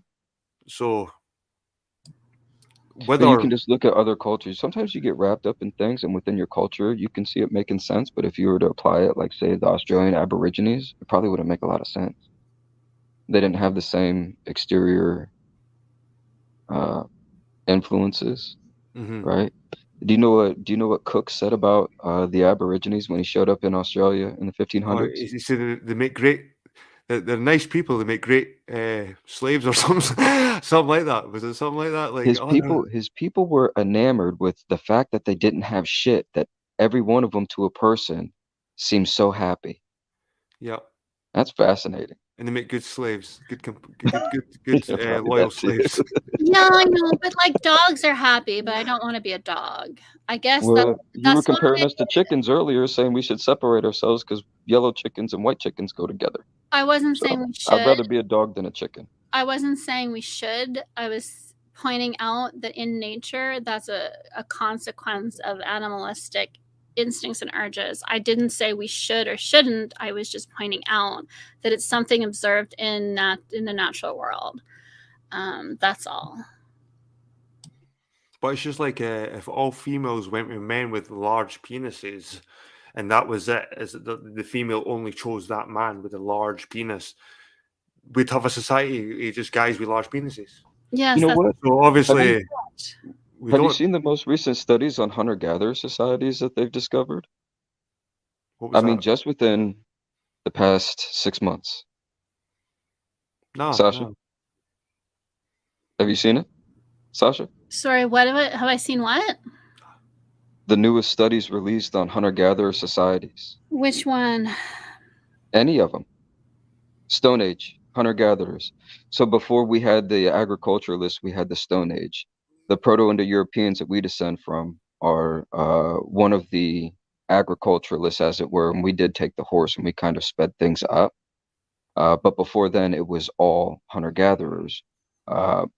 EHG and WHG is how anthropologically you refer to them. Western hunter So gatherers or these are European scientific hunter-gatherers. Yep. definitives. So when they analyze the culture, we have a typical idea of the culture of the men hunted and the women gathered when we talk about hunter-gatherers. And all of the research that they've been to accumulate as of right now indicates that they were completely wrong in their initial assertions, probably due to a male-dominated culture back in the 1940s and 50s when this study started academically, that you could go to school and become an expert. But I thought they on it. couldn't tell. I thought they can't tell if people were men or women, because unless you can ask their No, gender, you absolutely can tell if someone's a man or woman. That's another interesting thing to me that more archaeologists don't know, that just based on your pelvic structure, whether or not you're a man or a woman. The rib thing I don't think is accurate, but you have to pass children and men don't. So our pelvises are set up different, and it's a very easy way that but that doesn't if you tell look you at their gender. homicide detectives now, if you look at actual present crime, when they're trying to identify whether or not a Jane or John Doe, you can look at the bones and absolutely determine and not have to run DNA. Oh, definitely. Anthropology, you can even My tell what point was race the people were. my point was that to say that because recently they've come out to say women were also hunters and men were also gatherers. Yeah. I So- kind of want to wait until the current era of scientists who tell me that they can't tell if a woman is a woman or a man based on her bones. I'm going to wait What are you until they talking about? pass away. Right now, Well, if you're waiting for someone to show up now and tell you, there's they're the probably not going to do that. But if you go out and research it yourself, it's readily Right available. now, there's a university professor who was fired for saying that you can tell if a person is a woman or a man based on their Yeah, but chromosomes. that's just him saying. So in order to get into a peer-reviewed Oh, you're study, not listening. you have to be Okay, whatever. peer-reviewed, and then Anyway, your paper gets released. So So this is then, peer-reviewed thank science. you for the You can take it or conversation. leave It it. was nice, but Up I'm to gonna you. go. Have a good night. And cheers, Sasha. Bye. Bye. See ya. I'm sorry. That was weird. It seems to always happen with Sasha. Like, she comes up here and I don't know, she makes you feel like there's an A argument. lot of people get married to their views, and a lot of people they take information personally, Mhm, right? So if you're Scottish and you find out Scottish people did this horrible thing, mhm. you wouldn't necessarily feel like you're horrible, right? No. Because you didn't do it. But Yeah. other people might carry different kinds of guilt. Maybe she grew up with money, and maybe it was a point of contention in her social life. Mhm. That would be my guess. But irregardless, everyone's entitled to their opinion. It I sounds enjoy that way the because back and forth. the way she says poor people, like it's like them. Yeah. Well, I Those think poor that's what people. poor people Well, pick up on. that's and don't me. like. That's fucking me. I grew up dirt poor. You know what I mean? And maybe you have to grow up dirt poor to know that money's no. One sec. I think the boy's coming out. 1 sec here. But maybe you have to grow up dirt poor to know that money isn't everything. And there's more to the world than just money. And maybe by not having money, you can find the value in life without monetary ways. You know what I mean? I don't know why Sasha's so like that. I don't know why she's like that. I can see a world. I can see out there that if Yeah. I've got a village out there and I'm growing food, and I know if everybody was doing the same sort of thing, I could grow potatoes, I could exchange for my onions, and we could live in a bartering system. We could easily live in some kind of bartering system without money. And I don't know how Sasha can't like accept that. It's like money has. I think the one byproduct of it that would be hard for especially people that are more used to it, rather, is the urban effect. I believe that large cities over a certain population are unrealistic, and hence the high crime, hence the mental instability. Most of your issues are going to manifest, at least with people, your averages, they're going to be people manifested in cities. And there was another word that was said there quite a lot, and I noticed, and it was commune. And a lot of people have got this thing against communism, and fair enough, there has been this thing against communism over the past, but communism has never been done properly. Thing, though, right? Communism has never been done properly. Well, because communism, in the context that it's generally referred to, is economic. Yeah. Right. That's who controls the money. Yeah. All these form of governance are really who gets to control the money. That was the beautiful thing about initial America, was limiting the government. People are scared of this fact of communism. Like, communism isn't bad. It's the governments like China and Russia have done it wrong.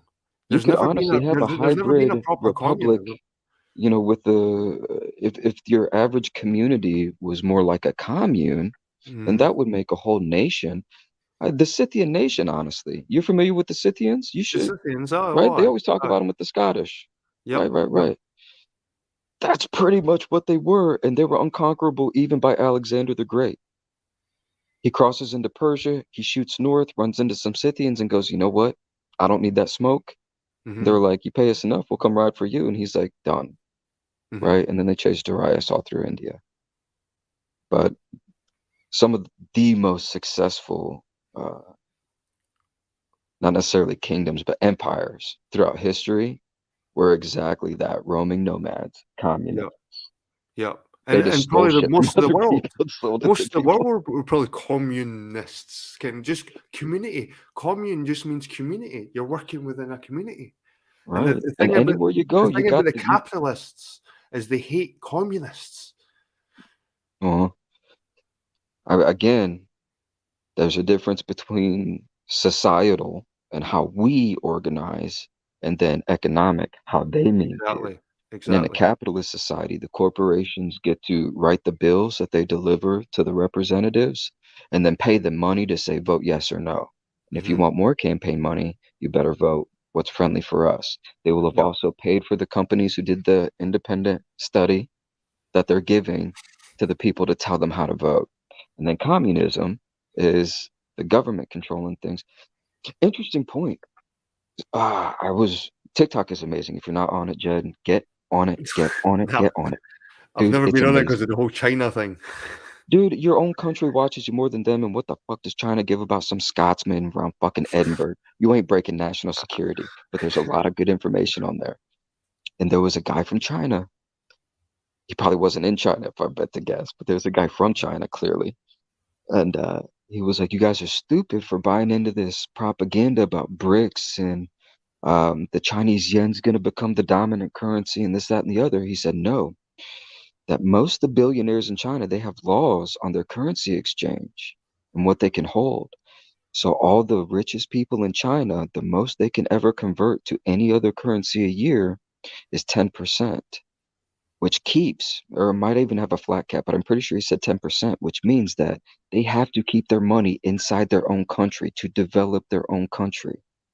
Legally, they can't turn it into another one and then leave China for shit, take the money out of it that's produced that they're getting rich on and putting it in another country, which Right. is what's happening in my country.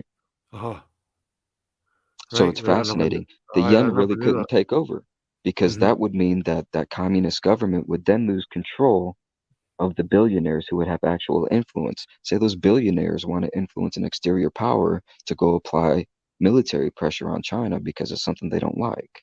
Well, to me, China is a pseudo-communist country because the Right. fact that they still deal with the West, they still exchange, they still use a capitalist system to a degree. They rely on us to buy all their Pure goods. exploitation. Pure. They rely on us to they manufacture, we buy. That's not communism. Well, I'll tell you this, Jed. So my most recent foray into history has been realizing my blind spot with Asia, Hmm. right? What we're told about it, what we're told about our history of interaction. But what I find fascinating is our modern day bureaucracy was organized after China, which has been consistent since about 1000 BC. Hmm. China has been China. Think about that. Yep. When the collapse of the Aegean is happening, China exists. It's continuously been China. Hmm.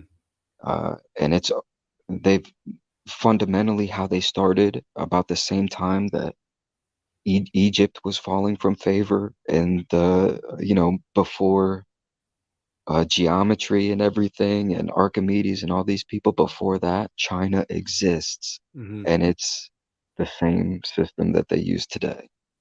It's not And apples and oranges. And I think that that's why our financial elite have not been able to conquer China the way they have the rest of the world, personally. well, I And think they China's have. been slick. I, Well, th- I, th- I think when the British got into China and took over China, that was the end of that. I think China is a pseudo-communist country. I think that there was a cultural aspect to it that if you look at how they set up under the emperorship versus Chiang Kai-shek and the communist government, you're not going to find a lot of difference. It would be like people analyzing the fanaticism between both the far right and the far left. And you guys are really talking the same shit. You just want to be the one behind the wheel. You Exactly. know what I Aye, mean? like you say, like the communist government now and the emperors back then. Yeah. The emperors back then, when China had emperors, were probably more communistic than the But they communism still that had is now. wealthy families. They didn't operate on a nobility system Nah. necessarily, but their nobility could acquire wealth outside of where they were, versus that was much more difficult over in the West, where it started from one way and went to the sea. And you're working with less and less and less and less, versus a Genghis Khan, right? He had his wars with China, got the leg up one of the few times, and then what'd he do? He seized those trade routes, Hmm. right? Those old Silk Road. He took Yep. in charge. And that's really the crux of history I've learned. If I study those old trade routes, everything makes sense, and you can almost disregard what little, oh, Paris came to Sparta and stole Helen and ran back to Troy, and that's the shit I'm talking about. And it's bullshit. But if you Yeah. look at where they are and what's going on and archaeologically what they have, you're like, what we have is like what we have here. There was a collapse of an economy. For what reason? It could be different reasons, right? Uh, that resource isn't available anymore. Another resource or technology improves on it, so it makes it obsolete. Those are more realistic changes to history, and not like little trysts and betrayals, and you Hmm. know what I mean. But they would have to Exactly. teach you economic history, and then you would be much more adept at sniffing out the bullshit, Exactly. in my opinion. Like I said, like communism. I've grew up. Well, I'm an '80s kid at 82, so I grew up like watching Rocky and Rocky Four. This whole communism, kind of like the whole East versus West propaganda, can pushed on our neck like it's a bad thing. You know what I mean? But we've just been pushed to favor a capitalist system when neither is right. Okay, neither. Well, communism isn't right the way it's been done in these other countries. Like, just say, who was it? Was it Vietnam or Cambodia that had Po and that killed like fucking six I million think it was people? Cambodia. And Cambodia. these aren't commun. This Pol Pot. isn't communism in the way that we think. Yeah. Community. Well, it's just really Community. hard because money corrupts indefinitely. I mean, that's the point you're making, is Mhm. if you give someone an arena where they have ultimate authority, eventually they seem to do not nice things. Yeah. It's just the fucking way of it. Yeah. Seems a lot of old cultures, like, ancient Sparta, they had a senate, they had two kings, and then they had the Aogi, the group of priests, and they Mhm. all had to agree on something, right? So they still had a council. Right. Yeah. It was amazing. They had slaves. I'm not saying they had it perfect, but they understood if they wanted to be, and they were much more.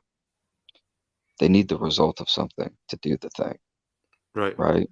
They were about the provable result, Hmm. and I think that they understood hubris and its detriment in battle. Especially then, they were a battle society, Yeah. and always thinking you're right is the quickest way to be one of the first people gone, Hmm. right? And so it's almost like they put that built-in fail-safe for that economic or that mental blind spot that they have by creating the system they have. Kind of mocked it a little bit. Athens was probably way more corrupt at the time, but Hmm. they're different peoples, right? Yeah. Yep. The Spartans and the Athenians were in history. When you look at them, they Legit seem to be different different peoples. One people. is Doric, Yep. right? Yep. Right? Yeah. So they had different values. But what amazing conversation! Actually, to be honest with you, I enjoyed the night, and I've got to end it here, man, because it's 4:45 a.m. and I Absolutely, need to get dude. up You in the gotta. morning for my work at 7. So, but epic, man! It was good talking to you, man. It was good talking to you. I'm glad I finally got on with you, man. Aye, I aye, wanted to man. pick your brain about a lot of stuff. I'm sorry I didn't get to get it tonight. Nah, man, I'm going to have another one definitely soon, and we can maybe talk more about the history Yeah, that's what I'm really interested in, rather than especially money up and in your stuff like neck of the woods, man, because we don't get the real picture over here. that. Yep, we didn't even get a real picture here, so we can help each other here. I dig it. I dig it. But it's been a pleasure, mate. It's been a pleasure, Absolutely, big dog. and that Thanks for beard, having me man, on. That beard is epic. It makes me want to grow. It makes me feel like inferior.